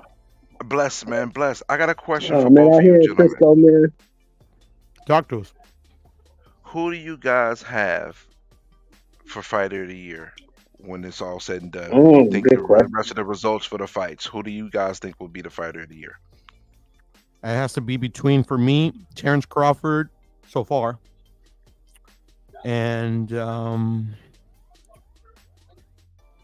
just gonna say for right now, just Terrence Crawford outright. You have Bo, no second place fighter? Mm-mm. Okay. Go ahead, Bo. As much as I want Terrence Crawford to be the fighter of the year, I think this shit's gonna go to Devin Haney. So he beat Loma and he just beat Prograis. I can see that. All right. What was yours, Sheldon? Did you say who was yours, Sheldon? I'm just taking notations down. I don't think anything. I know that Inouye's been more active, but I don't think anything can top the performance Terrence Crawford put on. Plus the fact that the fight was so anticipated, everybody wanted to see the fight, and he goes out in the biggest fight they said in the last 10, 15 years, and he dominates. It's gonna be hard So to top Cameron, that for anybody. Cam, is it safe to say you got Bud too?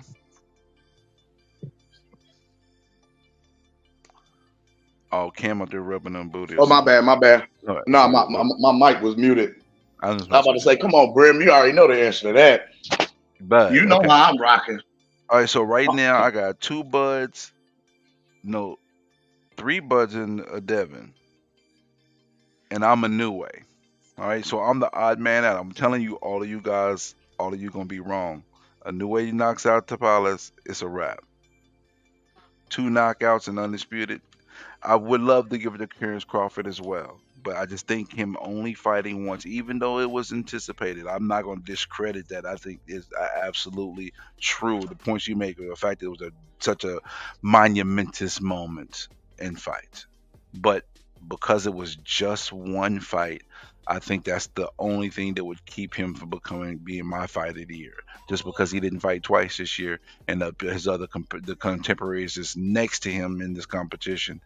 I gotta put it. If Inoue knocks him out and looks vicious with it, I think it's no question. Devin's performance got him in the top 5 for me clearly. But again, me personally, I didn't have Devin winning the fight versus Loma, but I respect the way he fought. He fought like a soldier. He fought like a champion. So I'm going to put respect on his name. He's in there. But I got some weird names in mind. I got Zhang in my top 5 because the way he knocked out Joyce twice, you know. But it's for me, it's Inoue. Top 5 of what? The fighter of the year. Oh, okay. My only thing with Zhang is he did it against the same guy. You know what I'm saying? Anyway, I can see the accolades perspective as far as becoming undisputed, 2-time undisputed, and in 1 year. You know what I'm saying? Like he accomplished all 4 belts for undisputed this year. But Devin Haney fought the tougher competition. That's the thing. Nobody's taking Tapala as serious. I mean, everybody expect fucking Anyway to run through Tapala, but Devin Haney, you know what I'm saying? Yeah, that was a close decision. I thought Loma 1 and 2, but it was a close fight, and he brought the fight to Loma, even though Loma started catching him at the end. And then this fight this evening, man, he just like whitewashed Prograis, man. Who seen that coming? Like a whitewash? That was pretty easy of a fight for him. I can agree that I can see how it would be big for Dev because he went in and fought the dangerous fighter, one of the most dangerous fighters in the division, one of the biggest punchers in the division, and held that man to a 10% connect percentage. That is fucking huge. And coming off of a controversial win or a close decision victory against Lomachenko, the fact that you beat him, I can see how they would argue that, but just I think had the fight against Lomachenko been a little more of a dominant performance, then we could argue that. The fact that it's close, it's controversial, many people feel like Loma won the fight is where I'm kind of stuck at, because it's like, I see what y'all saying, but it wasn't a decisive victory in a lot of people's minds. So if it's not decisive, that's too close for comfort. Whereas that monster from Omaha went out there and left no question in nobody's mind. He outboxed that man, beat him up, snatched his heart and soul in the middle of the ring, then stopped him. That's true, but and made history doing it. It's only one fight though. That's the only thing. Like that's true. It's just I guess more went into me emotionally. A lot more people were emotionally vested in the Crawford Spence fight than was any of these other matchups. The only other fight that I would dare to say that people were more or were as emotionally vested in as Crawford Spence would have had to been a Tank Haney, Tank Shakur, or even, dare I say, when Joshua and Wilder were both champions. The amount of, you know what I mean, of emotion that went in to both fan bases hyping that fight. We went into this for 5 years, folks. And to see this culminate the way that it did. When the emotions. Yeah, so but I'm saying it was a lot that went into that. So with it to be talked about it every day for 5 years. Every fucking day. Every day. It's shit. Even after the fight, even after the ass whooping. You know what I mean? Now the blowback, the 40 excuses. You know what Yo, I'm why saying? you took my list and ran with it and made it 40? How did you get to 40? I think you repeating some of the Listen, some of the excuses, bro. I don't know how you got to Man, why 40. don't you I leave my came up boy with EJ 28 on alone? my own. That's ass How you beat, got bro. 40, bro? I don't believe it. Yo. You got to go over that with me again on another show. I'm gonna come on your show. You got to go over it with me again because I don't A believe you got couple of 40 them was, legitimate. a couple of them seem like I they think you got was, some repeats. a You got some couple of them repeats seem on to We that. all be I know know you got blood is repeats. snacking and stacking, fellas. Come on. Come on, you feel me? Like it's like they said he was eating snacks.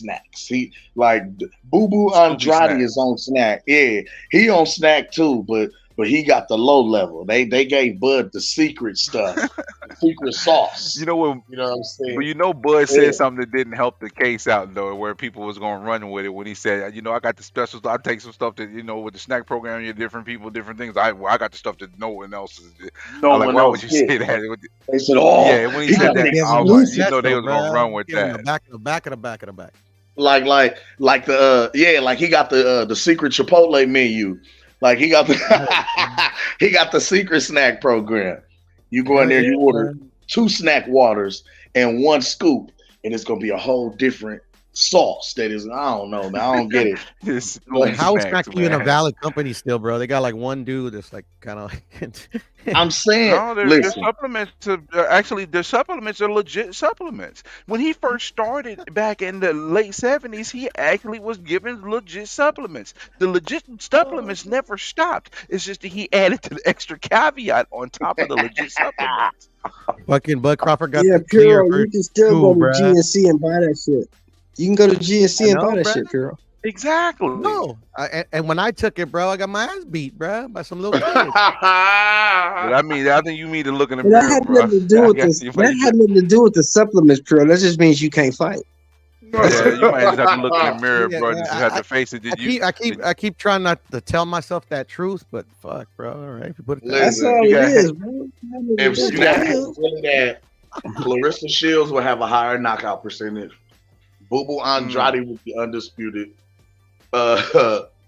Mikey Garcia would have left undisputed. Porter would have beat Spence. Jared Hurd would have beat Canelo. Oh, you What know, else? didn't Jared Hurd fight tonight on a club card? I don't know. I don't know. Did he? I think Who he you fought got on for the club knockout of card. the year, though? Knockout of the year. For me? Yeah. For me? Oh shit! Yeah. Knockout of For the all year. y'all Who's the motherfuckers. white dude from England that got knocked out in the 12th round after getting the beat down? That was a vicious Michael knockout. Conlon? No, that's Conlon? recent. That's the most recent. I'm talking about like 2 or 3 No, months Lee ago. He Wood. got Lee Wood knocked the motherfucker out. Yeah. Lee Wood. There it Out is. of the ring, yeah. He knocked him out the ring. I don't know if that was last Josh year, though. Wilson. Brim. That no, was last no. I'm not talking about Lee Wood. There's 2 brothers, and they fought Oh, like the Maloney's. Maloney. yes, the other Maloney Oh, where he okay. got So that knockout Junto was versus the Maloney. vicious. Junto, Yeah. okay. That All right, what about knockout you, was Shelton? vicious. My knockout of the year is probably gonna be. Oh man! Right now for this year, shit, it'll probably be Nakatani versus the other Malone. Okay, so the same one that Brim just said. All right. What about Cam? Yeah, be What's up? Nakatani. Shinto Nakatani. That would be the knockout of the year for me so far. I don't know, man. It's been some nasty knockouts this year. Because Yeah, dog, Zhang knocking Oh, wait a out minute. Joe. Hold on, Bram. I might put Big Bang versus Joe Joyce in there. Ooh, that was a good one. That's a Like nasty Zhang versus That's Joyce, a that nasty knockout. knockout. Nasty. Mine That is was a nasty knockout. The second one was nasty. Bronco I'm like, Lara don't versus Lee forget- Wood. That knockout. Don't forget That was Hergovich. nasty too. Hergovich knockout this year was nasty. Was it Hergovich Sheffield? Whoever No. I'm gonna say yeah. Philip Hergovich had a nasty knockout this year. Zhang had a nasty knockout this year. Yeah, the Nakatani knock. Yeah, that. Yeah, I gotta that give was. honorable mention to Luis Lopez versus Conlon too, man. One hitter quitter. Ooh wee. I don't know, bro. I don't I know. tell you, I don't who know. who else had a nasty knockout? I tell you, who else had a nasty knockout this year? Jai Opataya had a nasty knockout. Yes, Lord. Yeah, man. Oh my God. He's rating the world right there, bruh. That was a highlight reel knockout, bro. Jai Opataya is a nasty. He's a beast, bro. That motherfucker's nice. Ah, he's a beast, bro. He'll beat the shit out of anybody in He cruising, can man. fight. I'll go as far as that's a tough one. Never mind. Fight of the year. So far? Mm. So far, Come on, it gotta this be. is- come on, cabrón. It gotta be Loma Haney so far. Mm. One of the best I got- fights I I've got- seen I so far. I got a lot of candidates for that. Definitely put that Loma Haney up there. Mhm. I put that Better Biev and fucking the dude he stopped over the English dude and shit. Yard. Anthony Yard? Yeah, when he beat Yard up, that was a good ass fight. And shit tonight, on that top rank card, that main event, that was pretty good. Robisi? Robisi Espinosa. Yeah, and then you got that Navarrete and that Brazilian dude, Conceição. That was a good ass fight. Navarrete and Conceição was fireworks. Yeah, that was a good That fight. was a good ass Fight good? Was the Robisi fight good? Hell Robisi yeah. got his ass whooped. Espinosa was. Robisi got his ass whooped. It was exciting though because dude was dominating him. He was dominating the fifth round, and his ass almost got stopped. Fucking that Mexican dude, he was dominating Robisi Ramirez in the fifth round, and then Robisi dropped him, and and the dude was really hurt and shit. Oh yeah. But oh man, that dude was out. The way he folded his ass in the fifth round, but that Mexican dude got up and fought back, man, and Robisi hurt him quite a few times, but Robisi trying to do one shot at a time or whatnot. And this unknown Mexican dude, fucking another Navarrete just Yeah, came like out of Navarrete, nowhere. nobody knew who he was. Yeah. I hear you. Yeah, man. Yeah, for me though, it's got to be. Actually, I already know which one it is, but honorable mention is to Munguia and Devianchenko. But my fight of the year has to be Oshaki versus Rodriguez. Oh, that was a good fight. That fight was great. I mean, it was great. Yeah. I mean, like Oshaki had to pull that one out, bro, because he was getting. Oshaki did fight through adversity. He fought back. He was getting his ass beat, bro. He fought back. Exactly, He bro. did. Like, I He respect had to dig deep. I've been saying Oshaki was not that good for a long time. Nah, he proved me wrong. Yeah, I forgot about that fight. He fought back. Yep. See what you have to do, man. Ooh, that's Shit. It's been a great year for boxing, man. It has. It is, bruh. But it's dying. It's dying.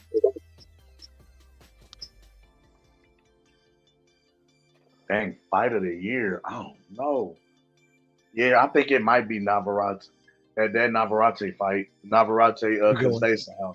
Because that was a war, bro. They were squabbing. Like they was going at it. No, it was a good fight, man. And that shit wasn't even pay-per-view. Got to watch that shit like for free. Tuesday night Hey, fight man, shit. Devin, where's my $60, motherfucker? Shit, you made me miss fucking real BC and shit for free. Yeah, them was like some Tuesday night fight type shit, bro.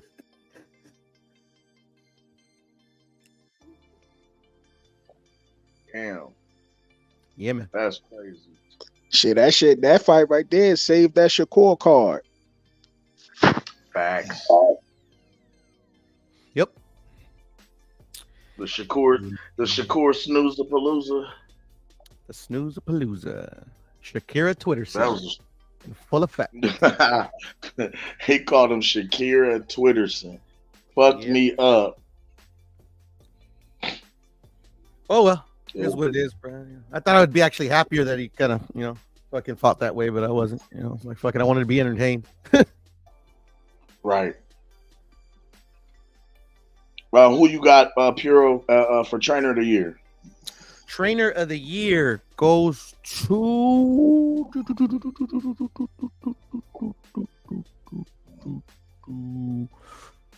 shit, man. That's a tough one, man. I like really does no one true trainer stands out. Because like even though I want to say the guy that trains Oshaki, but he has a lot of other fighters that actually got their ass beat, so it kind of takes him down a few pegs.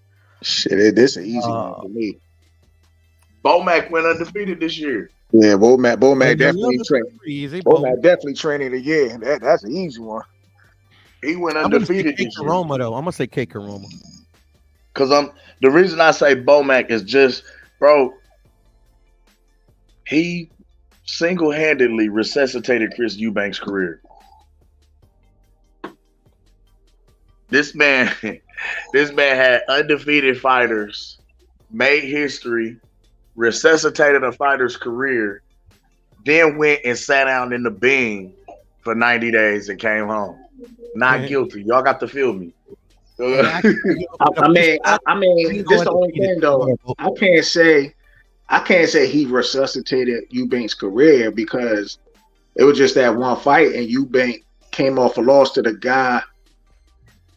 You know what I'm saying, that he beat, and he was winning that fight before he got knocked out. You know what I'm saying? So, but Bomac is definitely the trainer, yeah, because all those fighters, like you said, he went undefeated this year. No, he didn't though. I was gonna say he didn't go undefeated. He did. Which one of his fighters lost this year? Amir Khan. He didn't train Amir Khan this year. That was last year. Hold up, Amir Khan actually fought this year? That was last year? You guys sure? When Amir got retired by Kell. That was last year. It was last year? Okay, then my bad. All right, well then, fuck it. Yeah, I mean, like Bomac, I guess. Yeah. I'd say K Roma for me, just a little dark horse. K Roma's nice though. He's a good fight. He's a good trainer. Yeah, he slept on, I think. Yeah, facts. Yeah, but a lot of times when he doesn't be the chief second for some reason. Like he was the chief second a couple of times, but a lot of times he's just like in the background. Yeah, he's kind of like how Bud has he has like a team that it's not just him. I was going to say K Roma is like the Red Spikes of training. Red is a hell of a trainer, but he's it's like he's in the background. Doesn't play the foreground. Doesn't, you know what I mean? Not really in front of the cameras. You know what I'm saying? Just grinds out, works hard with guys. You know what I mean? Shit, the only time I seen K Roma lead was with the Ejaba. He led. He was in the front for that one. Mm-hmm. and a female that fought this year, but other than that, his ass been in the background. All right, well, what about Breakout Star, which I wouldn't expect? It did really well. I wouldn't say that I wouldn't expect, but I mean, I think Jai Opataya is really putting on. He's coming on. He's coming along. Jai, Andy Cruz. Who else? Andy Cruz looked good tonight, man. Andy looked damn good tonight. Kermel Moulton. If Kermel continues to put on and steps up in competition and keeps putting on like he is, Kermel's is one to watch, bro. I mean, my thing too is you said the key thing: step up in competition. Yeah, he fought 2 undefeated fighters, but let's be real, they domestic level Mexican fighters, you know what I'm saying? Like the 2 dudes with Kermel, 2 dudes Kermel Moulton beat up and shit. Like these are yeah. I still haven't seen him fight, to be honest. You know, because they put him on the non-televised portion. He fat, yo. He got skills. I ain't even front. No, I've seen him. I think he beat his nephew, but they robbed him. What's his name? What's his grandfather's name? Fuck. Shakur Stevenson's trainer. What's his name? Oh, Wally Moses. Moses, yeah, he beat the Zach Quinn Moses. I thought he beat him in one of the amateurs. Oh, in the amateurs?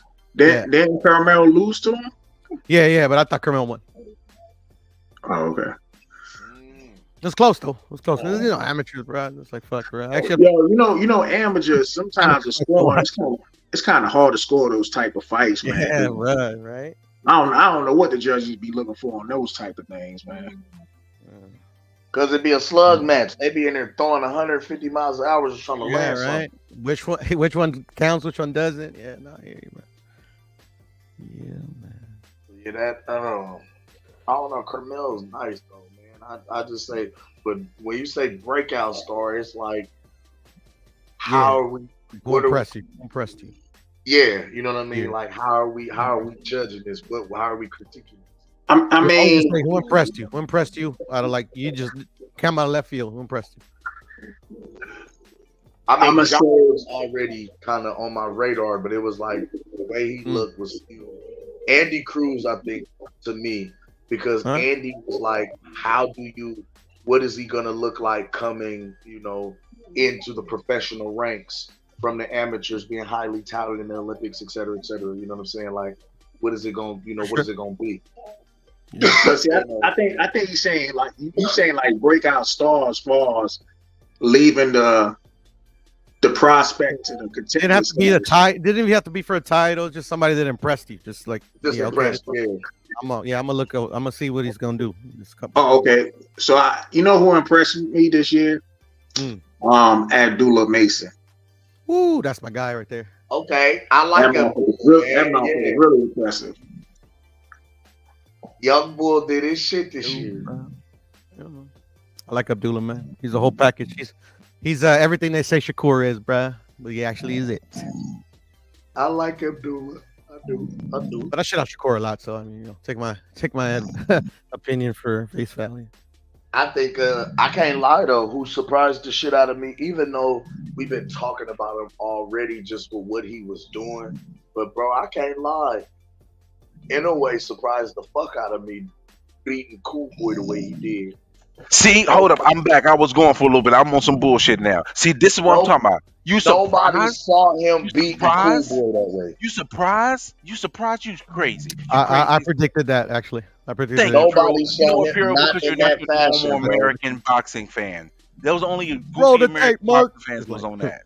And I'm sorry calling you goofy, Cam, because you my man and you official tissue, but you goofy for that. Yo, I knew nobody saw that coming. I gave respect. I saw it coming, bro. He had a chance, but I knew Inoue was either going to win dominantly by points or knock him out.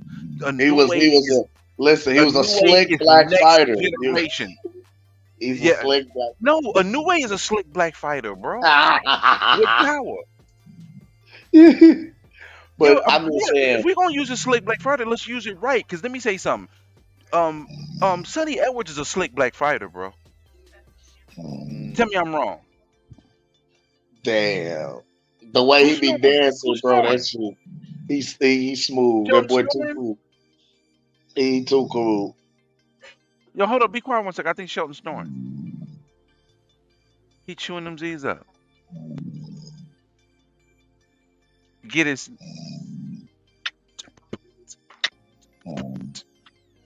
We should put a beat around his snoring.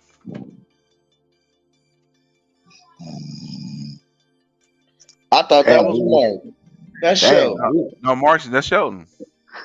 Yo, Shelton got the camera on too, man.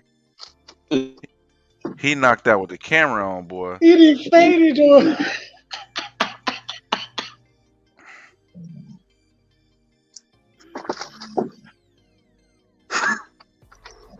My man had a hard day. He had a hard day today, bro. He been working. This is crazy work. He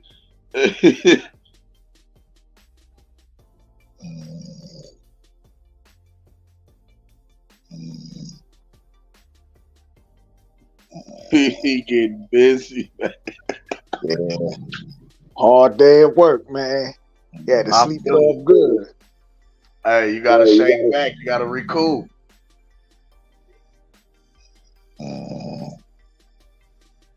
Sheesh.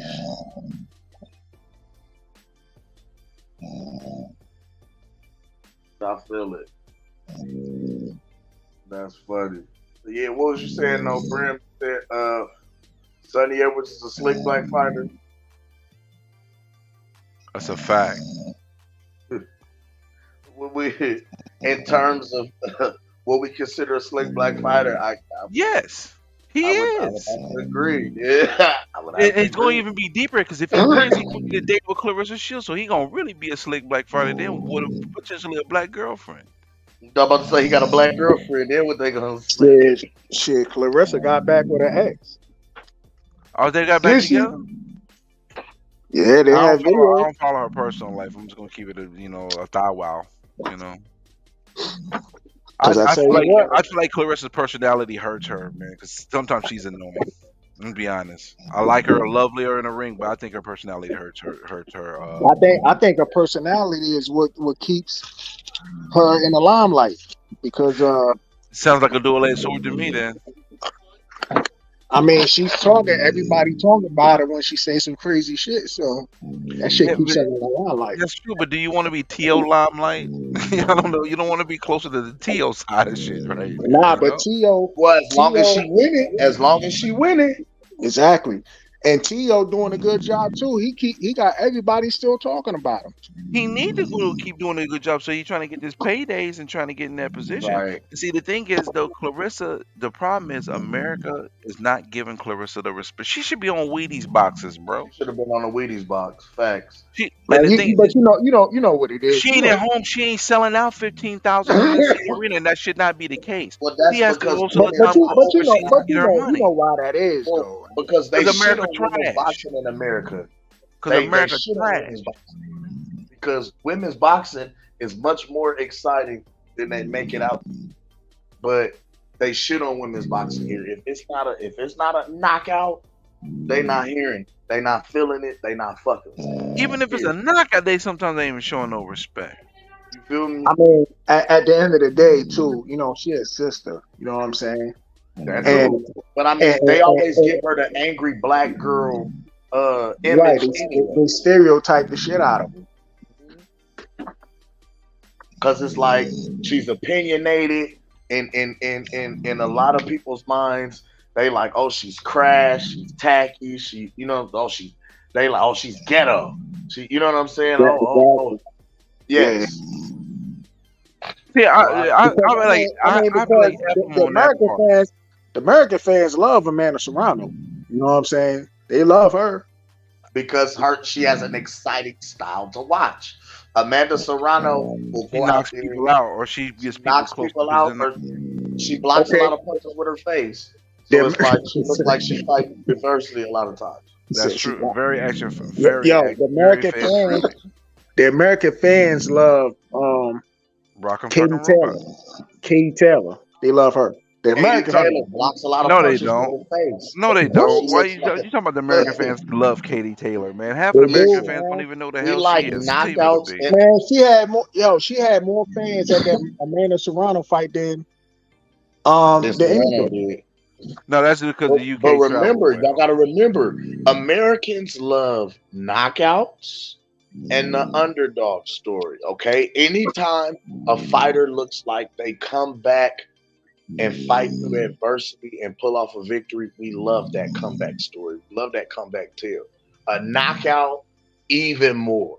You know what I'm saying? But for some reason, because we like watching guys get their ass whooped and then come back and win, i.e. Rocky Balboa. Like Rocky got his ass whooped in every movie, but he would come back that next fight, and after getting his ass whooped for the majority of the fight, he would just find a way to dig deep and pull out the hard-fought victory. He was like Arturo Gotti, basically. Right. You feel me? That is exciting to us. Y'all We disrespectful. like bloodshed, bro. We like blood. We like bloodshed in this country, though, Brim. Let's keep it Yeah, going. we do. I mean, look at we want all the guns, Roddy, body.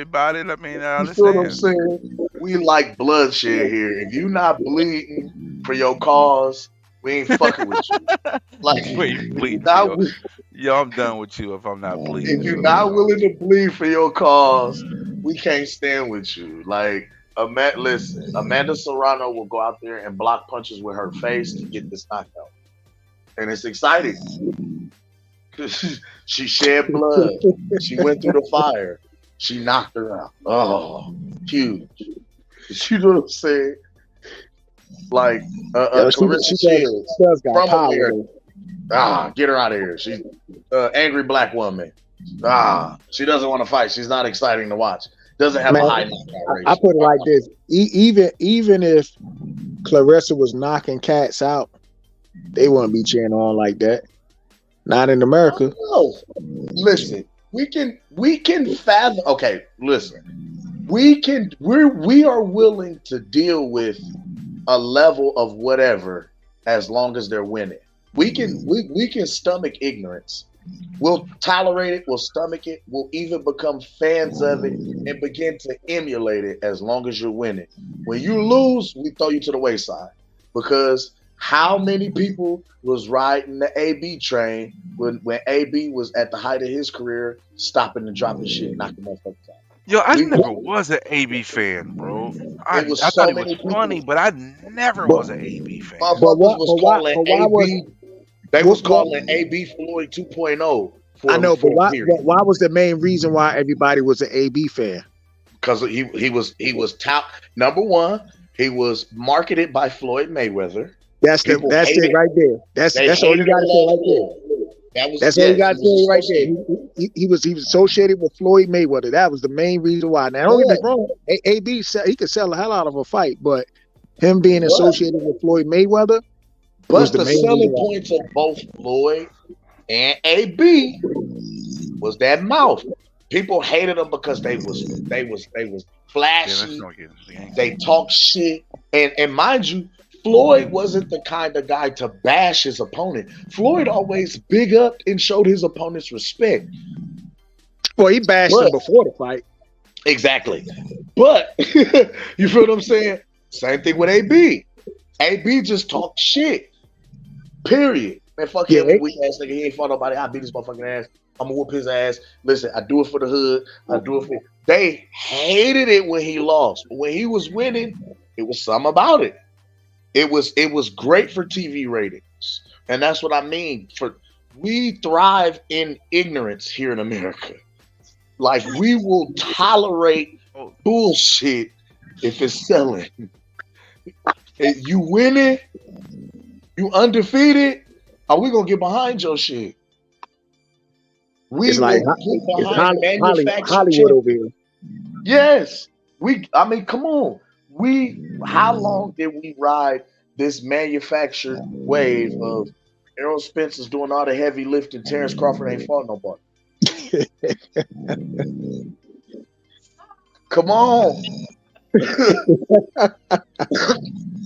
How long did we fight and have to go through that? Terrence Crawford ain't fought nobody. That's because I ain't heard of none of the niggas that Terrence Crawford is fighting. Even though these niggas is ranked high in the division and high in boxing, I ain't never heard of them because they not on ESPN. They not in my favorite fighting video game. They ain't never been on Twitter. They ain't got 1 million followers, so I don't know them, so they can't fight. Damn how they really fight in the ring. They ain't got 1 million followers. They ain't did no pay-per-view numbers. I don't know. Man, that you know, the thing is, you know, I was going to do a video on this too, right? And I was going to talk about names versus no names, because a lot these days, man, it seems like anybody could be a name and shit, and they'd be like, yo, he ain't got no, you know, he got a name on his record. Like Rolly Romero is a name, and Rolly Romero is trash. You know what I'm saying? Talk about it. Then you got cats that ain't, you know, they ain't known, but they be the ones who whip your ass and shit, you know? Solid, yes. But that's the thing now. It's easy to become a name based on how you're marketed or how you market yourself. So now it's like guys are damn near trying to, and I don't want to say it like this, but guys are damn near trying to sell out for social media fame, because of the notoriety and the marketability that comes with it, it puts you on a certain kind of platform that lands you a certain type of payday in the ring, regardless of whether it's a belt on the line or not. I got a Just question because your for name you. commands influence. Go ahead, my fault. No, no, it's your fault. I'm jumping in while you was running. You was talking. So nah. Who? This question here, I'm interested to see the answer. Who is more responsible for Canelo's success, Floyd Mayweather or Oscar De La Hoya? Both of them. You gotta pick one. I'm gonna say Oscar De La Hoya. I gotta Okay, say what about Oscar too. And the reason I say that is because Oscar set the tone. Oscar was the blueprint. You know what I'm saying? It was like without Oscar, without the Julio Cesar Chavez's, without the you understand what I'm saying, of the world and of the boxing world, right? There would be no Canelo Alvarez. You know what I'm saying? And with the golden boy image, and I hate to say it like that, but with what Oscar stood for, solidified, or you know what I'm saying, for lack of a better term, right? For what he was at the time that he was in boxing, Canelo is basically saw as like the second coming of that. Make sense? Yeah, but you know he is directly responsible for Floyd too. He's the one that passed the True. torch to Floyd, and I then agree. I promoted him agree. afterwards. I agree again. You're right. He single-handedly made Floyd a star, fighting him because of the star power and the platform that he had and the influence that his name commanded in the sport of boxing. So I mean, I put it. I mean, Oscar. on the surface, yes, he we could say he put it, but realistically, I just think Floyd's team is what really put him out there. Think about it. After the De La Hoya fight, first thing he did is he went after another guy who has a huge drawing power out in the UK, Ricky Hatton. But And then he was fighting under the Golden Boy though. No, I get it. But what I'm saying is, then he pulled the Jay-Z. Now, you pull a Jay-Z, say, yo, I'm retired. And motherfuckers would be like, yo, please come back. Please come back. Please come back. That was during that time, because remember, Mike did it. Jay did it. That was like the running theme back then, to retire at the top of the game and make the world beg for you to come back. Mike did it. Jay-Z did it. R. Kelly did it. Floyd did it. You feel me?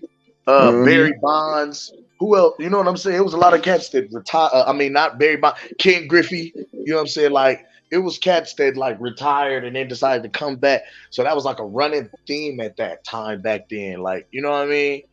Mm-hmm. So I get you. I got you. That makes sense. And it was but see, okay. This is where I feel like, because I mean, Floyd got the blueprint. We all say, Floyd say he took the green print, took the blueprint, whatever. But let's keep it 1,000. Oscar did it first. Oscar had did it. He watched Oscar's success in doing it and was like, hey, let me try this shit too. Let me see something. You feel me? Let me do this too. You know, you talking about what, becoming a star? Or what do you mean? Not just becoming a star, but even becoming independent in his own right. Oscar, yeah, but check it out. When they fought each other, they both went independent. When they fought each other, they both had just went independent. Yes, I'm just looking at it like you watched your counterpart, who was just your stablemate, break away and go do his own thing, and was like, you know what? You show right. Do the same thing. You know what I'm saying? Like, if he can do it, I can do it. Like, Floyd is not a guy to be one up. And you feel what I'm saying? And no respect and no regard. Like, you're not gonna one up me and my shit. No. He can do it, I can do it. Mhm. And it's like, it's been like that.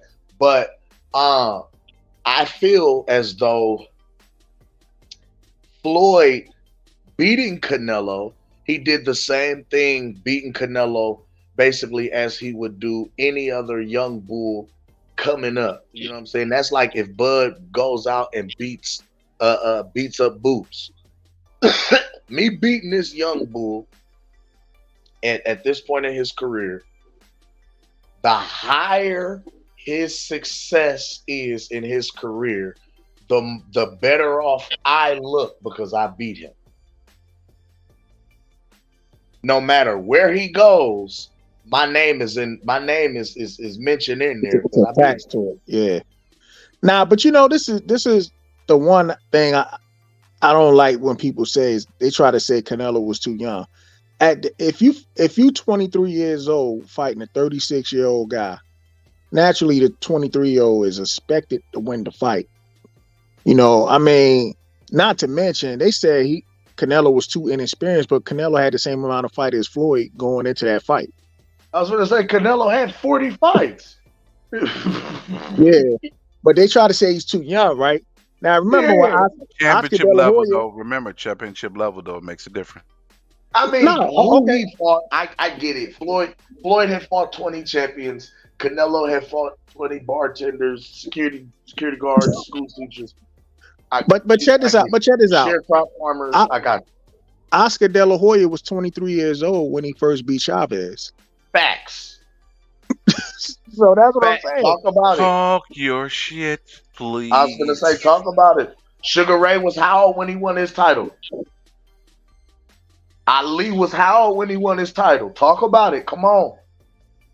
And that's what I'm saying. Like when they come to Canelo, they just made the excuse. Oh, he's 23 years old. I'm like, what? Like you expected it. Yeah, this is about the time. Fuck you, man. Step it up. Yeah, I got you. Yeah.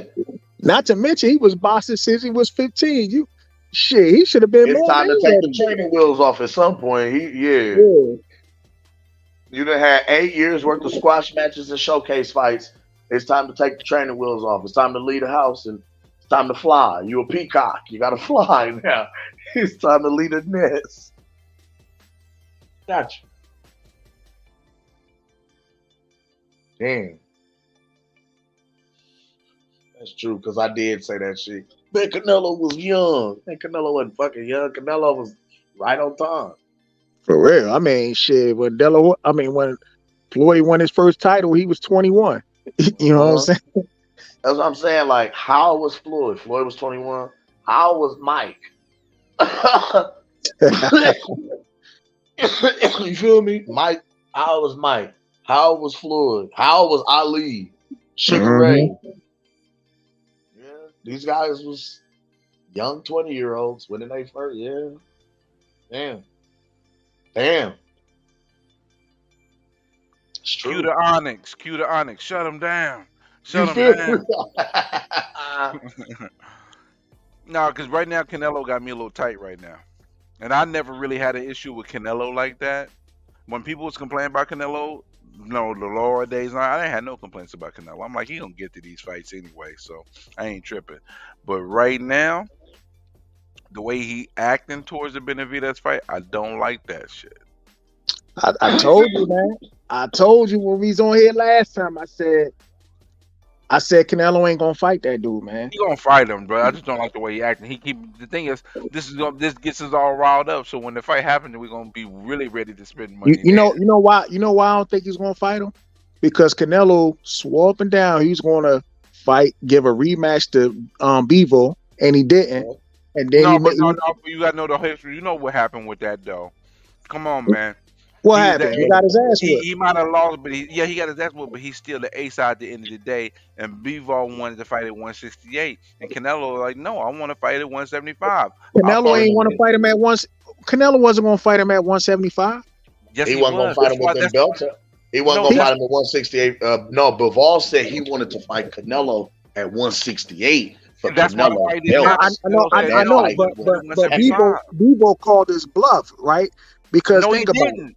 No, he He didn't. He did. didn't call He his did, man. He did. No, he No, no, How no. much? How much? I know How what much? he's saying because Canelo hopped up to 175 Yeah. to fight him. He got his ass beat, knocked him down a peg, and And then made told all him, these if you want a excuses. rematch, let's rematch at 168 for all your belts. Now think about it. Before he said let's fight at 168. What did Canelo do? Made a whole bunch of damn excuses. He said, "Oh man, the man was too big. Oh, my wrist. Oh, I had to do." You know, it was like every excuse. He didn't say that. That was people saying it. The Canelo stands was saying that. He didn't personally say No, that. Canelo.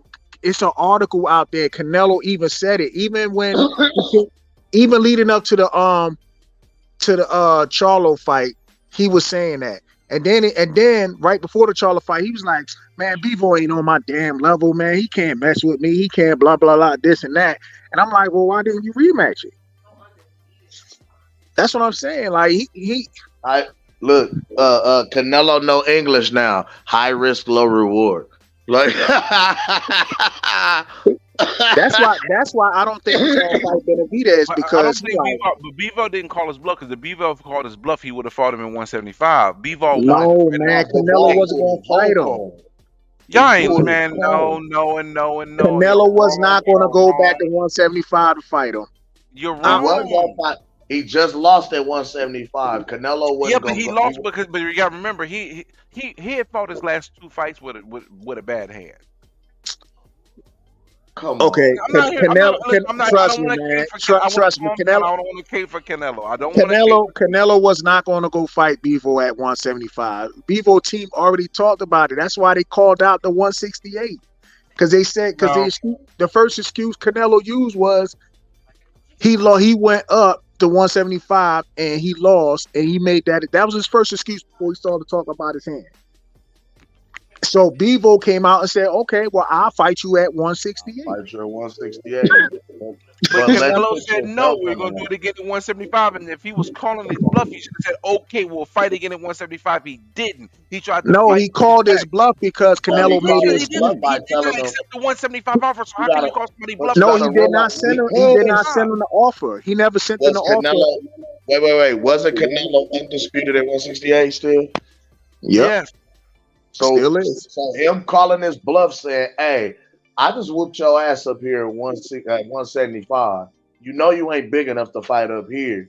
If you want to, I come down to where you at and beat your ass and take your belts." Guys, you gotta understand what calling a bluff Put your belts on the line. I come down to where you at. Hey, Brim, it's calling a bluff because they never sent the contract. They never sent the contract to rematch Bivol again, and they started making excuses. That's why Bivol said, "All right, well, I'll fight you for your belts, and it means something in your weight division. Make it mean something. Make it a fight then. What's up?" Nope, not big enough. Not enough money. High risk, low reward. Payday. You just want payday. Like, Canelo learned English, Brim. Canelo is becoming Americanized, cabron. Mi hermano. The champ is becoming Americanized. He learning that American business. And plus, you know, there's people in Canelo ear like telling Canelo like, "Yo, you better not fight Bivol again. That motherfucker beat your ass again." If he beat your ass and take all your belts at 168, you gotta retire. You can beat up the Charlos and make so much more money. Like, think about that, bro. You sitting there talking to niggas in your silk pajamas. Niggas gonna be like, "Bruh, you can make so much more money fighting a Charlos. Why would you throw it all away fighting this nobody from Russia who just whooped your ass at 175? Think about it. It makes so much more sense business-wise." That's what them niggas are saying, bro. And look what he did. Went and struck $100 million When hit them niggas for 100 mil. 100 of them things. Yo, crazy part about it, man. PVC, they gave this motherfucker so much money, thinking that he was gonna save the fucking Showtime network. To That lose shit the backfired. network. That's what's crazy. Hey, so y'all still owe me my money, network or not? Yeah. That shit was crazy. I seen people making videos like it's like Al Heyman is a genius. Like I'm like, next thing you know, like a couple of months later, oh yeah, Showtime will be in there. It'll be closing business on boxing the end of this year. I'm like, yeah, I You thought know the Canelo was craziest part they about thought that, Canelo was bro? gonna save that shit. You know the funniest shit about this, bro? When I Yeah. told motherfuckers this shit last year, they told me I was hating. They told me I didn't know shit about boxing. They told me I was a Terrence Crawford fanboy. We called Showtime leaving boxing a minute ago. We called PBC losing the network deal a minute ago. Long time ago. They told us we was tripping. Damn. What the hell is going on? Hey, Cam, I got a question.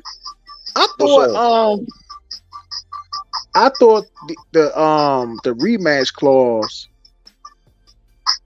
will expire the end of this month. Now, is Terrence Crawford still stuck on his rematch clause? Like, okay, so how is what the hell is wrong with this audio?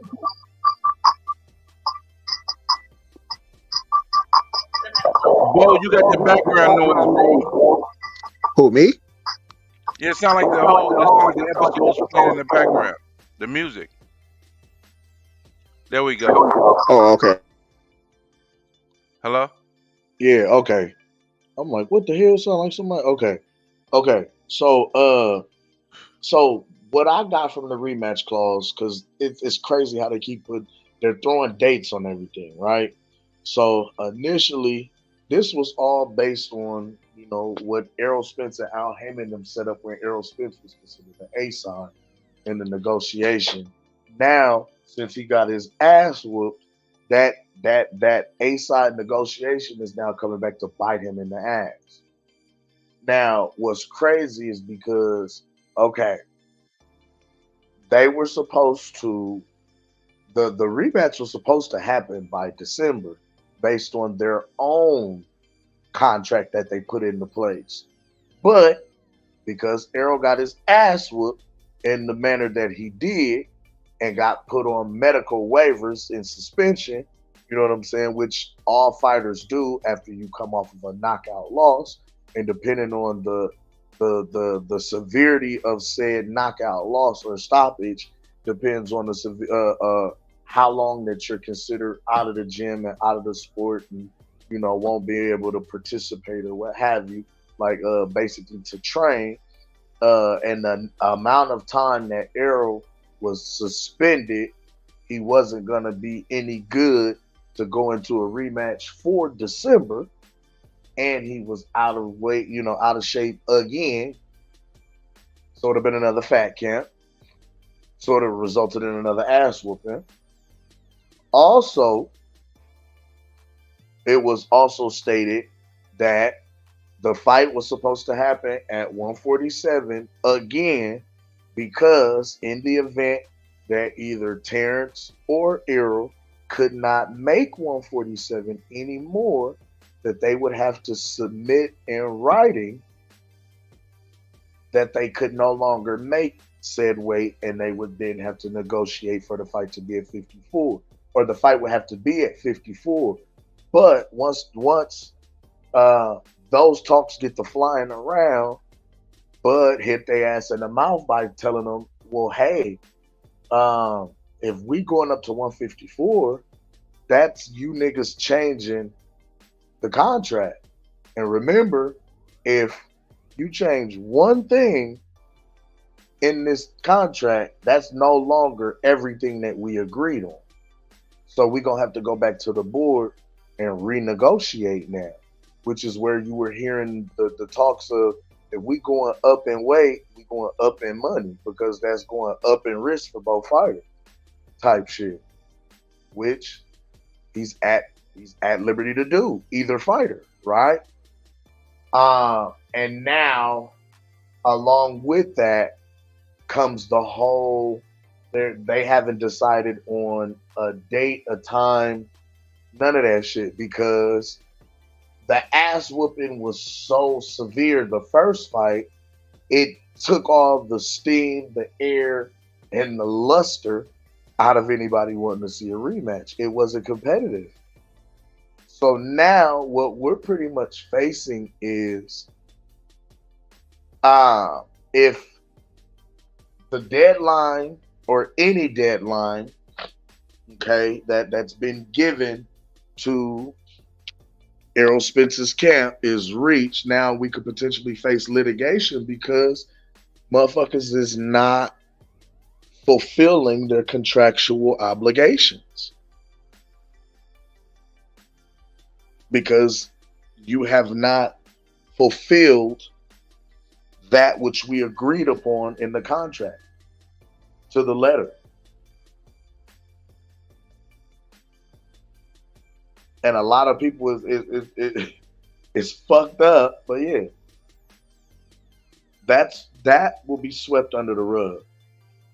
That motherfuckers will probably either try to pay off, but you really won't hear too much about, especially with this new network deal.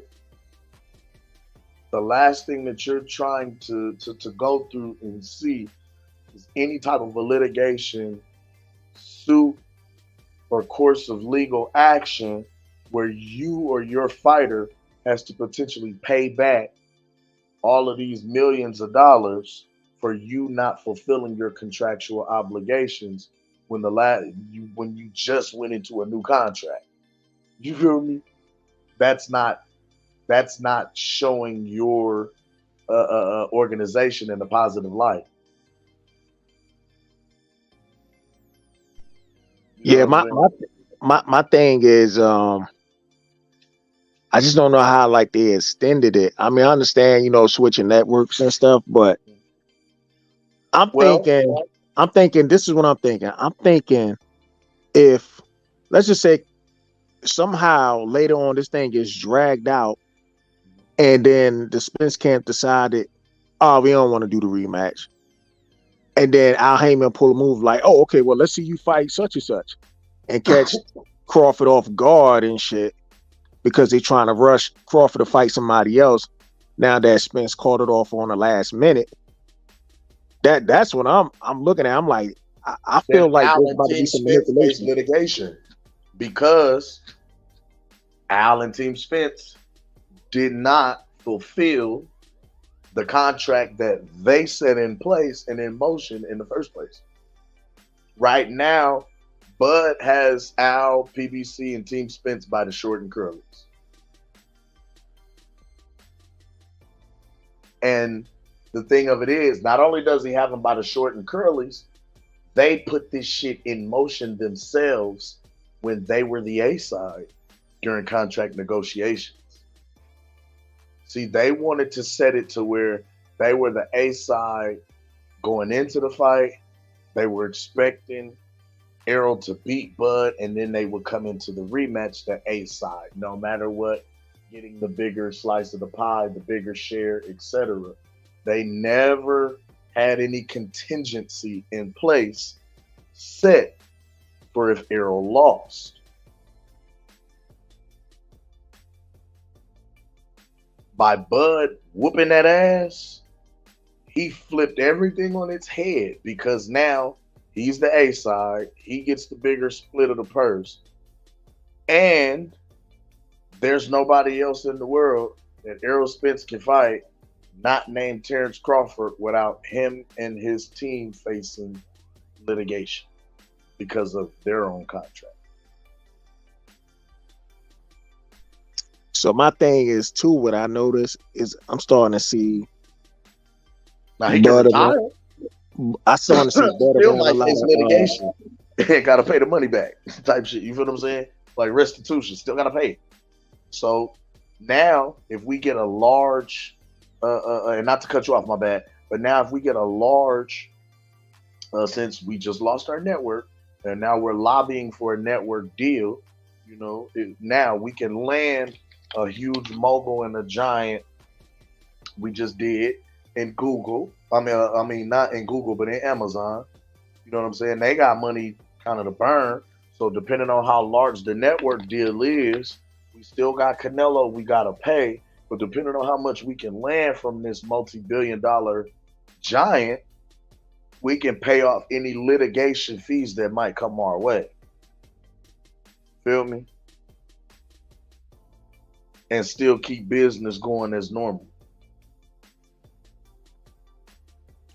But I heard a rumor that Canelo somehow is going to stay with Showtime, and also heard Amazon they not going to be funding the money like Showtime was funding, where you just overpay a lot of fighters and shit like that.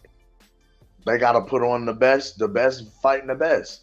This is why you're going to get with this Amazon Prime, and this is why I keep telling these niggas they better acknowledge us, because we be cooking this shit. But this is why on this Amazon PBC deal, you're going to get the potential of a Canelo versus Big Charlo, and then a Canelo versus Benavidez, because those fights could garner huge numbers and big and major numbers and do large gates and large sales and large subscriptions and large new additions to an already huge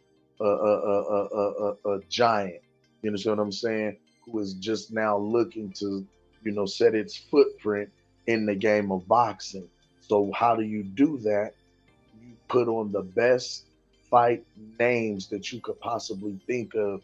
This is why I'm telling y'all, welcome to the attitude era of boxing, where you're going to get a PBC fucking card that's going to be, it's going to look like a WWE pay-per-view matchup, where you're going to have all of these big name fighters against opponents that you probably potentially want to see them fighting in, because this is how they're going to have to stay afloat.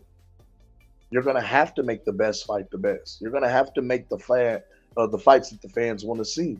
This is where you'll get a PBC matchup card that will have Errol Spence versus Terrence Crawford, Keith Thurman versus, you understand what I'm saying, Jerron Boots Ennis, fucking Tank Davis fighting.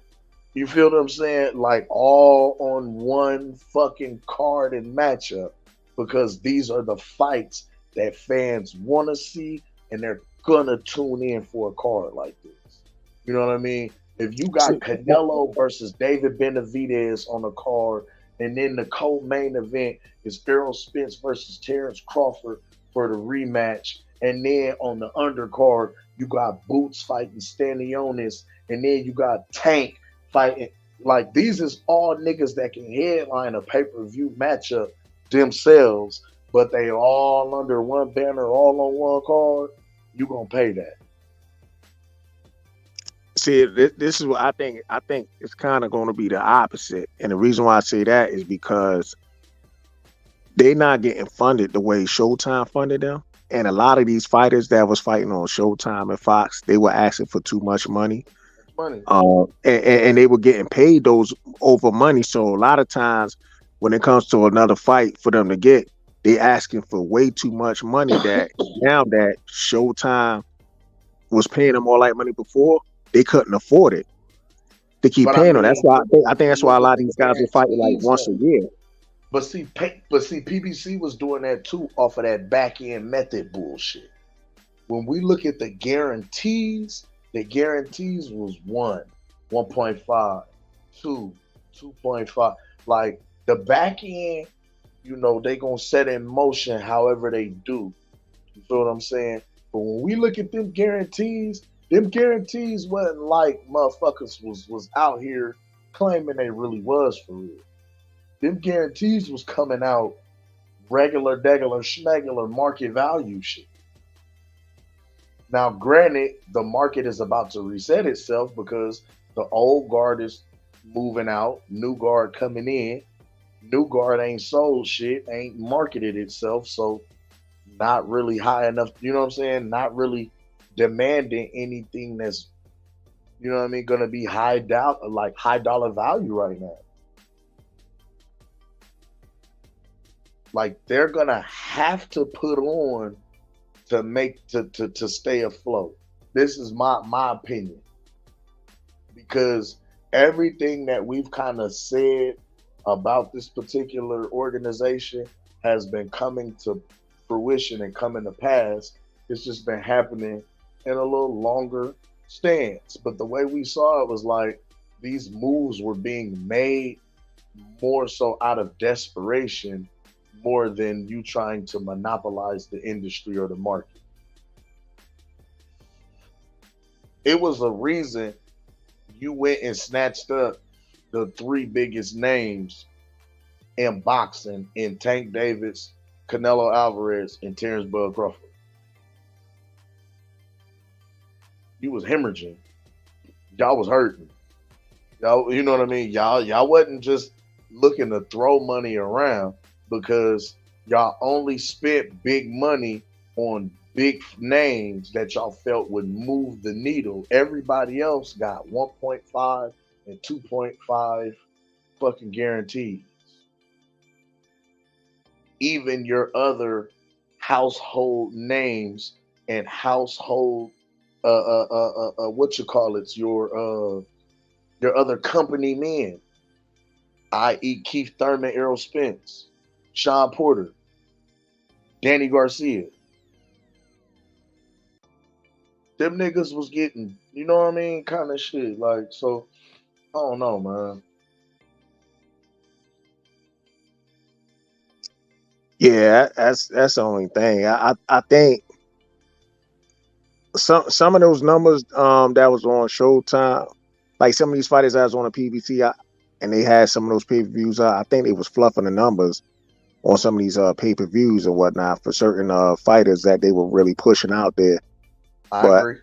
I think this Amazon shit is gonna really start showing true numbers because I'm not sure if you could get around the pay-per-views on apps right now. I mean, I'm quite sure in the future you can, but as of right now, I don't think you can get around fluffing numbers on apps and shit because shit gonna really get exposed out there.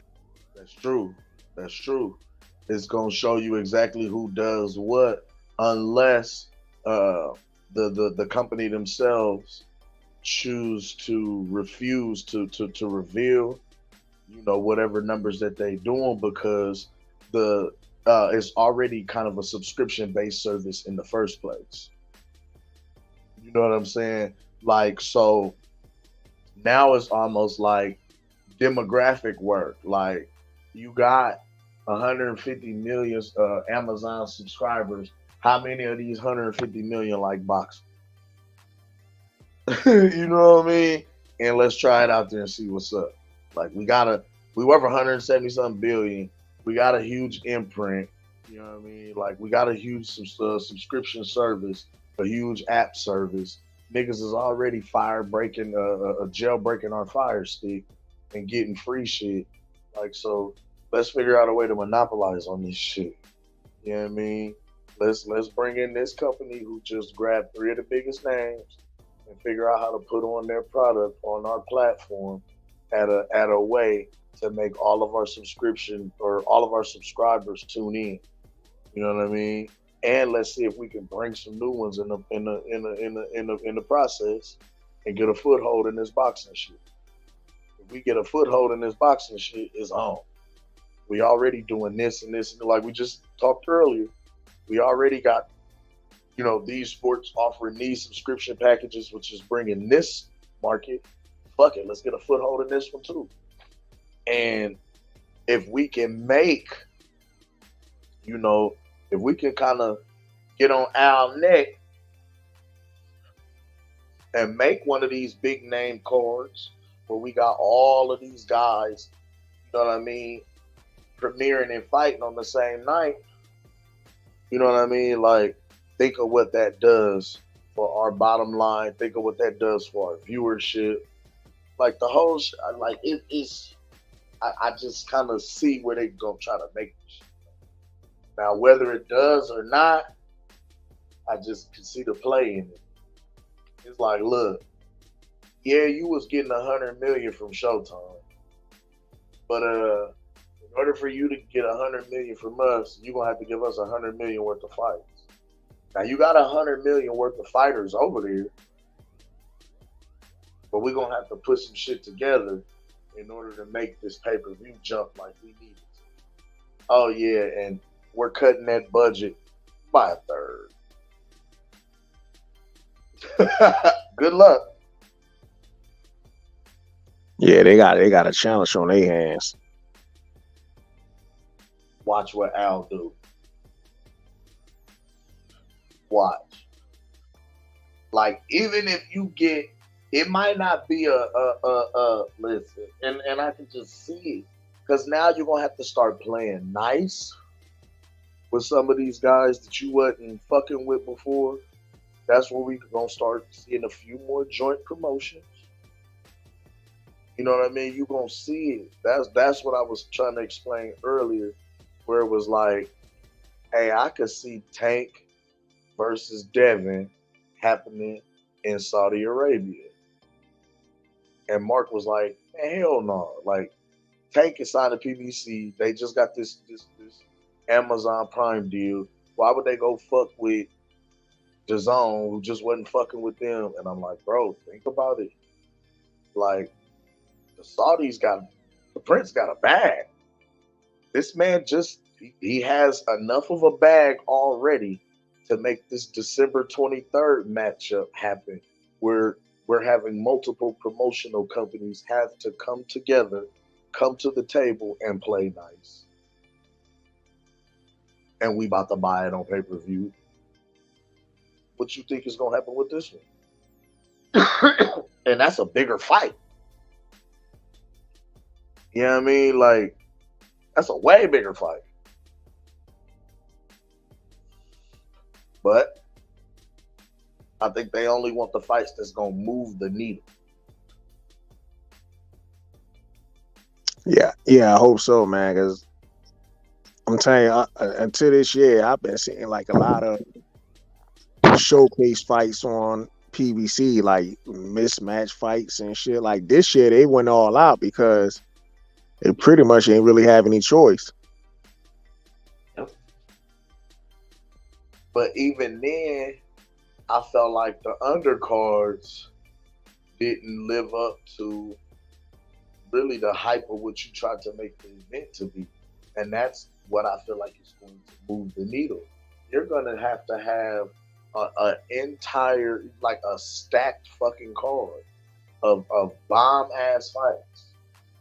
Like you're literally going to have to give that to your fans and followers in order to get, gain, and keep your customer and your current fan base, and then bring in others. Because, I mean, just to think of the potential, they got over 200 fighters on their freaking, you know what I mean, on their roster, right?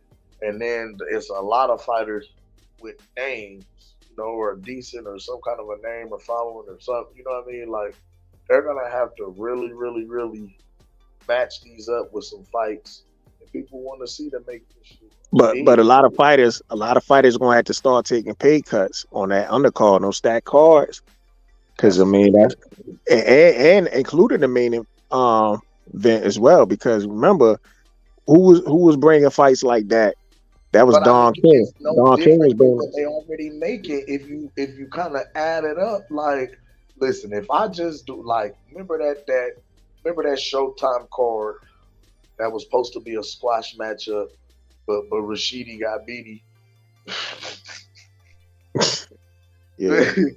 that whole Rashidi Boots, that whole Like Boots couldn't cut off the ring. Rashidi got tired and got beat. Like, you know, that was supposed to be like a squash matchup. You know what I mean? Like, that to me was already the idea. You're supposed to go in here and grab all of these big name fights or fighters that you got on your roster and match them up against other fighters with names. And you could put some from your own roster up on there and make it look like something and blow it up and make it a pay-per-view spectacle, and people was gonna buy it. You know, but some guys didn't want to, you know, fight multiple times a year. Some guys had just come off fights. Some guys didn't have opponents, or, you know, it was just a lot. But I feel like Al could have made a lot of these situations work and made them right, make the shit happen, but they didn't want to. And this is what they're going to have to do with Amazon. Amazon is making these motherfuckers play nice. You ain't got no choice.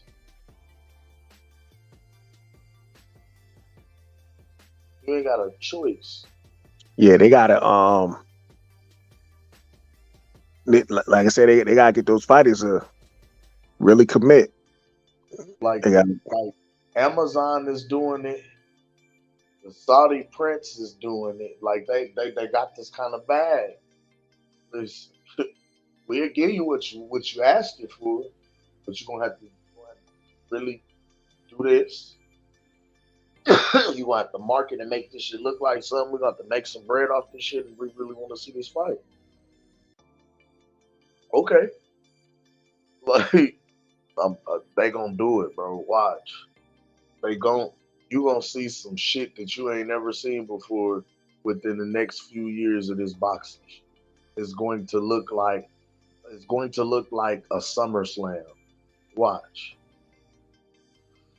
Y'all already see Vince McMahon trying to figure out a way to get into the boxing shit. Bro, they're going to take a page out of the WWE book and put on some spectacles. You gonna see some boxing events start looking like SummerSlam. You're gonna see some that's gonna have halftime shows in the beginning, in the middle. Motherfuckers, you're gonna start to see some boxing matches with concerts in the middle of them bitches. Like, you about to see some shit in order to keep this boxing thing afloat and rolling. Watch. Welcome to the attitude era of boxing, gentlemen. shit. They better do like the Middle East, because the Saudis, they got money. They got a lot of money to throw away to put on these big events. I'm not sure if Al Heyman gonna get that funding like that. In order to, I mean, Amazon is the kind of giant with that kind of money, but they not just gonna throw their money away on no bullshit. They gotta know it's really, really worth something. If they know it's really worth it and it's hidden, they'll invest. They'll drop some bread on it. But if it ain't bringing them back no money, they'll cut that shit so fucking quick.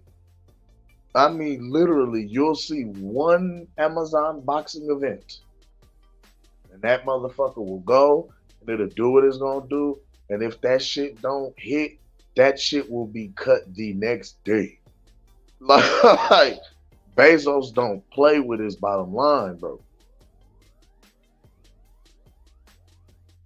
Jeff Bezos don't play with his bottom line. You hear me? He not gonna play with his money. If that shit don't hit, it's gone.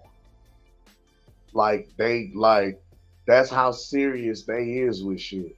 You got one shot. Do not miss your chance. 'Cause if that shit don't hit, you're done. We not gonna invest no more of what we was investing. As a matter of fact, we cutting that into a third. You're gonna have to put up your own bread to make your own shit happen. We'll just put it on our platform. And you know how Al feel about using his own money. to fund events. He doesn't. Feel me?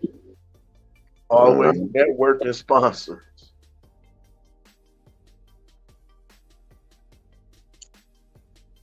Yeah, they definitely gotta do their thing, man. Yo, did you see the top rank fight tonight? I caught the end of the Robisi Espinosa fight. I caught the end of that. I didn't watch the whole card. I ain't gonna lie. I ain't see all of it. I was watching that DAZN card.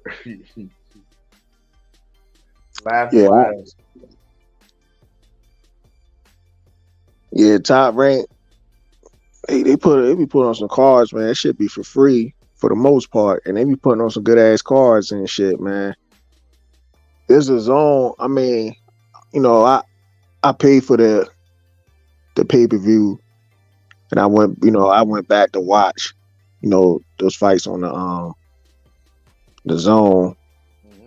But really, that card wasn't really all that.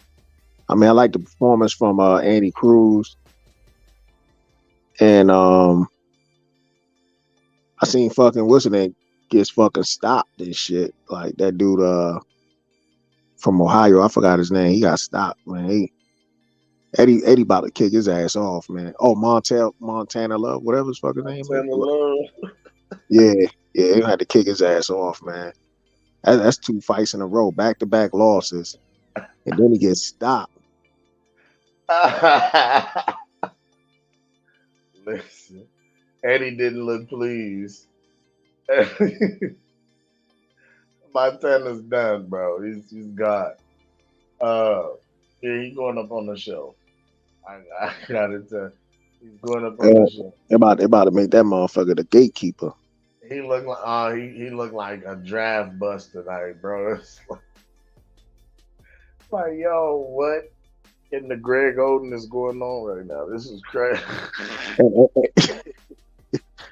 And that was at 140, right? Mm-hmm. Shit, they might as well put fucking Andy Cruz in there with him next. Like, yo, do a catch weight or some shit. Here, Andy, eat this steak real quick. You gotta fight tomorrow.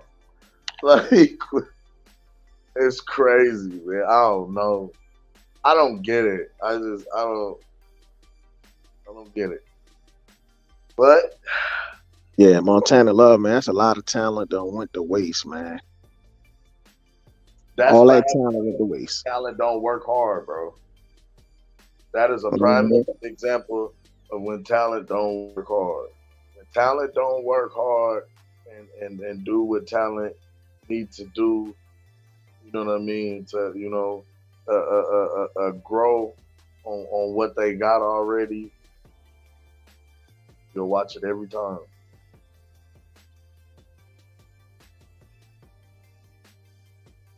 But yeah, that top rank card, that shit was tough. I see Xander Zayas, man, he coming on strong now. Got a stoppage on. That was supposed to be a tough fight. He ended up getting a stoppage. Xander, nice, man. Yeah, that's supposed to be a step up fight for him. Yeah. And then, you know, I watched Jahad Tucker, man. I don't know what's up with this dude, man. Just, I mean, it was a draw, but man, this dude is looking like his career is. They might have to slow him down a little bit, man, because he ain't looking too tough, man. Because I know like and shout out to Team Tucker, right? So I'm like, I feel like he too gun shy. I don't know, man. I feel like it's not enough volume, bro. The talent is there. Like, I feel like he be gun shy. Like, he don't. If he would open up, I feel like I know he can. I think we will see a lot more. I be feeling like Shorty gun shy, man. That's me though. That's just my opinion. Who am I? You know what I mean? I can't like I just feel like he should open up more. But is it the coaching? To be honest, I think it's just him. Sometimes I think he goes in reckless. Like I hear his coaching. I think his pops that coach him too, if I'm not mistaken. And it seemed like they tell him. It seemed like they tell him the right thing to do, but it seemed like he be in it, like he gets in his own head for some reason. His own head. He in his own way.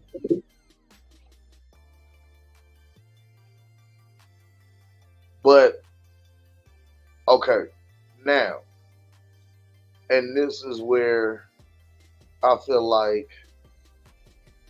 maybe going to an outside source or bringing in somebody, another coach, somebody who can kind of communicate with Jahai a little better. Because it's like some coaches can kind of get a reaction or a response out of it a little better than others. And yes, granted, this is your father. He knows you. Nobody knows you better than you, your pops, right? But there comes a point when your coach is telling you what to do. And it's a difference between you hearing it from somebody you know and love and hearing it from somebody you don't. Just the way you receive it and digest that information. You feel what I'm saying? Like, it might spur a little more of a reaction out of you than the other way. You know what I mean? Like motherfucker might say something that strike a nerve that's gonna get you to go out there and do something, as opposed to you hearing it from pops. It sound like he preaching.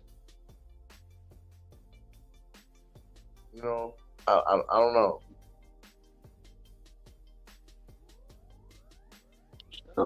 I don't know either. Shit, Brim must have fell asleep, man. I haven't heard Brim in a minute. Brim probably done passed out. He supposed to be at work. Oh, okay. Yeah, I forgot he worked nights. Forgot all about that. Look, I'm about to get ready to go pass out my damn self. I don't know where Mark went. Man, Mark got like two profiles open. Hey, so whenever I wake up, I can shut this bitch down from the other one. Quick. Hit end on that bitch. Yeah, because I'm about to go crash out. It's definitely been real, man. Listen, we definitely got to chop it up, Bo. It's been a minute, man. It's always good chopping game with you, man, because they don't be on this shit, man. They don't be on this boxing shit like we be on this shit, bro. Yeah, appreciate you, man. Yeah, good chopping it up with you, man. Always. One love to you, man. Y'all make sure y'all hit the like and subscribe. Mark, take your ass to sleep. I know you sleep already. Hell yeah, his ass out. All right, man. Peace. Yep. Peace out to you. One love, man. One love.